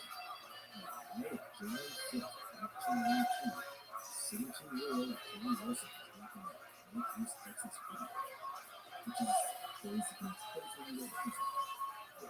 No reverse screening. The rest is already there. Pick up the VHS tape and roll and so that night, Kelly was working up his video store alongside the store manager, Joey Rabbi. At 8:30 p.m., Joey and Kelly closed up the video store. Joey walked up and asked him supposing something had happened. Real quick here, let's go get confirmed. I'll explain something. So in case some of you don't know, most small businesses that run around cash each day, they usually have a worker compile all the money they share when they close. Then that worker takes the cash and puts it into a deposit bag, and then they go and drop off their bank. Now these banks aren't open at night, but they do have an area where you can slide that deposit bag in, and then in the morning the bank tellers pick it up, they count the money, and deposit that cash in the person's business account. Okay, now you have that explanation of the way you can continue the story. You have Joe and Kelly left the store at 8:30 p.m. Supporting was Kelly went to a car and drove to the local bank and with her user and opened the car at a video store.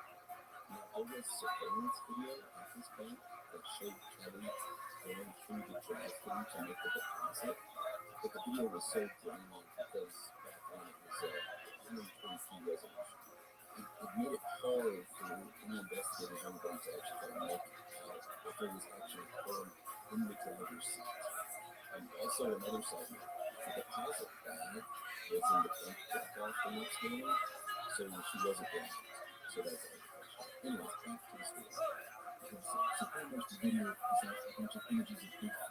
It's all green, you can see. That is an excellent comparison game. I would have to say yes. Imagine the blurry ass footage of Bigfoot that is exactly what Kelly Wilson's video footage is. So Kelly got 24 hours in and she was doing this video with her friend's house. And we got word that she never showed up to her friend's house. And of course, those parents were pretty pissed at Russell Road and decided to call Kelly's boss, Mr. Rabbi, at 6 a.m. this afternoon to Kelly West. Of course, he said he did not know where she was. So Kelly's parents then proceeded to call the Virginia police to report him missing and have to go look for the body. So Kelly's mother, Matthew Carlson, and her stepfather, Robert Carlson, alongside with McDermott and Texas police, they ended up finding Kelly's car parked in front of her workplace, which was, of course, a video storage record. However, Kelly was not inside. The police ended up searching her vehicle, and the purse was found inside of her vehicle, but it was untouched. And a bunch of other things were found too, so the rest of her belongings, but they weren't touched either. However, something weird here. The keys to Kelly's vehicle were not inside of it, and also one of the tires had been so the next morning, the general said, the New York Police Sergeant, James Brown, contacted the media. He asked if they had been notifying the public that Kelly was missing. He also stated that he had important information sent back to the police department. So over the next few weeks, hundreds of volunteers directed by the sergeant spent thousands of miles searching the properties of Virginia, Texas, to see if they could find any clues or even his body, but nothing ever happened. So for the next 2 years, Virginia Police Sergeant James Brown made it his mission to find Kelly Wilson. He spent evenings and even vacation time trying to track her down. He took vacation. So this police sergeant in that time was absolutely dedicated to it. He ended up becoming super obsessed with the case and spent hundreds of hours of his own time tracking down leads outside of his regular police duties. He's even said by former police, and I quote, "We have never worked harder on any case than we did with that one. 3 people know what happened to Kelly Wilson, and 2 of them are still living." End quote. By the way, the 2 identities of the individuals were never stated. So this seems like your typical disappearance case, right? I mean, It's your normal person disappears, everybody searches for him, you never find him. And that's the end of it. But this case is unique because it takes a gigantic turn straight out of left field and smacks you right across your conspiracy theory fucking face.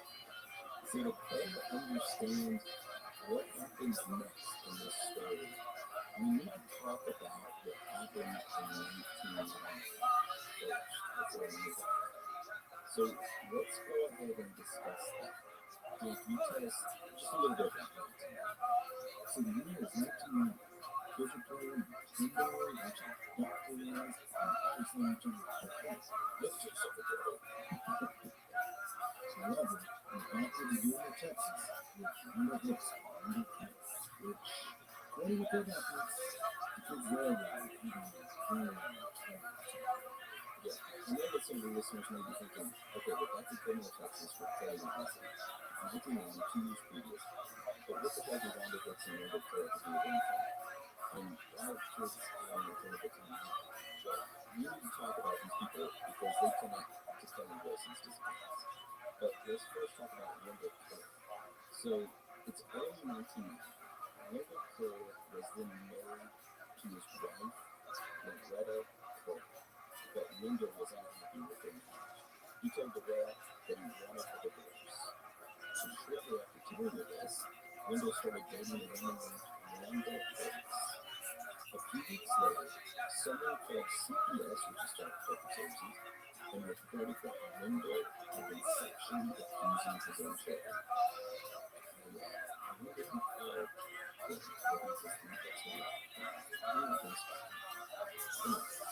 So what happens next after CPS is busted? Not long after the allegations of sexual abuse of children, his own children, Texas opened up a case against Wendell Claire and signed 2 state child welfare workers, Durham and Governor Nation, to investigate the allegations. After the latest, they had to go to the Supreme Court and clearly get in back with the Texas and this called offense. This campaign was not only the black force that had multiple trailers.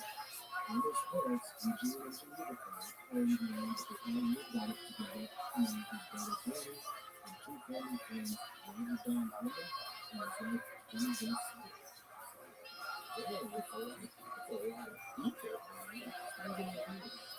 So, okay, I feel like I'm what a lot of people.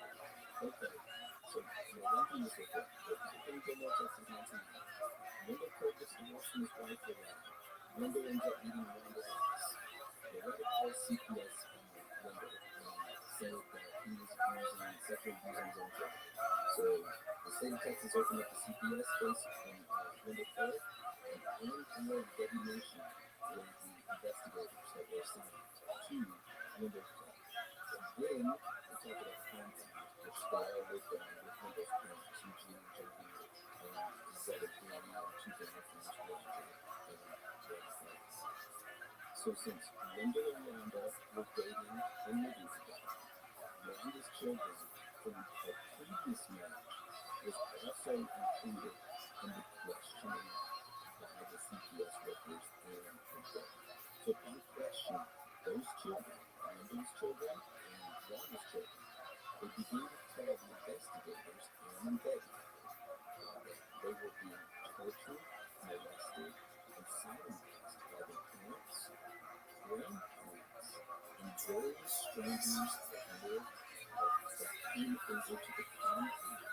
They also told stories of murder, dismemberment, post-mortem murder, encounters of babies and children by the abusing adults. He also told of abuse including satanic rituals involving masks and knives. And also knew something else. The initial medical examination of the children found genital and oral scarring consistent with sexual molestation. We are not going to go over in more detail of these accounts of what the children said, but I kind of want to warn you ahead of time. This is pretty graphic. If you weren't really comfortable by what was just said, we can not listen to the rest. But this is just a warning.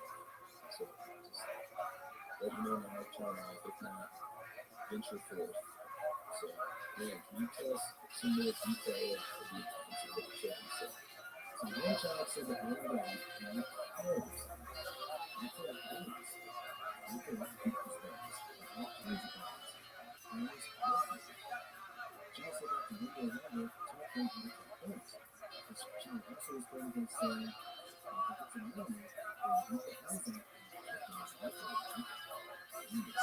Well, that's just nasty. I'm sorry. Yeah, that is. So many words. Yeah, that is too. He also mentioned that one day the other told him how to keep animal bones and animals like human bones and meat. The boy also said that the boy had so many bones that he had different boxes for white people's bones and black people's bones. And one for only other bones. He even found so many bones that he had to put all his people bones together because he didn't have enough boxes. That's a good thing. No more segregation in this country. This boy will tell one girl that he one day parents said he was going to beat out and set his own leg and beat out to where the child said very matter of factly, now before they play Johnny Myers, I would have to tell the meat officer that I could save the bones because I would know not to put that on my shit. That gets my fucking. Hold on, is that the same kid talking about bones? Yep. Okay. So another one of the children told, now this is a different one from the gun, but he told how he was forced to watch a baby being killed and later told to kill a baby himself.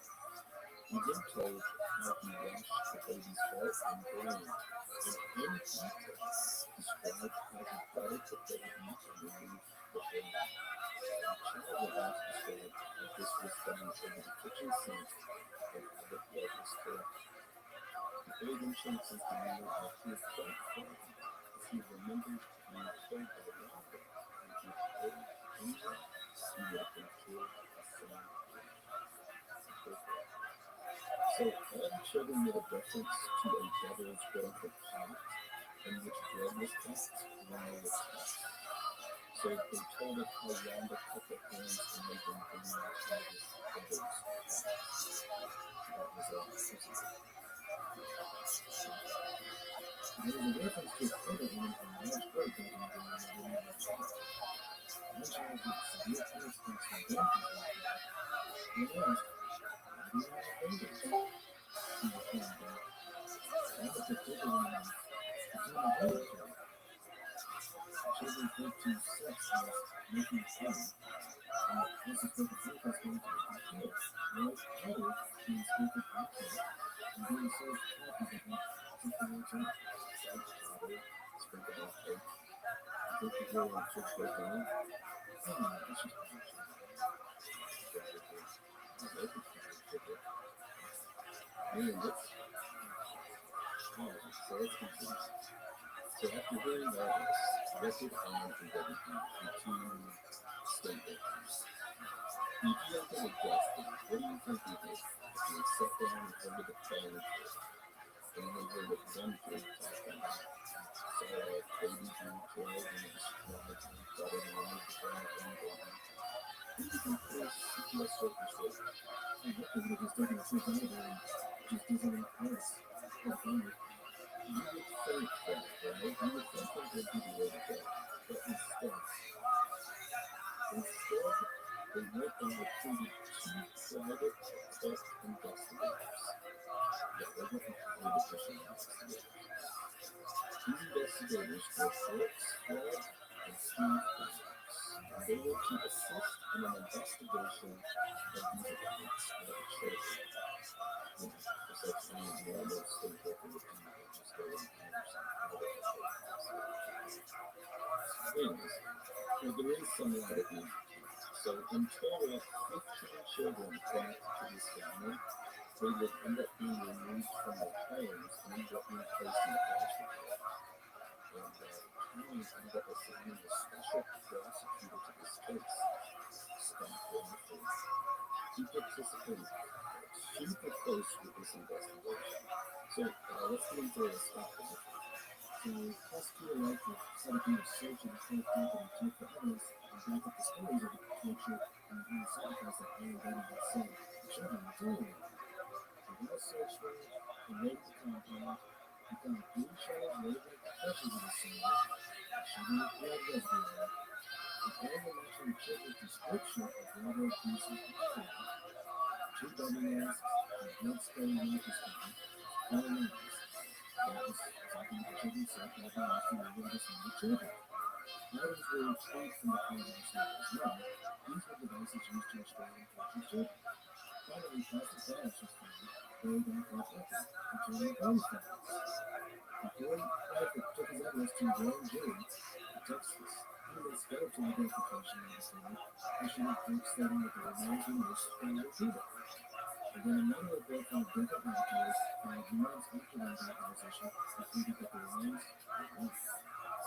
Some conflicting reports, no? Yeah. I mean, conflicting reports about the last the cat button is open and closed. Amazing, right? You find out all the shit that all the kids are saying. You go on the property and find double masks, bedtime mattresses, new items that since originally used to murders, invading children and babies, torture devices. Anyways, this is where the story of Kelly Wilson's disappearance that we spoke about earlier and this pro-satanic child abuse shit start to overlap. And get really weird if it isn't weird enough. So this is where the crossover takes place. Do you know what you're talking about the Sergeant James Brown that got obsessed with investigating the disappearance of Kelly Wilson? The one who was doing it in the street and everything? So that person position, yeah, taking into attention actually doing an investigation of her disappearance and got obsessed with it. So while he was doing that, the Scott Lyford guy, the special prosecutor, he was investigating the court case. So they were both investigating at the same time. So just keep that. So in 1993, one of the children taken from the court room and placed into a foster care, who's only identified as R, as in Romeo Slid, he claims that Kelly Wilson had been abducted, raped, and murdered by the Kurds. So, of course, as a result of his claim that Sergeant James Brown, his investigation began to overlap the investigation into the Kurds. He started looking into this satanic cult and his claim that he's taken out. So Sergeant Brown started investigating the case and then invited back to Kelly Wilson's disappearance. The focus on raiding forecast, the key suspect, but quickly concluded that the was not in the state of Texas at the time of Kelly's disappearance, and in fact he was on the work. Sergeant Brown met with Special Prosecutor Scott Lyford, who had put aside to keep their case to discuss his findings. Sergeant Brown told Lyford that on the third day in New York at the time of Kelly Wilson's disappearance, and openly expressed his skepticism about the satanic story. This was the prosecutor Rabbi. So this court case was Lyford's baby, and nobody was going to fight. So Special Prosecutor Lyford decided to tell Sergeant Brown, and quote, "I am investigating the disappearance of Kelly Wilson. I don't want you to interfere, and if you do, you are going to have a problem."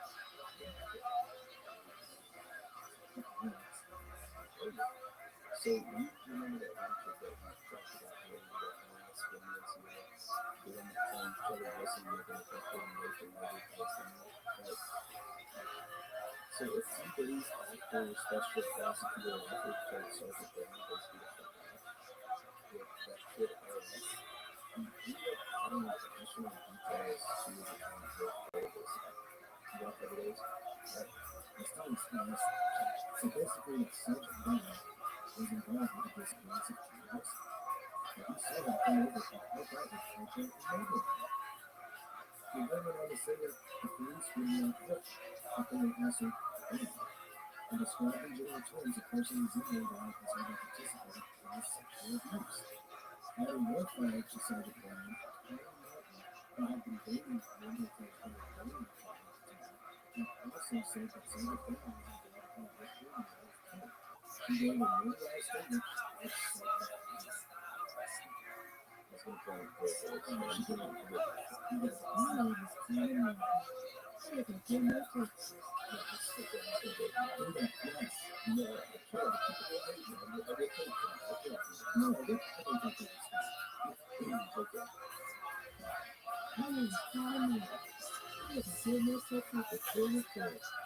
You are not married. I was present for Vindicator. God gave me Vindicator. And me, Joseph. And me, Joseph, and taken to Gillian, Texas, and Gainesville. We picked up Kelly Wilson at a video store on Square. We drove back out to Eugene and Jimmy Claire's concert. Eugene, Tammy Smith, and her son-in-law, and my two sons, and we were doing my girl.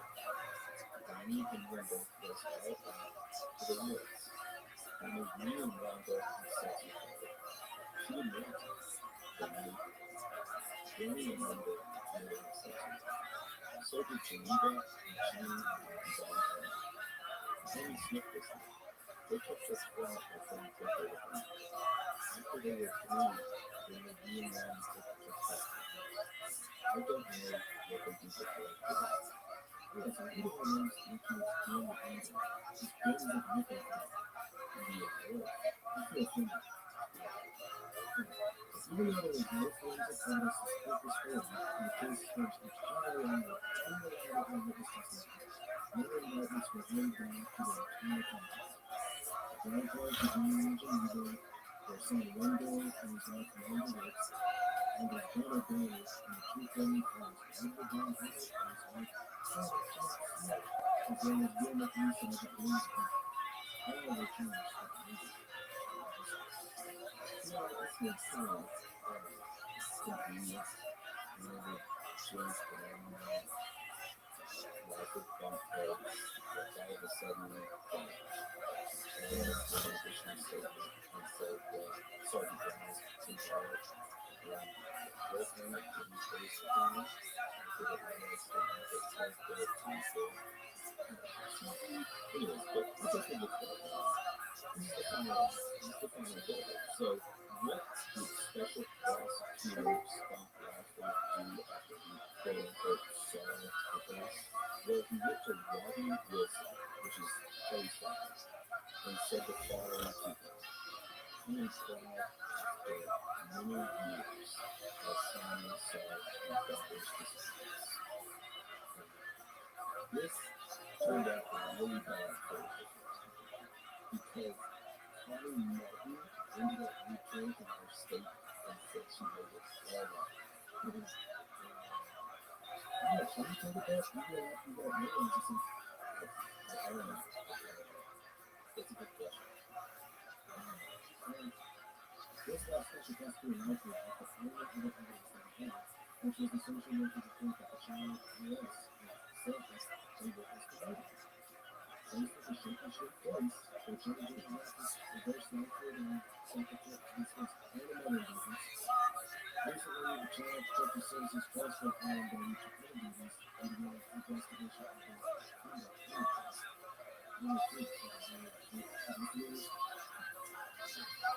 Judge Brown was reinstated in his position as a police officer and ended up quitting and said that he had lost confidence in the justice system. So in 2001, Brown and the Killers filed separate civil lawsuits against Scott Radford, which is Betsy, and the CPS workers union.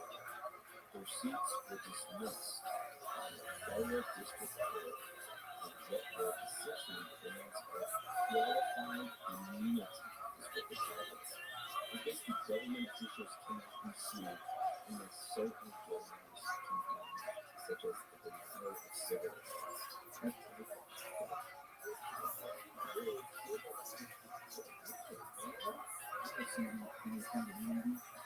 That's what I want too. Anyway, so that's the case and all that happened. But he does it in there. Now we're going to go over some strange facts and findings in both of these cases. And then afterwards we'll go over some suspects, And then we'll wrap it all up with our facts and theories. So for the interviews with the first strange fact, and of course, see, Emily at once, one of the players was given a form of family that included a question about the real address. Her name. Because of us, I just know the finger oh, no address is very stupid. Yes, place that address within one deed. It shows the number of education. Yeah, you could kind of speculate if, okay, if they want that education, obviously they're not going to be that much of a benefit. So maybe you could easily influence the story that someone wants to give it. Another strange fact is that Terry Ray Wilson's wheelchair, it was never fingerprint.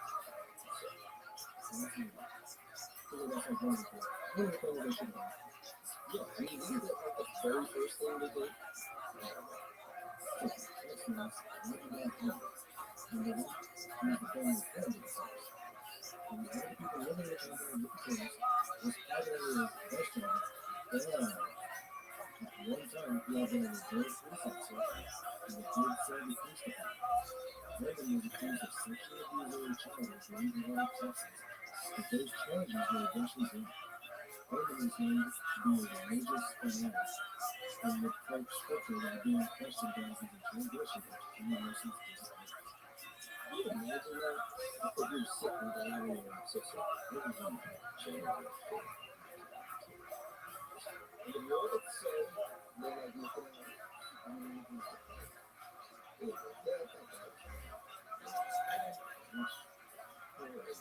Another strange fact is that there is a rumor when you take the rats and you start digging this up, you will find that there's a rumor that Sergeant Brown, he'd been dating or quote unquote seeing Tony Wilson at the time of their disappearance.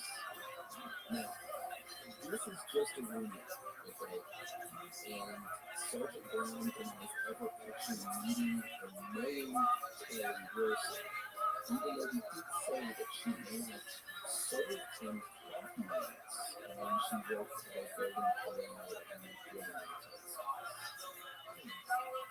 Which is odd because you specifically knew that she served him coffee. Strange are the facts that can that make you switch the position and who you feel sorry for. Because I felt sorry for him after the license hearing, that special prosecutor. But then it's like, why did Tony Wilson go with the first and that Sergeant Brown with her and actually filming him, trusted him, met with him, that he's a worse than I don't know. He's dedicated to the case, and then he's dedicated to the case. But we'll hold it out. So there's something interesting to add to this theory of this rumor of Sergeant Brown dating Terry Wilson is that before Terry's disappearance, Sergeant Brown put in his resume for a position for Winsboro Police Department, but he's denied. So when asked about it, the chief of police at Winsboro was quoted saying, quote, "We do not want to hire somebody who is known to associate with high school girls."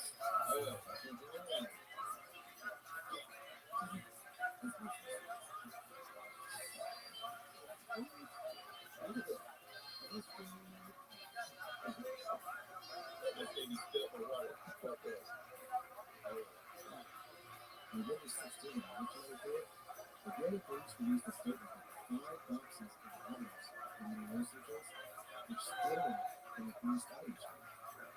Boxes containing copies of the weapons and plates.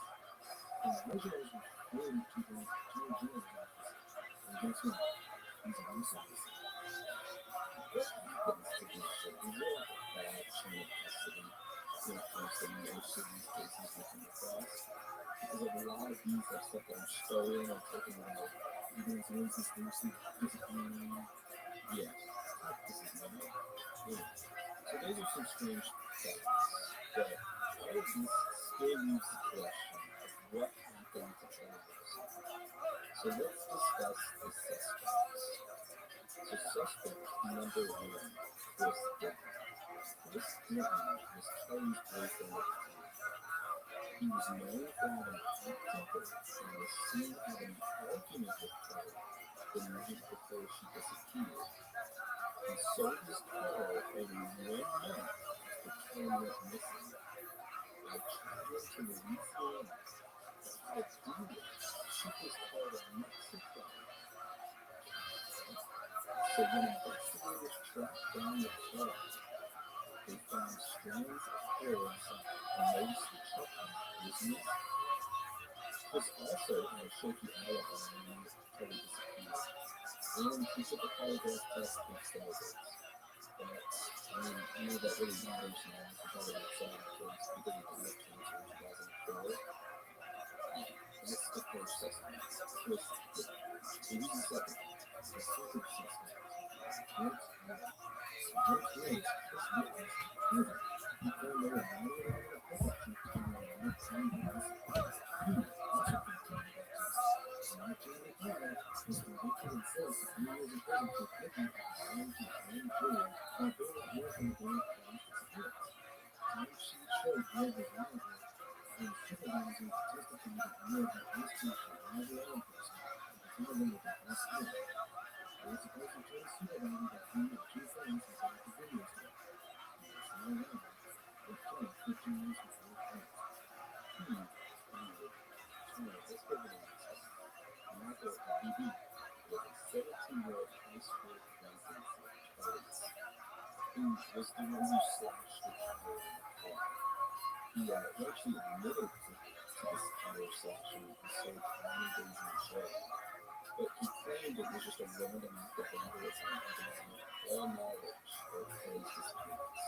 And that's all we can know, is that he just slashed the tire. And that's it. But that took him as a suspect. So, I'm not sure such a terms. So, according to police, the final suspect, Jay Hunt, whatever who that is, was the owner of the Northeast Texas Video. And he was the last person to see Chuck alive. The NCA feds will be arrested for possession of child pornography in 2004. But authorities reiterated that he was never considered a serious suspect, as he had a pretty solid alibi after he left the story. The alibi was that he was taking care of his mother and was sparing her. Alright, so there were the suspects. But I have a personal theory about what happened. So we're going to get into it. Thank you. Alright, so after researching this case for almost 3 weeks, 10 months, which seems like something years for researching for I'm sitting there looking at the clock and 32 hours straight of us researching. I try to get with the police department, try to get through to answer some questions and unlock people. I could met with people that case. Yeah, I'm not there. Nobody wanted to talk to us about it. Whether one day we'll be reputable investigation people. Investigation about journalists. One day we'll be anyways, alright, so this is my guess of what happens. So you ready? So it's the night of Kelly's disappearance. She gets out of bed, she gets into her car, and she realizes her tire is sick. So she continued on to drop the receipts off at the Banfield Bank, and at some point ran into her boyfriend, who admitted to driving around with his cousin. Possibly offers to help with the tire after coming back from the beach for the first time. Short distance moving, even after a fight, the gap of 4 years, possibly still upset, and sees the moment of vulnerability and killing her, which that is my guess. This is the cold friendship because Chris didn't. Killed her, ended up discarding her body in Louisiana somewhere in swamps. Ended up shipping the car 2 weeks ago, where the investigators did track it down, noticed it's not was missing, and strange appearance out of it, but nothing nothing. But we failed the polygraph, with a shaky alibi, they got her case in 2004, so we never know the truth. That is my guess. That makes sense. There is one thing I do intentionally mention though, it's not that missing. It's just it's like the video from 15 years ago, missing around the case. Yeah. Did you get the article and the video going on about that too? Did you understand that? Reopen investigation. Reopen yourself. Reopen. So, we have here Joe Little is certified and Cops. Certified, supposedly wrestling work, and Joe Little is well acquainted.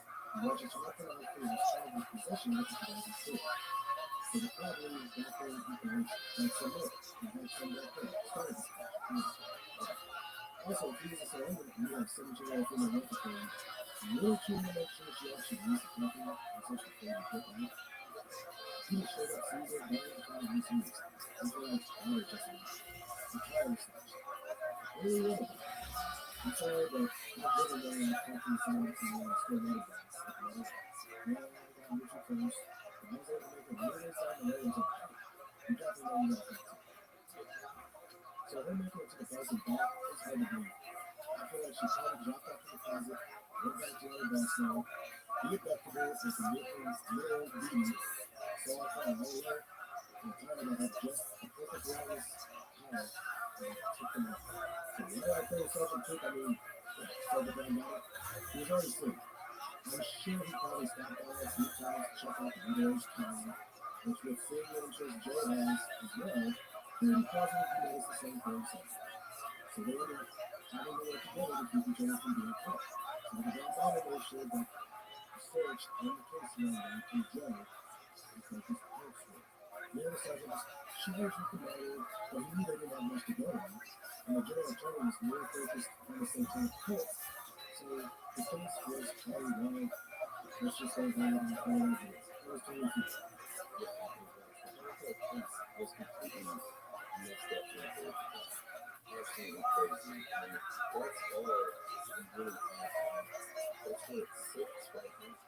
But this one, these 6 months before his Linda Amanda's car and the satanic field thing, the whole thing is, you don't even know where to start. That's why I thought this was such a big story for us to cover, right? You don't know where to go in this story. It's so much information. And so so many different ways. It's weird. Whenever I can tell, if you can say that small town, cult, they're going to get the more attention. No one's missing. It's upsetting, but I'm not paying attention one day, and the cult is eating babies and kids and doing all kinds of stuff.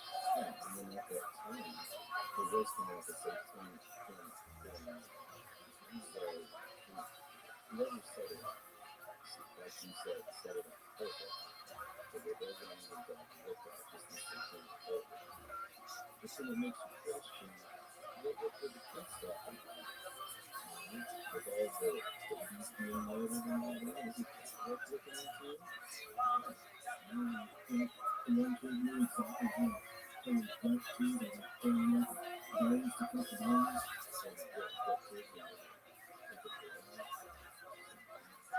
Anyways, that's the disappearance of Cody Wilson in Texas system. You got any final things you want to say before we move on from this one? Well, I think it's a great one. To be continued. We don't know. We don't know what happened until we never will know what happens. So, all we can do until then is speculate. But that is some of the things that I did it.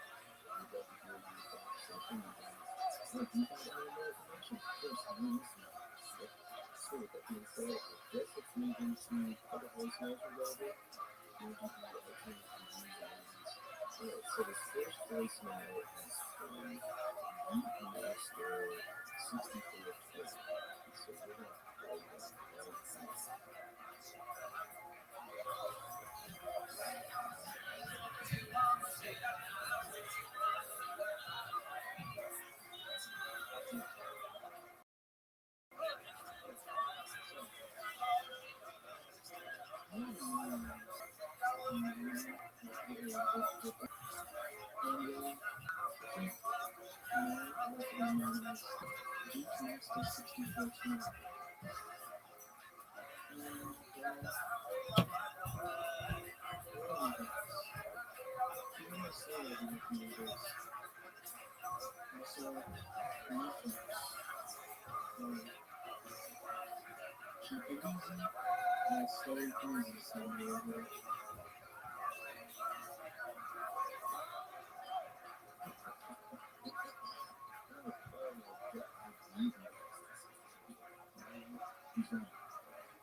hopefully we can keep up life. If you got any suggestions or anything, shoot it on the next one is from Gina P7. But then not Thursday, we go on to say, I really enjoyed hearing all that. I stumbled it. I've been coaching for 2 days. Anyway, thank you.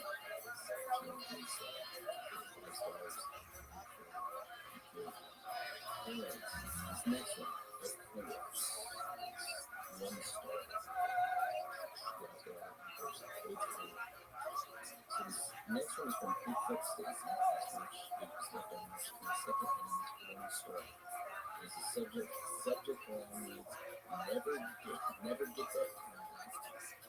They go on the set and listen to the allocated from the episode.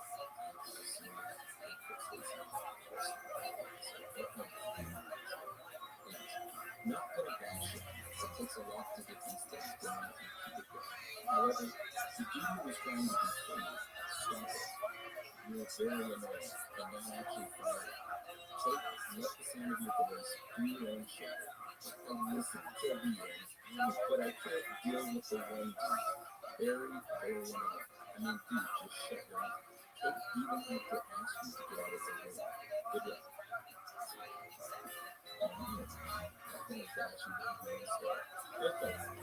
So she was talking about, clearly talking about that in the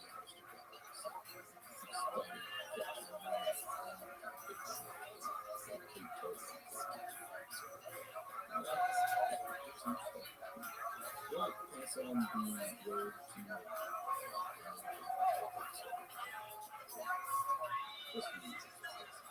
thank you for the review and your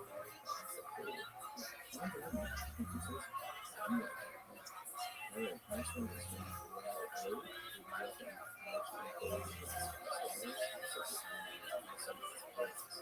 we're going to say great podcast these last few weeks. And finally about that. I just want to let you guys know anytime soon in the Las Vegas shoot, I'm going to some stuff. Keep being grateful for what you are. Thank you for the 5 stars. Thank you for love. The Las Vegas shooting is episode list. It may seem that when you guys have suggestions that you guys say that, but we are completely honest. We have a giant list of what episodes are next, and they get moved up and down depending on the suggestion. Like the person is like, hey, I want to listen to this, and they keep uploading. So keep suggesting what you want to suggest, and we'll keep popping up the names you guys want. And we'll eventually get to it. Nothing stopping us from keep popping up. And that's the good thing.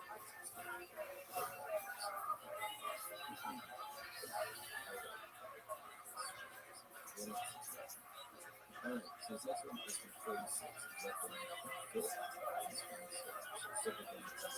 awesome podcasts. We're going to say, hey everybody, I just want to say that I really enjoyed it. I like the blend of seriousness and humor. It's really refreshing. I'm always looking for what you can. Thank you, 46, for the support. These next one is from Sweaty Bowers. It's left on most of 7 star.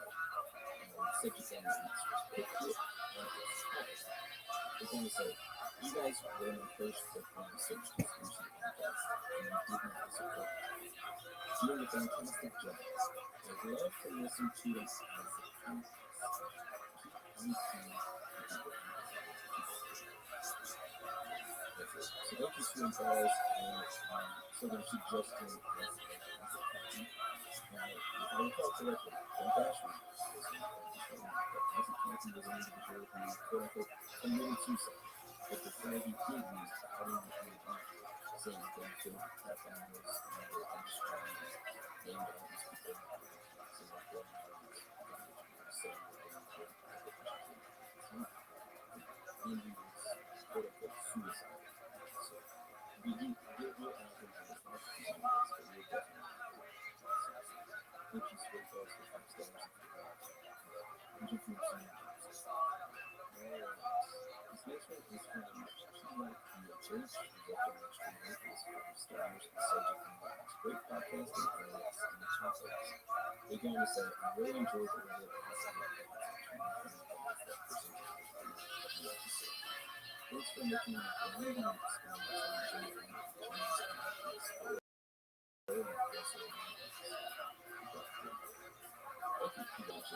experience. Glad we could be right there with you do requests and JRPGs and PS4 and ways to make the project better. Yeah, not too far. When you listen to us, no pressure, but it's greatly appreciated. Know that we're always trying to know. You fucking do that for us. You put those 4 apples and Skittles outdoors and collect that skin. You collect that nice and nice. That new nice and nice.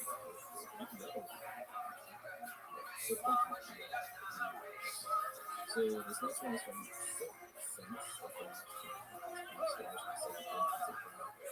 Again, so this is hands down my favorite podcast. So I'm a big fan of Thank you, Sense. You're amazing. Thank you for the 5 stars. This next one is from Ford. I think it's 5 stars. Subject matter and favorite. They're going to say, just found out, and I love y'all's podcast. Thank you for listening. 5 stars, I love, and thank you.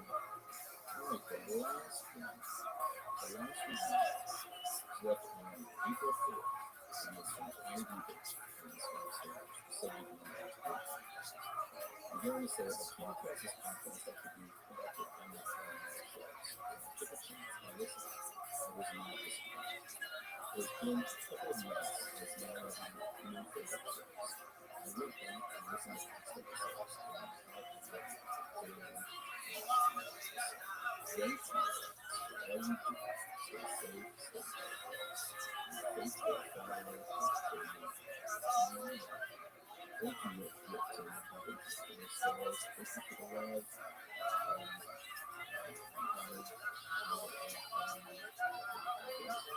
We'll continue telling these episodes out, and we'll continue to do what we can do.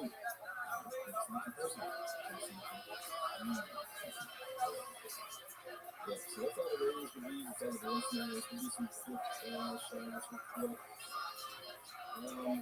Let's see. I'll do this first. Quick shout-out to Triple America, Justice Studio, Hermit, Tex, Sydney Lower 4, it's up. Electric Bones,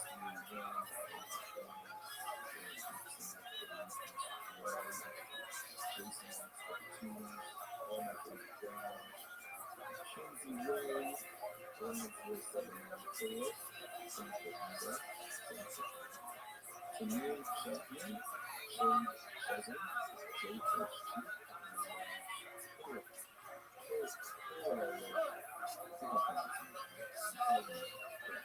and to all you guys a shout out. Thank you for the love. Thank you for the support. And keep sending me messages on Instagram and I'll respond as quickly as I can. Right now, it's got 30 or 40 messages. But yeah, thank you everybody for the love and support. And keep sending me good stuff. Do you got any other shout outs or anything on Twitter? I already got a bunch of followers. And so thanks for your engagement. Represent some encourage people to reach out and say something. Also, to listen to something. So, another thing too, I wanted to say something about the Facebook messaging. We are super backed up on Facebook messages. Backed up so much that we're in our Facebook messages. I think we're like their response on Facebook, so we think that if we messages, I'll start taking over those messages and start responding to them. So just to let you know, the message has not been following the viewers. We will respond to Facebook messages as well. So that being said, all those from my Facebook channels as well.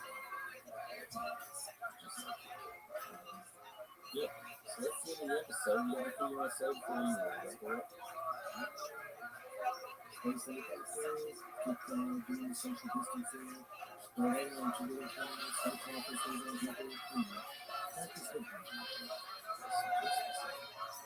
Thank everybody for listening to us today. Practice your social distancing. Practice your love with one another as well. To reach out to us, you can go to our social medias. You can go to themusicoffaithfully.com and you can voicemail us. We will review it. With that being said, and always out. You can say these community things because you're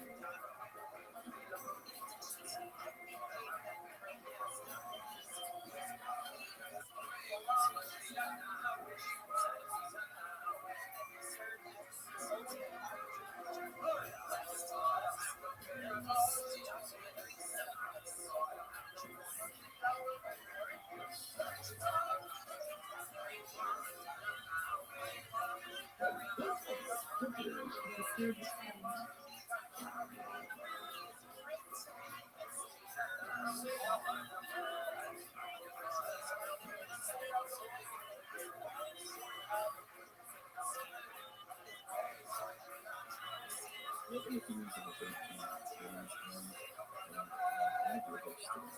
Your host for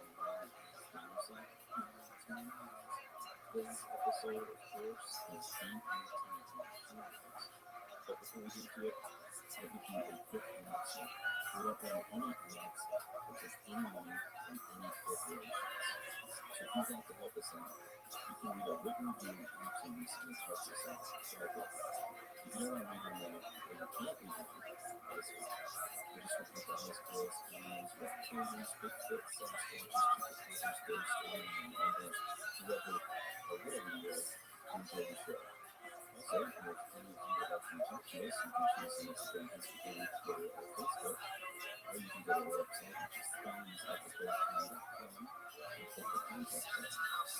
There you will find all of our email addresses. Also, on our site, you can leave a voicemail with your phone anonymously, and we will review it. So, with that being said, how this episode will go today is that we will quickly go over what exactly DMT is, a brief history behind it, individuals' experiences and personal stories on taking it, the machine arts themselves, the music doctrine, and then we will wrap all up with our own facts and theories behind it all. Are you ready to know? Questions? Alright, with that being said, bring yourself. Can you tell us what DMT is? DMT, or phenylmethyl is a natural therapeutic compound found in the body of about 60 species of plants worldwide.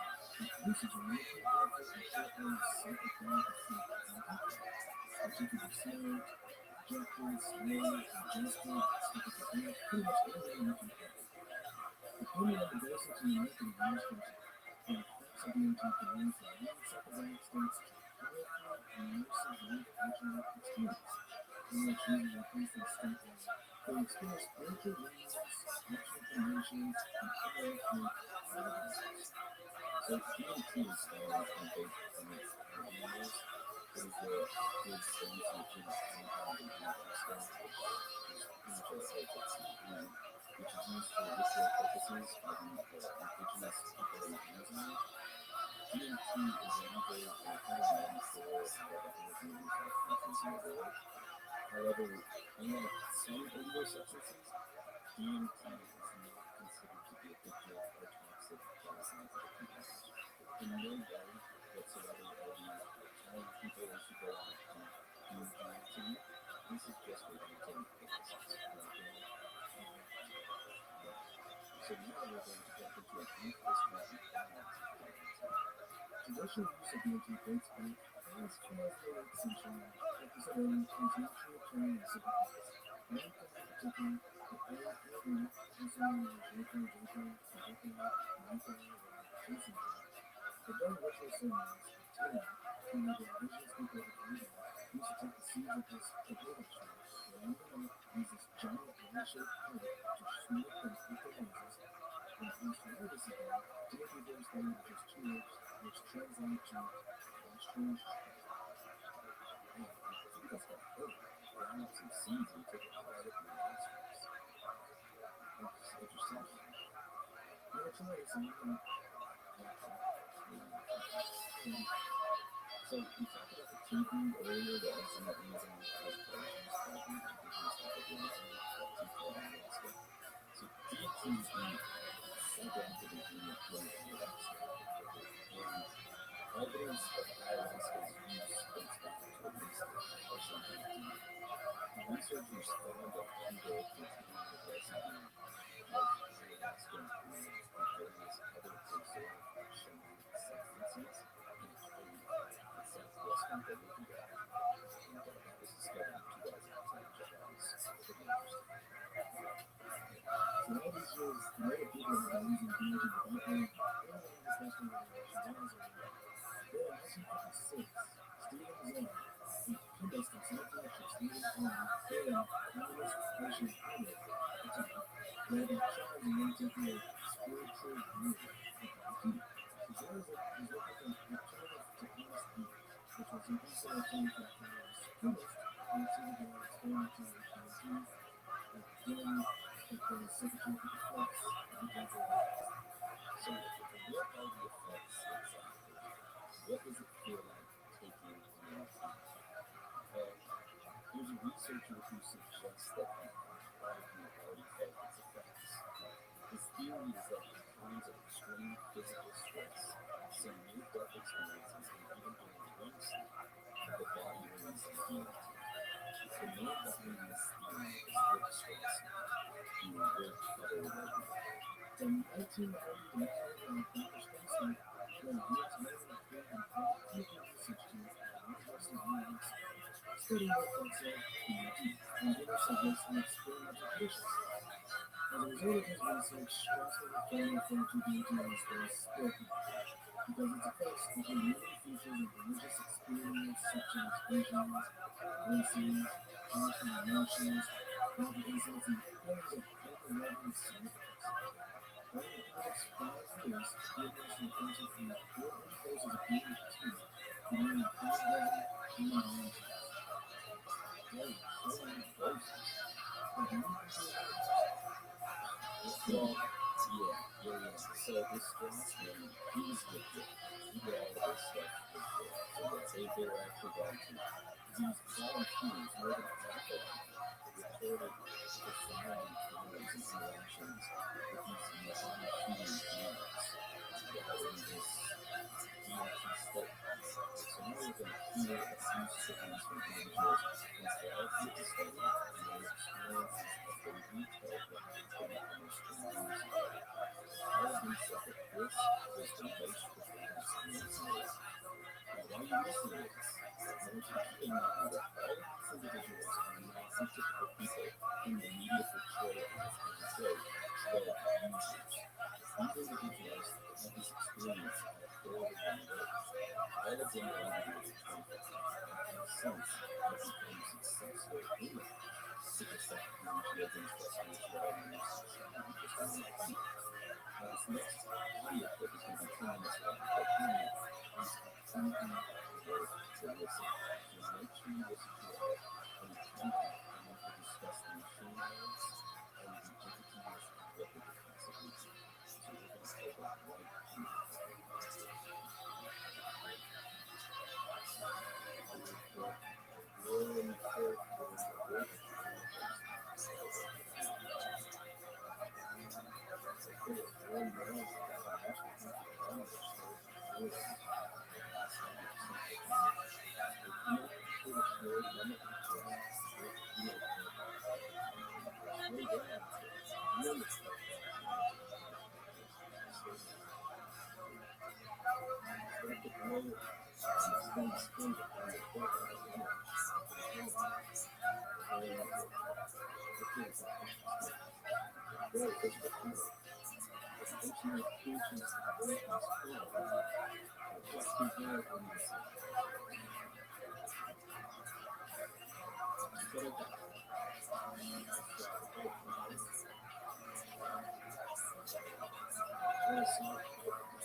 so far advanced in what we know.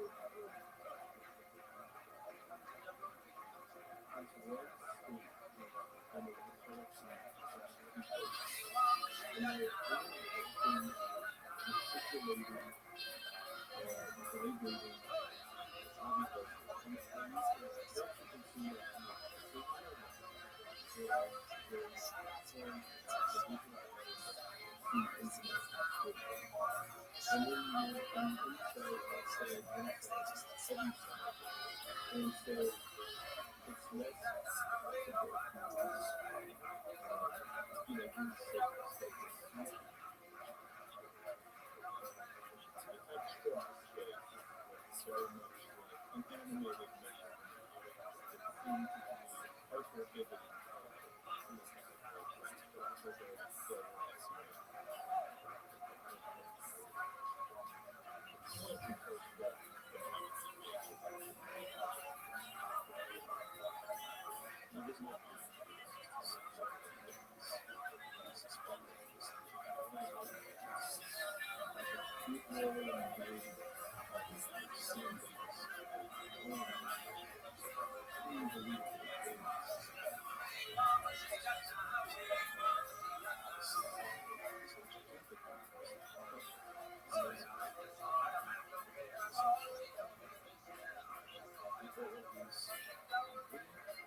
until I get to the space where being serious and so many times I recognized it and it's horrible to somebody else can never ever felt such peace. Everything is stripped of every hurt, every fear, to throw it away. Was completely stripped away. I was free to just be the essence of the soul. Could never see my joy. Sensation.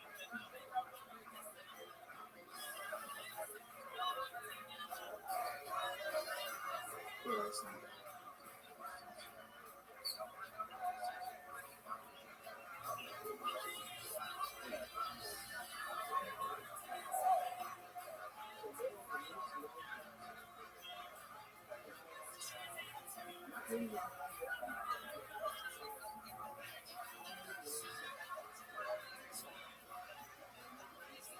And let's try again 15 minutes.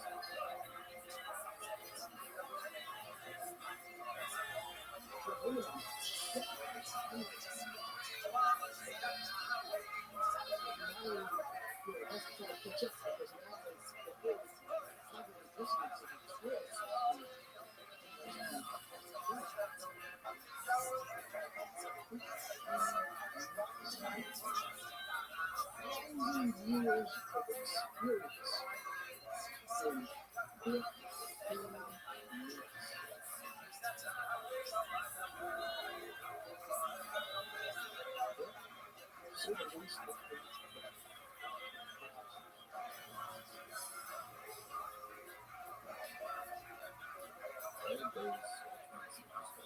those individuals with energy, stress, and stuff. Another thing that injected with the vaccine and were observed and adapted with stress and the nurse there. And they studied all these stories were completely interesting. The end of 1,000 years of experiences in 15 days. It's kind of scary. Scary. There's something good. I'm going to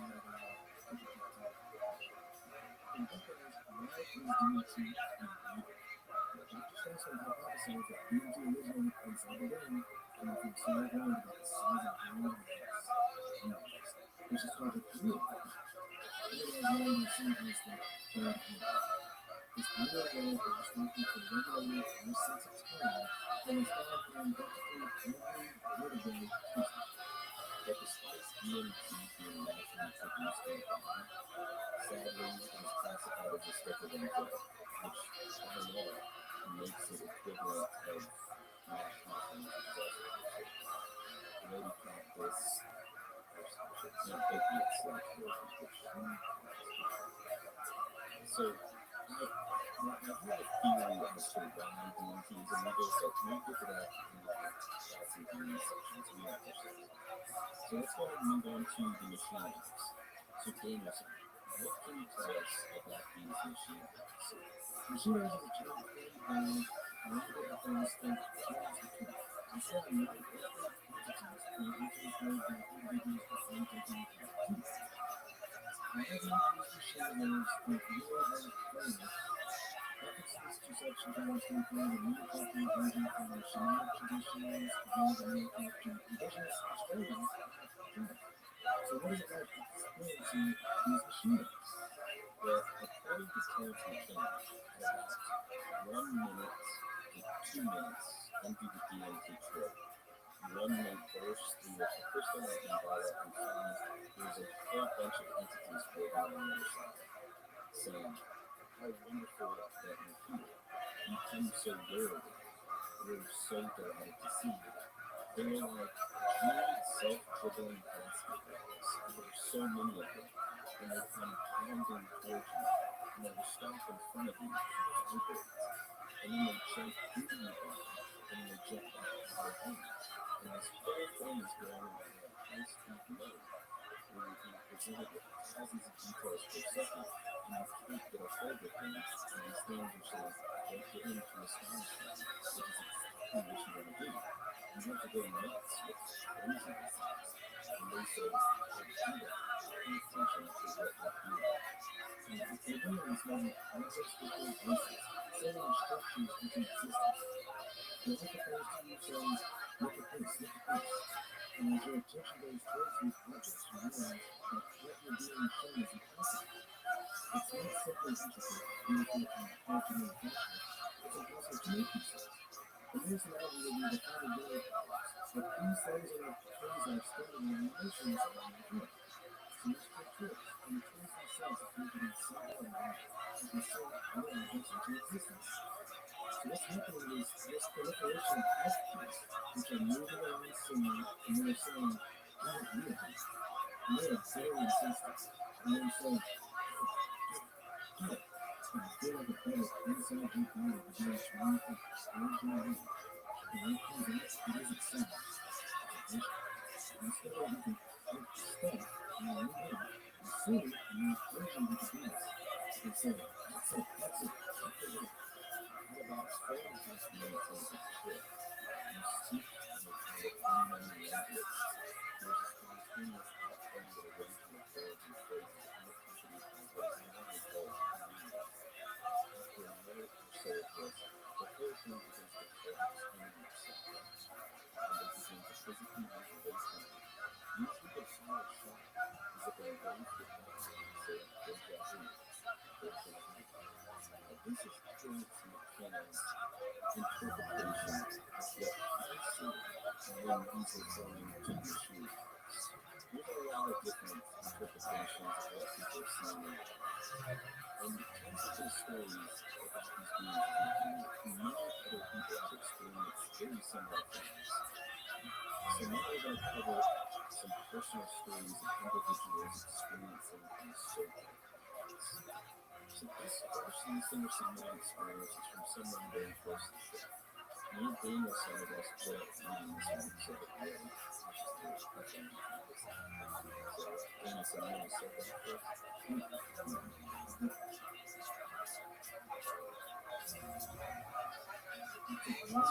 second,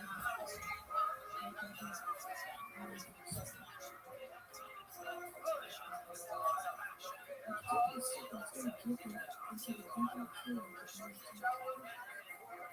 It's almost fully immersed into the DMT universe, but still able to get both my phone to his life. Just then, I had this immense hunger in my ears. Instead of the cooking, completely first. It was a millions of voices trying to play fabric with the energy frequency that was it was like I was just in a whole new into the black scene of the stars. It felt like I had walked behind the scenes into the scenes of movies. Everybody was cold but cranked up to experience spectacular. Images were clear, voices and people. The horizontal was more vivid than I've ever been. It was a light, colored series of rooms. There were two people, one alone, and appeared to be simple computer-generated images. As soon as I took a step, the light affected me and spoke directly to me. The text said, "Welcome back," and it said, "The big man, he has returned. Welcome to the world of computer. As I looked around the room, I felt the sense of some huge celebration when my entry takes place. That is the beginning of the highest reflection. These colliding computer-generated individuals began to move me around the room, showing me how all my life had been preparing me for this moment. I was shown dozens of experiences simultaneously in my that led infused senses and showed how the world had a onslaught of limitless thoughts, situations, or feelings. Everything had been built into this moment, but this moment had been planned. I'm told that it was a gift, but it was said to be unique. I felt feelings of future and peace, but I also felt a feeling of ridiculous. That this moment and experience had become different from my life. I think that this gift impressed me, giving me a gift to be important. The glowing computer-generated individuals felt this feeling and began to hold my hands and arms, pushing me deeper into their world. I felt their fear and began to believe that I would step out of the dream, out of the dream, letting my body and mind tap into this superpower. I began to believe in the transformation. As I walked deeper, I saw an object in the middle of these rooms. This object was similar to an hourglass. It was slowly turning over. I became aware that this vessel, as it tipped over, transferring its contents was actually transforming me into this universe. I felt my humility slip as I filled with this new powerful light. A light of greater perception, of clarity. It felt like companionship. It felt familiar. It felt like I was waking up from a hollow, cold dream of life. I felt back. I realized that this gift was not only a gift, but equally a death sentence for my physical body. I felt like twice the moment of realization and hope and inevitable moment of crucifixion. I also felt that all this light and perception was all too large to access in my physical mind, and that death was the obvious transition. As this moment of realization hit me, I felt the individuals who had been guiding me all along smile and step back. At this time, I felt the absolute feeling as if they waited for the experience accepting my faith. I began to thank them. The hourglass had turned a little farther and was pouring further inside the dream. I saw out loud, "I'm alive." When I lost the support of my body, I was safe, out of my existence. I began to walk. And at first, there was no trip city, then twist my life. And all the games I ended up into my blood and thinking, "I got this. I'm gonna have it, man. I got this." And I felt the individuals smiling around me and looking at me. I felt fear. I felt the exhilaration in my visions. Even though this place was vibrant and psychedelic, I knew I had an extremely hard time trying to comprehend what I was seeing. The individuals kept saying that I was the one. I didn't say out loud to everybody. It's my friends, which are the trickster, responded only 3 more minutes and would be out. As soon as I was able to believe that in 3 more minutes it would be warm again and everything would begin to fade. Then finally I started feeling incredible. slowly I drifted out there through the busy world of colors and colors. With a little extra coaxing from my friend, I was able to wake up and separate myself from that night. I still have a from the experience.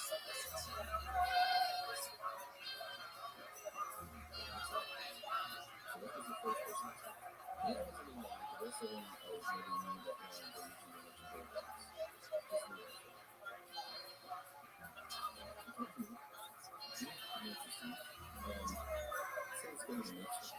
So let's go to the next one. I'm going to cover the next program.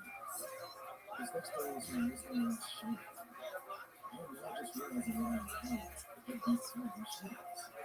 The person did give an Irish flag in Canada. They did some shooting. Very similar to Lincoln's.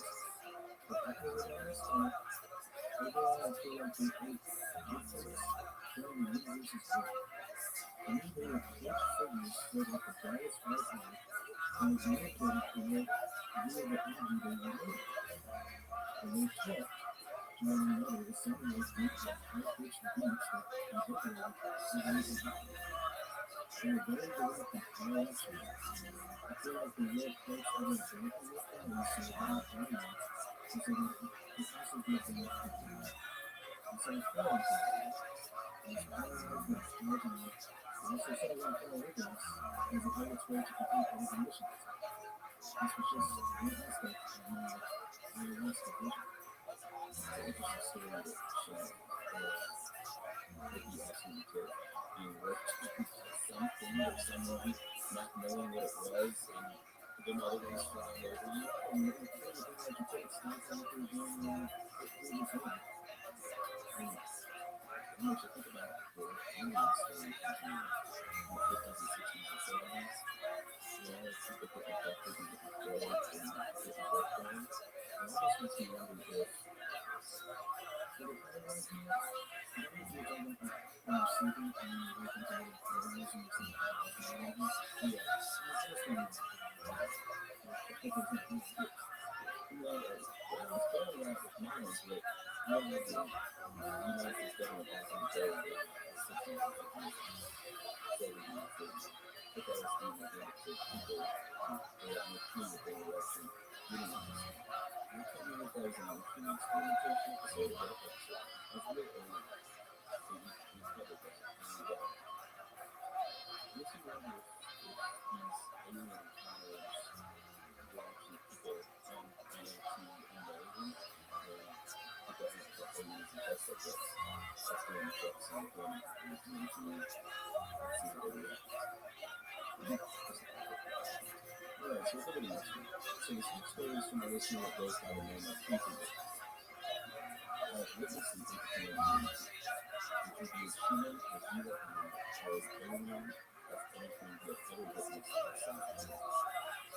In other times, you get most trivial things like aliens, like gestures, and your reality is wiped away and replaced with absurd stuff. By that, I mean an infinite place where everything that ever was, is, or will be. You are limited by your senses. They give us this illusionary perceptive reality. There is nothing like a DMT person. Nothing. That unequal. We are God experiencing itself subjectively. I don't need to get on my planet. I witnessed a crash of some sort once that was usually questioned from the thing that was working. Not metal and steel, but communication. Like a whole intercom in your mind. All communication, if you want to refer to it as that, is a pure emotion. I don't know what to call it. They don't even know anything about it. It is a level of understanding that only can be understood in these ways. Machines and just the words that are put into the paper. It's very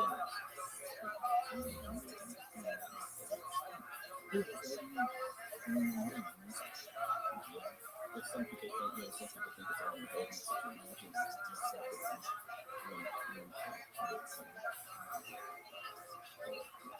Okay, so this next thing we're going to go over with daily night into feelings and certain things like this. So we'll cover this next one. So, of course, this is podcast we know so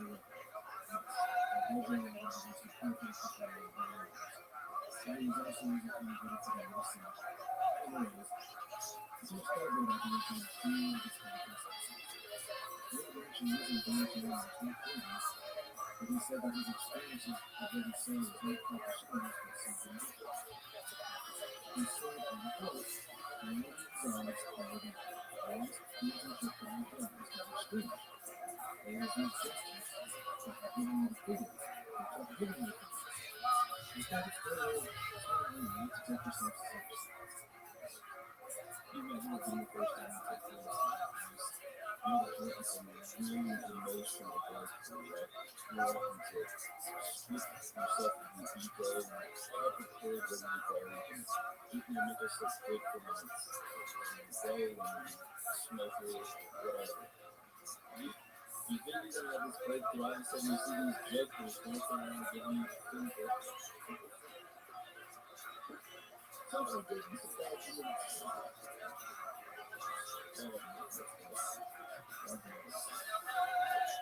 Alright, now we're going to go over some potential theories, and this is the fun part. These potential theories as to what these entities could be. Right? So, the first one we're going to cover is that there are not any normal spiritual entities at all, and it is just an alien hallucination. Very possible. Brian is pretty crazy when it comes to being able to cope and deal with things and what he can do. So, I can see that. So that's the next one. Next one. You want to see the rise awareness of consciousness in the same or being taken. Anything that's happening to consciousness is mechanical sabotage. Well, that's deep. Otherwise, I guess I'm going to the level of awareness. I could see that. That's another possibility. So, let's see. This next one is as a neurotransmitter, DMT causes the vagal parts of the reptilian brain to dominate consciousness, resulting in a state of awareness that becomes totally normal.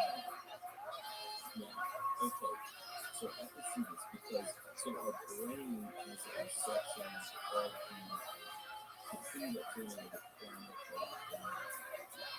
basically its life success and self-preservation, the preservation of family and reproduction, as well as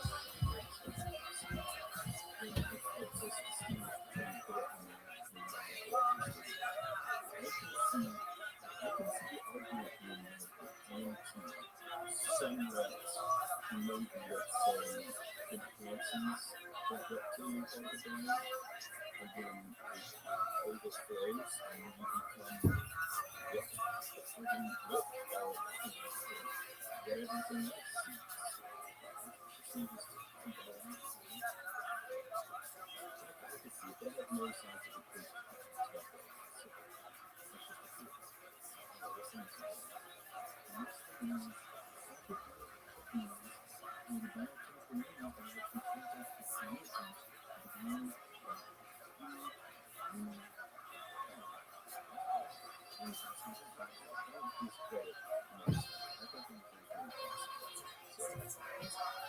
the next one is DMT provides access to the afterlife world of the dead, to the entities or the souls of the person living. My personal thoughts and feelings is this. So if we can say my thoughts on this, we have personal thoughts and feelings in this. So keep that in mind. So you guys all need to when it comes to DMT entity beings of master the art of time travel and directly appears without physically materializing. All goodness and correct results. Now, anything is manufactured? But I can tell you there are some things manufactured that definitely have the probability. Okay, imagine the Peter's bathroom. Okay, manufactured is cheap. Okay, I manufactured fairly advanced computers, which are huge. People in the future, their manufacturers is just going to be like a little computer chip, a very small computer chip. size of your picture, and they just touch the picture out, and then that's how they see, that's what really people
But for you, you still in the euphoria, you still in that state of your ego is stripped away from you. You're gone.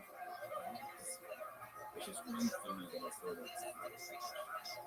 I'm going to listen to the lead because the only reason I feel like I'm saying that is because they say,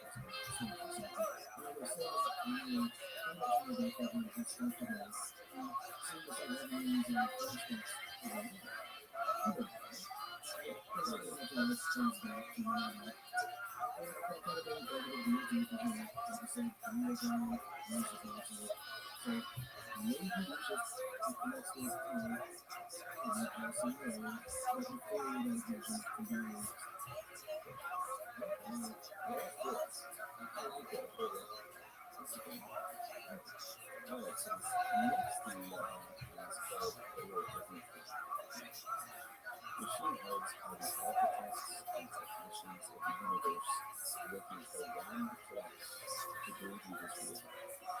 They're ancient and timeless. They always have been and always will be. They are our time ourselves. The elves are ourselves, just in other dimensions. It's actually that's really it's silly years, right? But these elves are just a tiny dimension of ourselves. To the elder, and I'm back to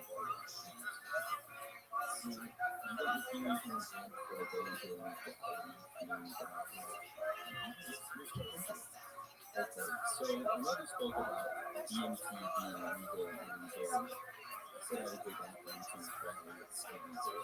So let me explain. DMT is not illegal because of any scientific research which states that it's dangerous. DMT is illegal because LSD was made illegal in the United States in 1968. Which then violates the United Nations blanket ban on all psychotropic compounds in 1971.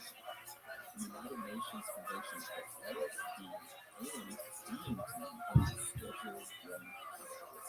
But this is even higher than morphine and ketamine, which are on Schedule 2, stating that these compounds in Schedule 1 pose a serious risk to public health and has no therapeutic benefit. LSD is not dangerous as many people think it is, as extremely few people who take it actually die, compared to a very large amount of people who are taking it for this. However, the establishment of the United States clearly considers LSD dangerous due to its cultural and state-linked effects. So in its influence of overdone baby boomer era, a lot of people take LSD, and these individuals began to reject the status quo. This sort of protesting for wars or and so LSD was perceived to promote social unrest. That's why LSD is illegal to put a blanket down and psychics which technically is too much. There are no reported deaths from anyone smoking DMT. And neither have I heard of anyone becoming physically injured from smoking DMT. DMT is a non-addictive and no physical harm ever been shown to be demonstrated as the administration of DMT. So why is DMT still illegal? It is my personal opinion, but I would say it is still illegal because it is presumably easier and convenient for governments to maintain its legalism, and there is a lack of lobbying to make DMT legal. DMT is illegal in my personal opinion because drugs are illegal, and most governments maintain a redundant and backwards-ass policy against drugs. That's my take, okay, when I worked out there. It shows a difference.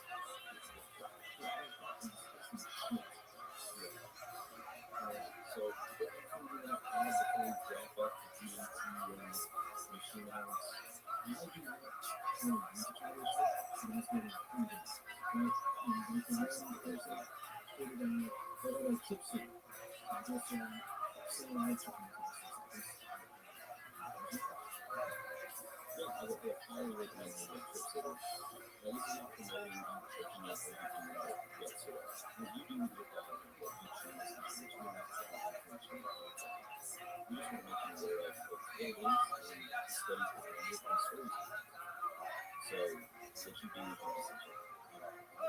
you do, whatever decision you make, but if you were to do it, I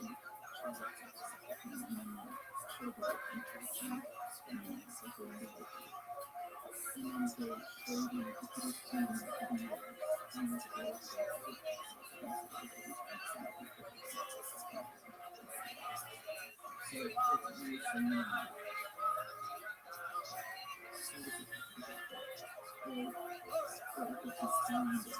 of fix it. And it's someone who sits there on TV and overnight.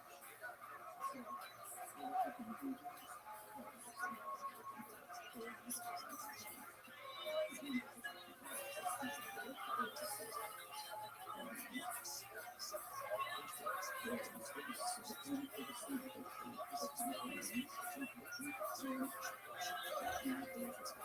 You want to go to voicemail?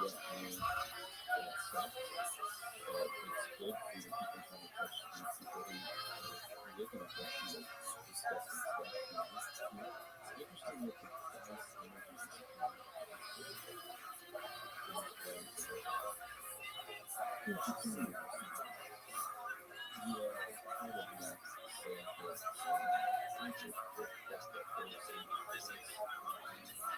and we're going to put them on. So we'll play those. Okay, so we can cross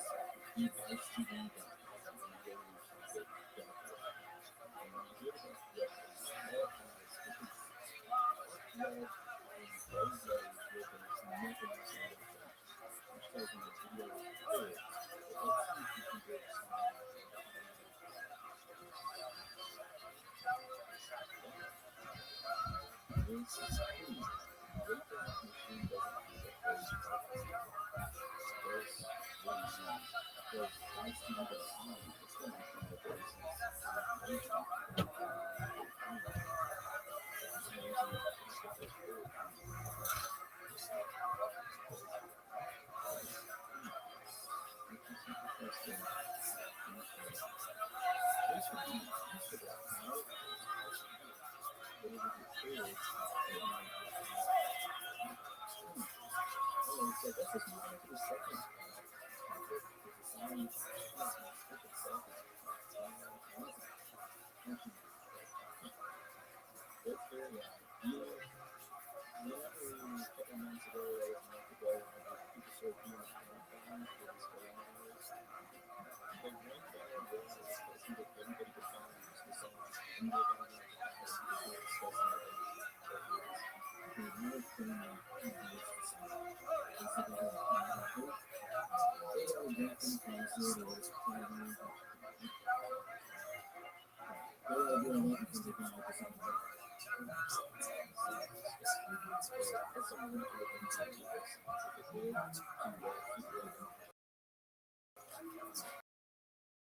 Infidelity. What's it cost to invest with Fidelity? Start with as little as $1 with no account fees or trade commissions on U.S. stocks and ETFs. That's music to my ears. I'm Helen Taylor.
Yoshi.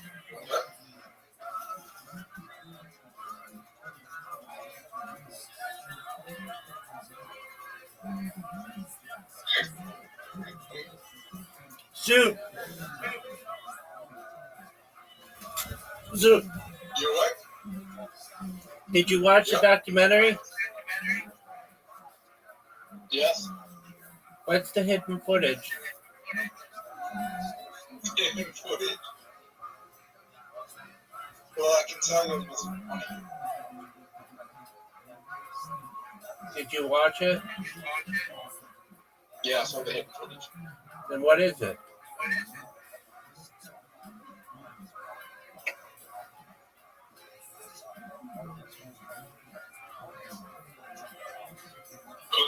It was footage of the space shuttle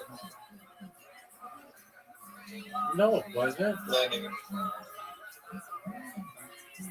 You didn't watch it. I saw the astronauts in slow motion. That's not the hidden footage, dude.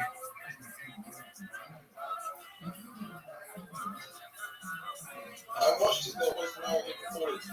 Yes, there was. Go back and watch it and go to timestamp about March 40. Yeah, I did watch that. There's hidden footage, dude.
What? So I saw that hidden footage where they're still in episode. Okay, and what does it describe? That trickery, they use the cameras to trick people into the night. Describe the scene. So they had like a very tiny camera, and they were doing camera tricks to make it look like they were up in but that was still possible. Okay, but describe what the hidden footage looks like.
Zoo, what is the hidden footage?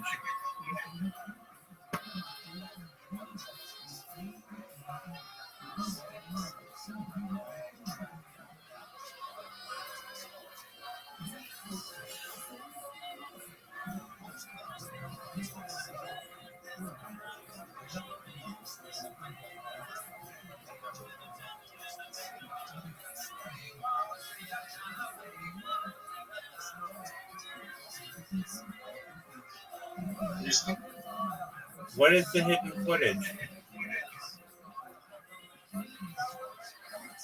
Hidden footage was the Earth where they sold it. Describe the scene. They made it look like it was the moon, but it was actually the Earth. Okay, now you're getting closer. They made it look like it was the moon, but it was actually the Earth, where they used camera tricks to do the lighting, and they made the light perfect. All right, now you want to watch a documentary, and this one's really good, and it's better, it's faster, it's just interviews. It's called Astronauts Gone Wild. Yeah, I'm also going to watch Buzz Aldrin get interviewed to see if he's alive. Well, he does it in Astronauts Gone Wild. Watch on Astronauts Gone Wild. He's the first interview.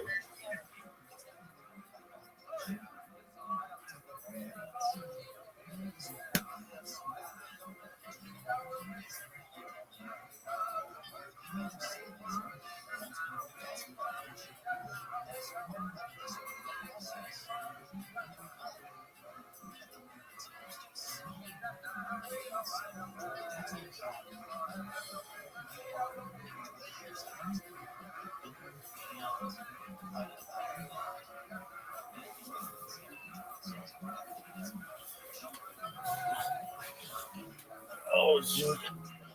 The sacrifices that I make for you.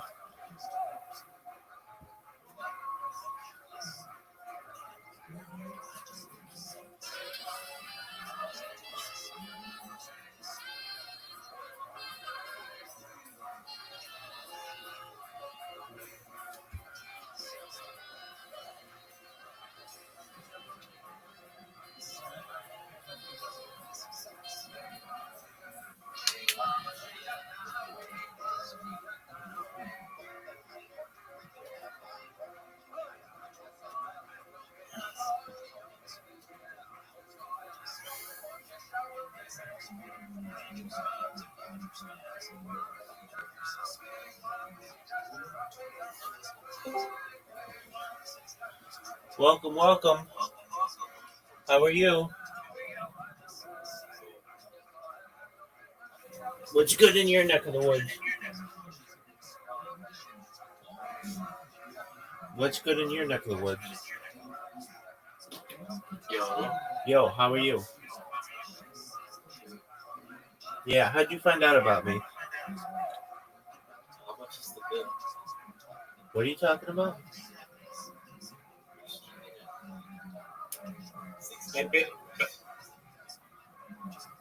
Doji. How much you pay for electricity? Dog, what is with these questions? Enough. Doji. Was that serious? Yeah. Doji, can I ask you a question? Yeah. Do you believe that men landed on the moon? Yes. Well, yeah.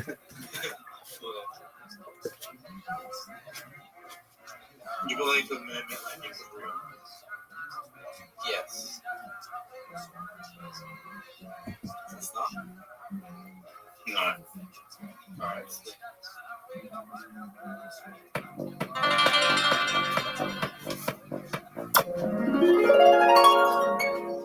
You know what the weather means?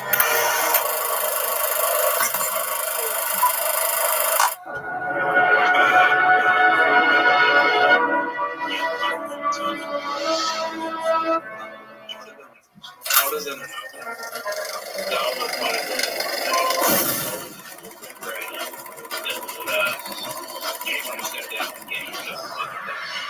Now, if you pay the footage, do they look at the magnet like on the moon jumping around?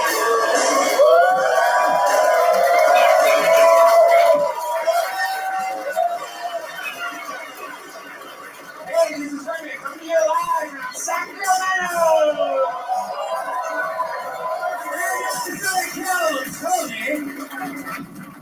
Get over, Tony, man! Sacramento, we're live right now. You gotta make more noise than that. Sacramento, again, I don't think you understand. This is episode 400 of Pro.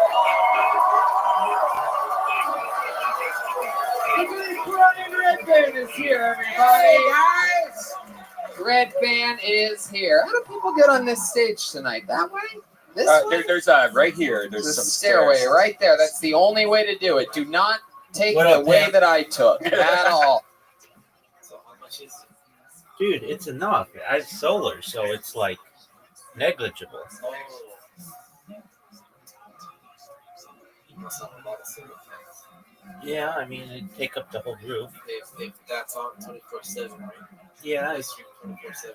actually, there's a How many days? 3.5 years. How'd you find out about me? This server called Socialize. Okay, very cool. Well, welcome. Because during the first call, it just shows like yourself. That's right. That's right.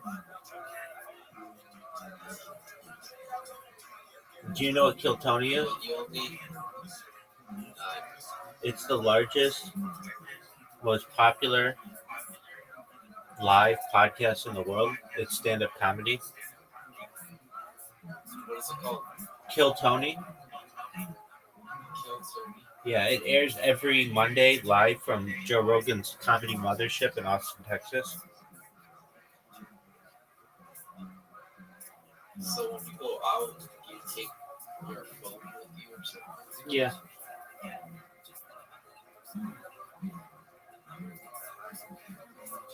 So wherever you go, you're streaming. Yeah, the best of my ability. I've streamed as far north as Santa Barbara, as far south as San Diego. I've streamed as far west as the Pacific Ocean, as far east as the desert and mountains. I've streamed in Beverly Hills, Disneyland, basically everywhere in Southern California. You stream on Kick? I'm banned from Kick. Oh, why? Because I spammed it with over 10,000 accounts. But I'm friends with the owner of Kick. His name is Eddie Craven. Yeah. But I'm friends with the owner of Kick. His name is Eddie Craven, so I'm like, I'm okay to not stream like it. How many YouTube channels do you have? Over 100. Is Eddie Craven ever came into the stream? Yeah, he's been in a stream, not in a Discord.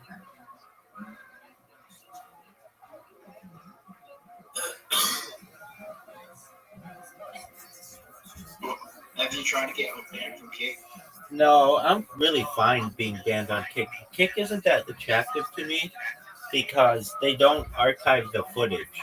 I'm about the footage being archived. They're just like a live streaming platform. Yeah, but you could go viral. Yeah, I mean, if you go to a website, it's called, just one moment. It's so interesting on how botted it is. It's, the website is botted.wtf. You can tell, like, about like 95% of all the people who watch that are botted. So, like, for instance, Action Man. Right now, 56% of his people are botted. Fusi, 95% of his people are botted. It tells you exactly how many real people are watching. Yeah, go to botted.wtf. So Neon has real viewers 800. Right. Botted 5,000. Exactly. Isn't that crazy?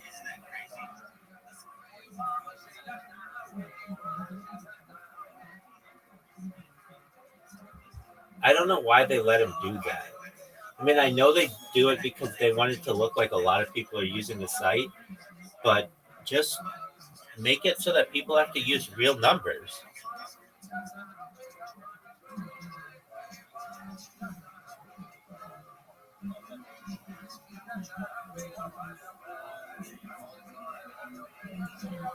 Aren't those statistics amazing?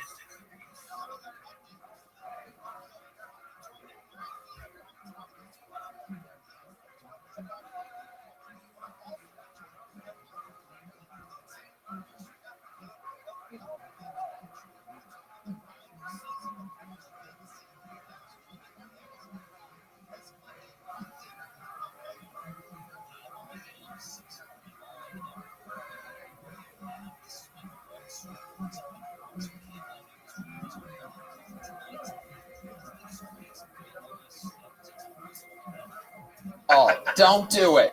Zoot, are you watching Astronauts Gone Wild? Yep. Okay, you're amazing. Good on you, dude. It's fascinating. We have one too many chairs up here. Oh yeah, you know what? It's all good. I'm as cozy as can be. How about another hand for Brian Redband? Hi. We're here. We're live. I'm Tony Hinchcliffe. This is Kill Tony. Episode, believe it or not, 400.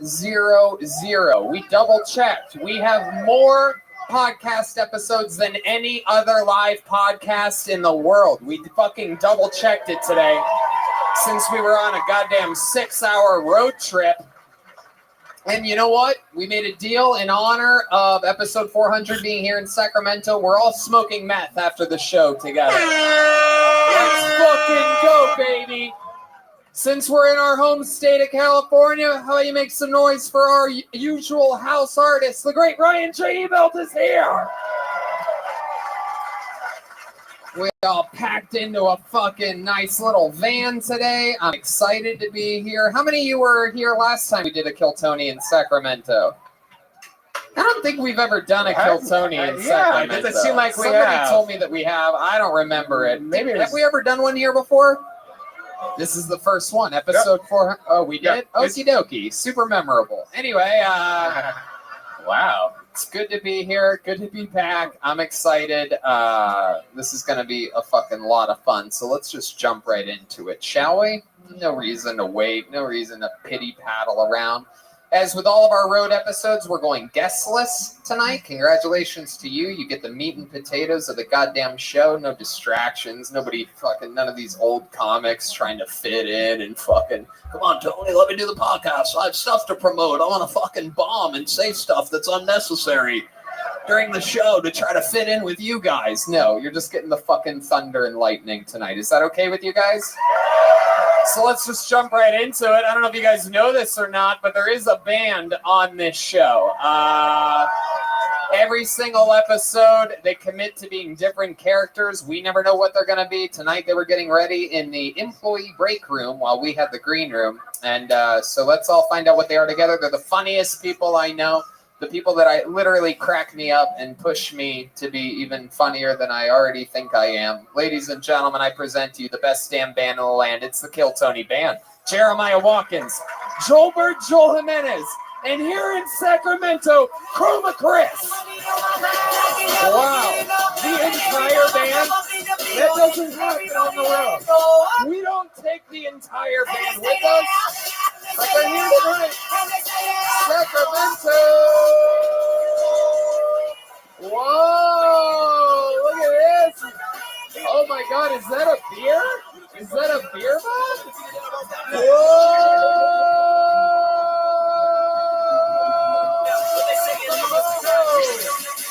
I think I know what they are.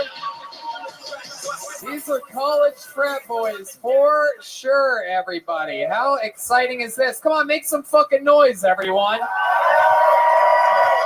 Oh, wow, all right. Good Lord. Good thing those two people didn't show up in that seat right there. Welcome to the show. You've been on the show before. Remind me of your name, band leader. What's up, Curtis, star quarterback. Curtis, star quarterback. You could have gone pro, but I got my girlfriend pregnant. You guys in high school or college? Man, shut up. Oh, Jesus Christ. Oh, my God. You've been on this show a couple times before. Every time you're on, your hairline moves forward. I've never seen anything like it before. The fuck's up with that, Curtis? For hims.com, use promo code Hey, you're damn right, baby. Use that promo code Kill Tony every goddamn day. Speaking of powerful hairlines, the great Chroma Chris is here, everybody. Chroma, what's your name tonight? Name's Cody. I just bought that beer and I got science class in the morning. I don't give a fuck.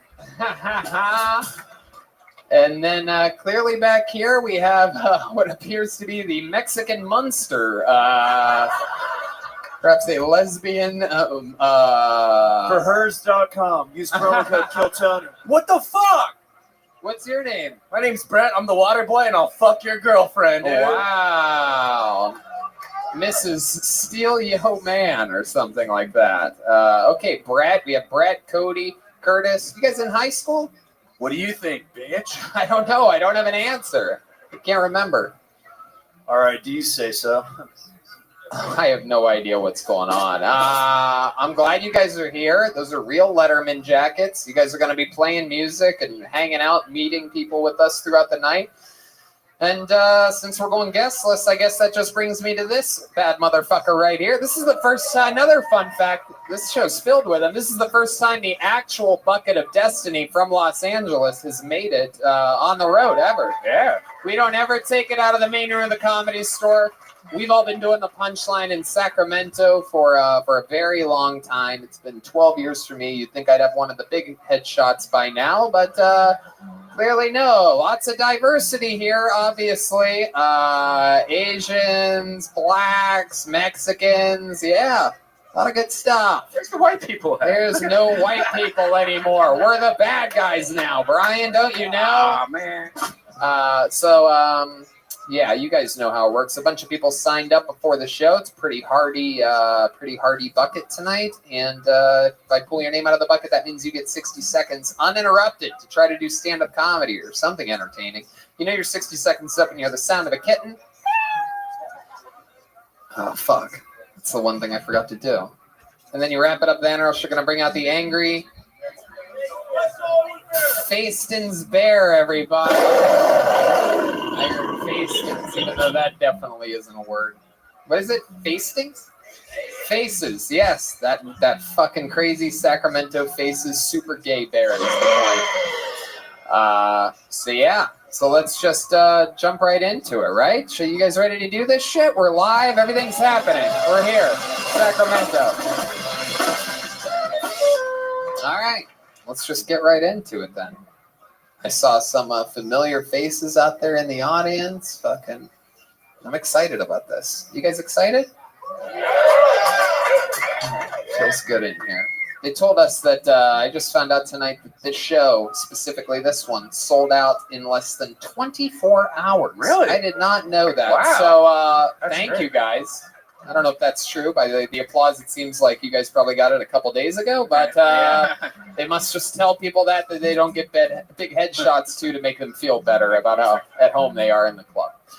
Let's get the show started. Your first comedian getting an uninterrupted 60 seconds tonight. Probably the hardest spot of the show, kicking it off like this. Put your hands together for Nick Estrada, ladies and gentlemen. And here we go. It has begun. Come on, one more time for Nick Estrada, ladies and gentlemen. All right. Hello, my name is Nick. Walking in, never heard more fucking mattress talk in my life until I was like just out of high school getting my first mattress. Everyone is, apparently all up to date on the brands and sizes and shit. That was interesting. Other than that, who else has brothers out here? Anyone? All right, well, then you guys must know about brother camaraderie because I had a lot of that when I was younger. We didn't like our parents at sometimes, as most people do. Yeah, I bet no one's ever taken turns pissing into a squirt bottle to spray all over their mattress and pillows at night. Yeah, that's going to teach them next time they go out to dinner and watch a movie without us. All right, I'm out of time. Is that it? Yeah. Yeah, there you go. Nick Estrada, everybody. Didn't really think about a closing line there, huh? Didn't really think about an opening one either, did you, Nick? No. I like your style. Is this your first time doing stand-up? First time doing stand-up, first comedy show, so... Wow. Jesus, first everything for you. God, I got picked first, like... Oh my God, everything's first. Yeah. You might fucking lose your virginity tonight, too. You keep this shit up. I'm going to guess first generation in America also. Yeah. Nick, how old are you? I am 26, believe it or not. 26. I believe that. Why wouldn't I believe that? Why did you say believe it or not there? I actually have to grow out the facial hair in order to not be 16 to 18 years old in most people's eyes, so... No, you don't see it? Yeah, no, I don't know. Maybe it's life getting to me finally. Yeah, I don't know. I just see, with I have a special eye for facial hair. That looks like a full Duck Dynasty beard to me. You know what I mean? I just think that any hair is a massive amount of hair, as you could tell by my facial hair.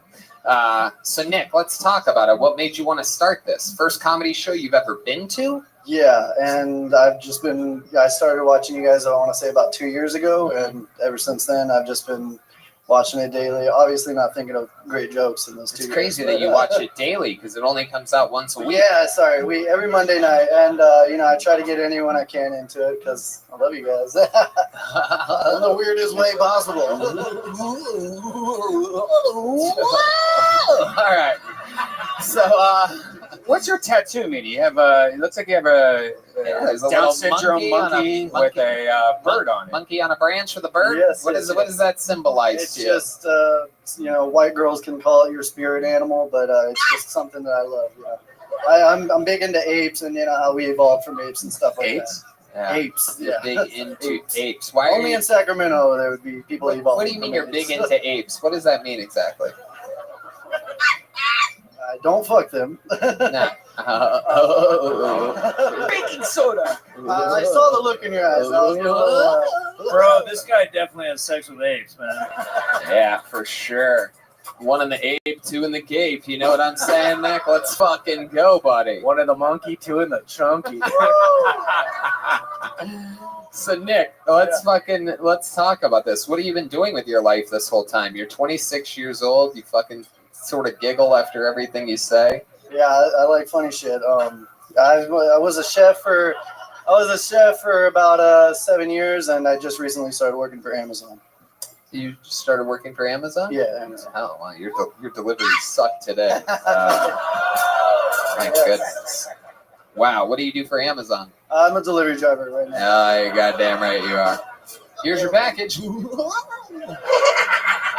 Wow. So, Nick, what else do you do in your life? You live here in Sacramento? What part of town? No, I just moved over to Modesto. Ooh, Modesto. That's a fucking massive shithole. I know about Modesto. I had to once do a gig in Modesto, one of my least favorite gigs ever. It was I was opening for Sam Tripoli, one of my first ever road gigs. I don't think I've ever told this story, but I probably have. But anyway, I was opening for Sam Tripoli, and I was so nervous. I was so excited. It was such a big deal to me to get to open for Sam Tripoli. I knew that if this went well, I would get to open for Sam Tripoli again and get better and have more opportunities. So he's like, yo, dude, bro, we're going to Modesto, dude. Get ready Tuesday. I'm going to pick you up. Whatever. So it's like a 4 or 5 hour drive to Modesto, and I'm nervous the entire time. And I don't want to be annoying. I'm always like, I'm much more quiet than you think I'd be on the road. So I'm just sort of quiet. I'm like, and at one point I try to think like, oh, this is a good time to make conversation. And I go, so is this gig that we're going to in Modesto, is there anything special to it? And he goes, yeah, bro, it's a convention for 7-Eleven owners from all around the world. And I'm like, ha, and I just laugh it off because I think he's kidding. So the remaining 3 hours of this trip, I don't write anything about 7-Eleven owners. I don't think about it at all. Turns out it was truly 7-Eleven owners from around the world, and I bombed harder than you can ever imagine. It was a 5-minute long set. They said that I had to be clean, and during the entire 5 minutes, you could only hear one thing, and that was from the back of the room, and it sounded like, and it was Sam Tripoli recording me on a flip phone. Do you remember your material, like what you did in those 5 minutes? I remember literally just dying. I mean, it was just horrible. I had no clean I still don't have 5 minutes of clean material. It's ridiculous, but no, I just died. I did a couple really bad jokes.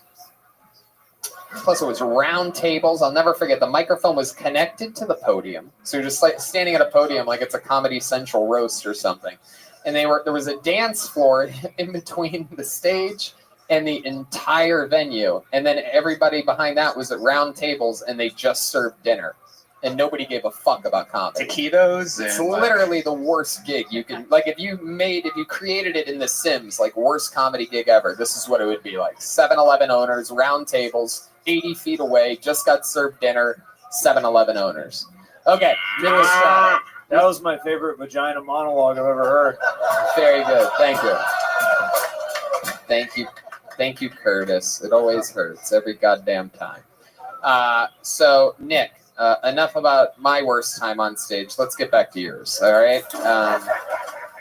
So tell us something more about you. What's interesting about you, dude? You're in Modesto working for Amazon, but what's the real you? You know what I'm talking about? You have any fun hobbies or anything like that? I mean, you have a girlfriend? No. Mm-hmm. Why not, dude? Yeah, Why not? You took her, bro. Yeah, I did. Remember? Come on, man. Fucking Rachel. So what is the reason for that? What's your last relationship? Oh, it was a while ago. That's the girl that broke my heart, you know. Yeah, what the fuck's a while to you, Nick? It's 3 years now. 3 years ago. She broke your heart? Yeah. How'd she do that? She cheated on you? No, she decided to move all the way to Wisconsin, so. Oh, why'd she move to Wisconsin? Because she didn't want to get a job to live with me and support herself, so. Now, you really showed her. Yeah, I stuck You it want to out. move to Wisconsin? Well, I'm going to move to Modesto. See you on Facebook, bitch. You think you can out-shitty move me? Oh, yeah, there you go. Going to the middle of the barren fucking desert. Wow. So she moved to Wisconsin. Yeah. But why Wisconsin? That's where her parents live. Yeah, no, that's where they were moving, and she was like, I'm going with them. Wow. And is she your age? Yeah, just like a couple months Well, younger. let me promise you this. If she moved from California to Wisconsin, I guarantee you she's fucking fat right now. All right. She's covered in there's lots body. of cheese curds, yeah. She's covered in just body acne, right? This is what they eat. It's what they consume. It's soda. It's deep fried shit. It is, yes. All right. So maybe I'm wrong though. Have you kept No, tabs on I used her? to live there, and that is what it is. Right. I lived there for 2 years, and I said, no, hell no, I'm not moving over there with you. Cause Right. that was on the plate. You know, she's like, come with me. And I was like, For that and everything else. Yeah. All On the right, plate. Nick. So there's nothing else interesting about you? Like any fun facts? Your parents have the record for most miles swam to become a U.S. citizen or something like that? Or no. I actually have a white mom and a Hispanic father. It's a typical mix up. Wow. Where'd they meet? Do you know? They actually met online years ago, like before it was like the eHarmony days where you had to log on online and Jesus. no apps or nothing like that. Yeah. Wow. They were on fucking AOL or something like that? Yeah, something like that. Yeah. Oh, yeah. All right. Well, Nick, you're about as exciting as a goddamn Yep. bottomless. Nervous, but, all right, you know, very good. Just talk over jokes. Good stuff, Nick. You killed it up here tonight. And by killed it, I mean the energy in the room. But you know what? Like I said, it's not an easy spot. It's your first time, dude. It'll never get harder than this. All right. There you go. Nick Estrada, everybody. Boom.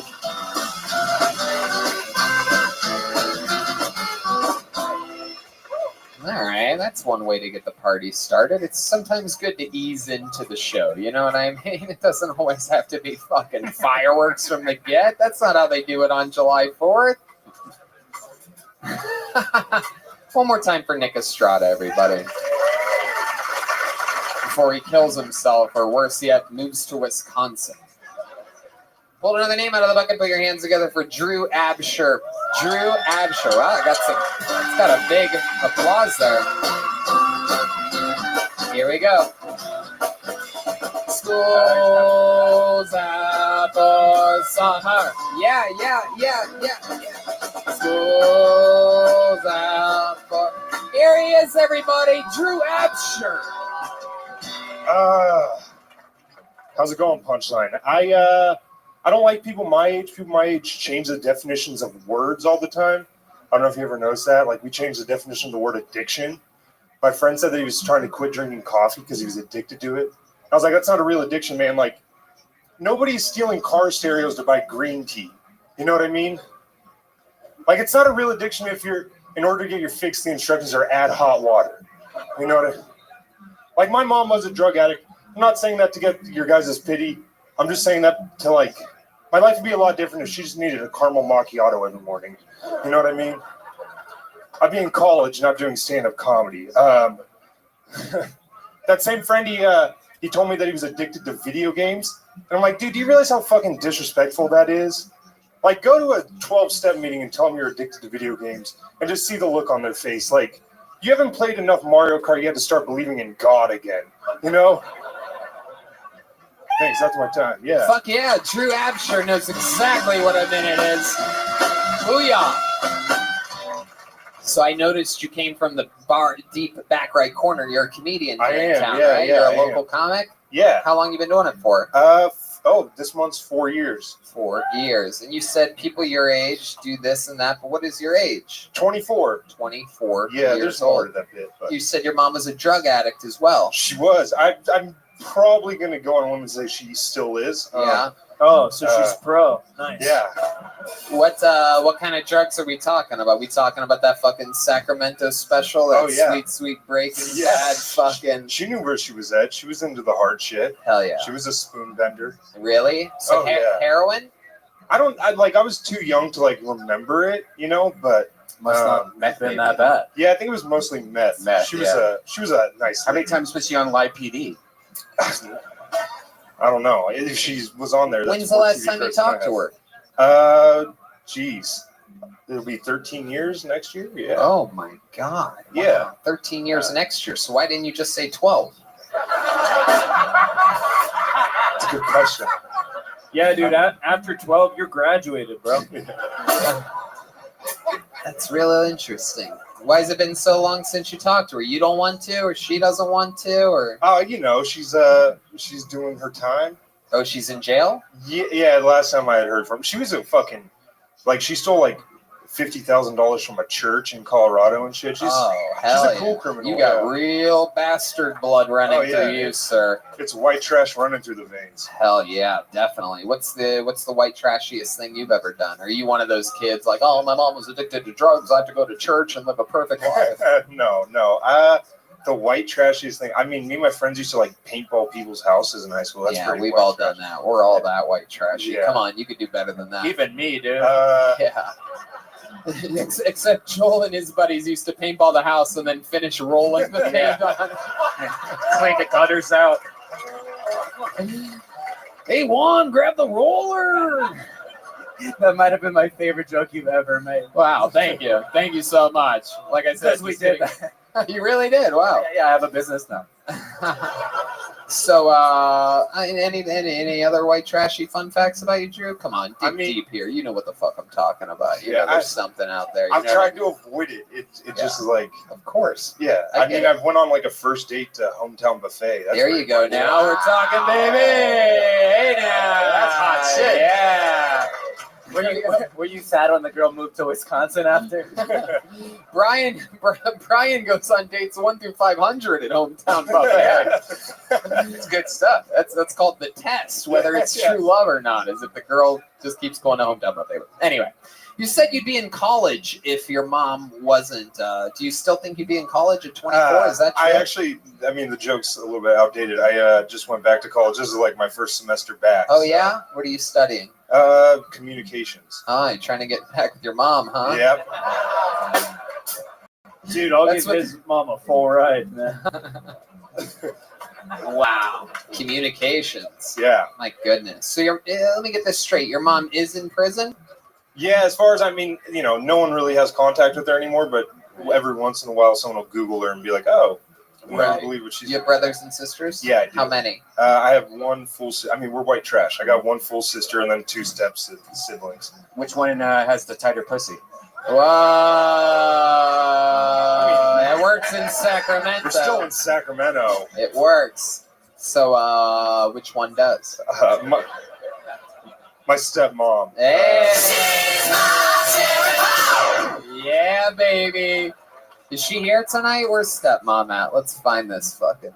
Dude, I love stepmoms. So you're still close with your dad? Yeah. What does he do? He's he works at a cable company.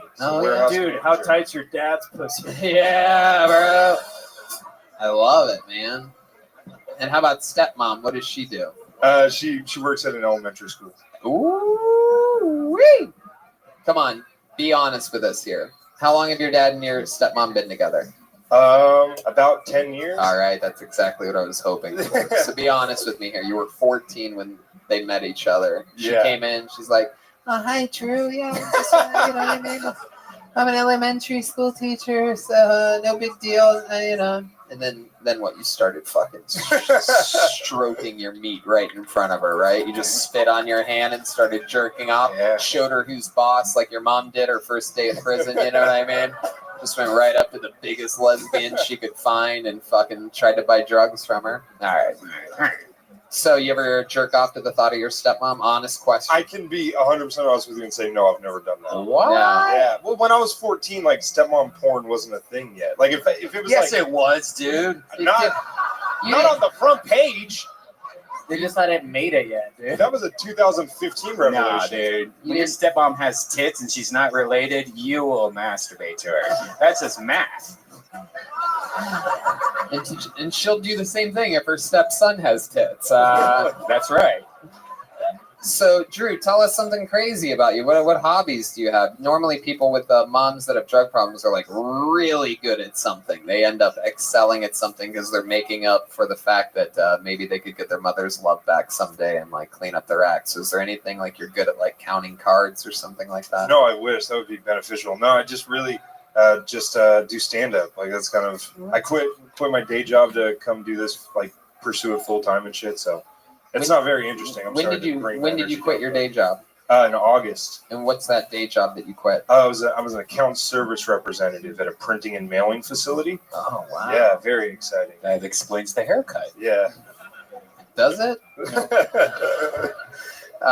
So August. Did you quit awkwardly, or was it just a clean break? 2-week notice? Yeah, it was a. I like the day that I put in my 2 weeks notice, they were like, yeah, we were going to probably fire you. And I was like, oh, perfect timing. I should have just waited around and got the severance package, but, you know. Yeah, well, there you go. All right. What's your love life like?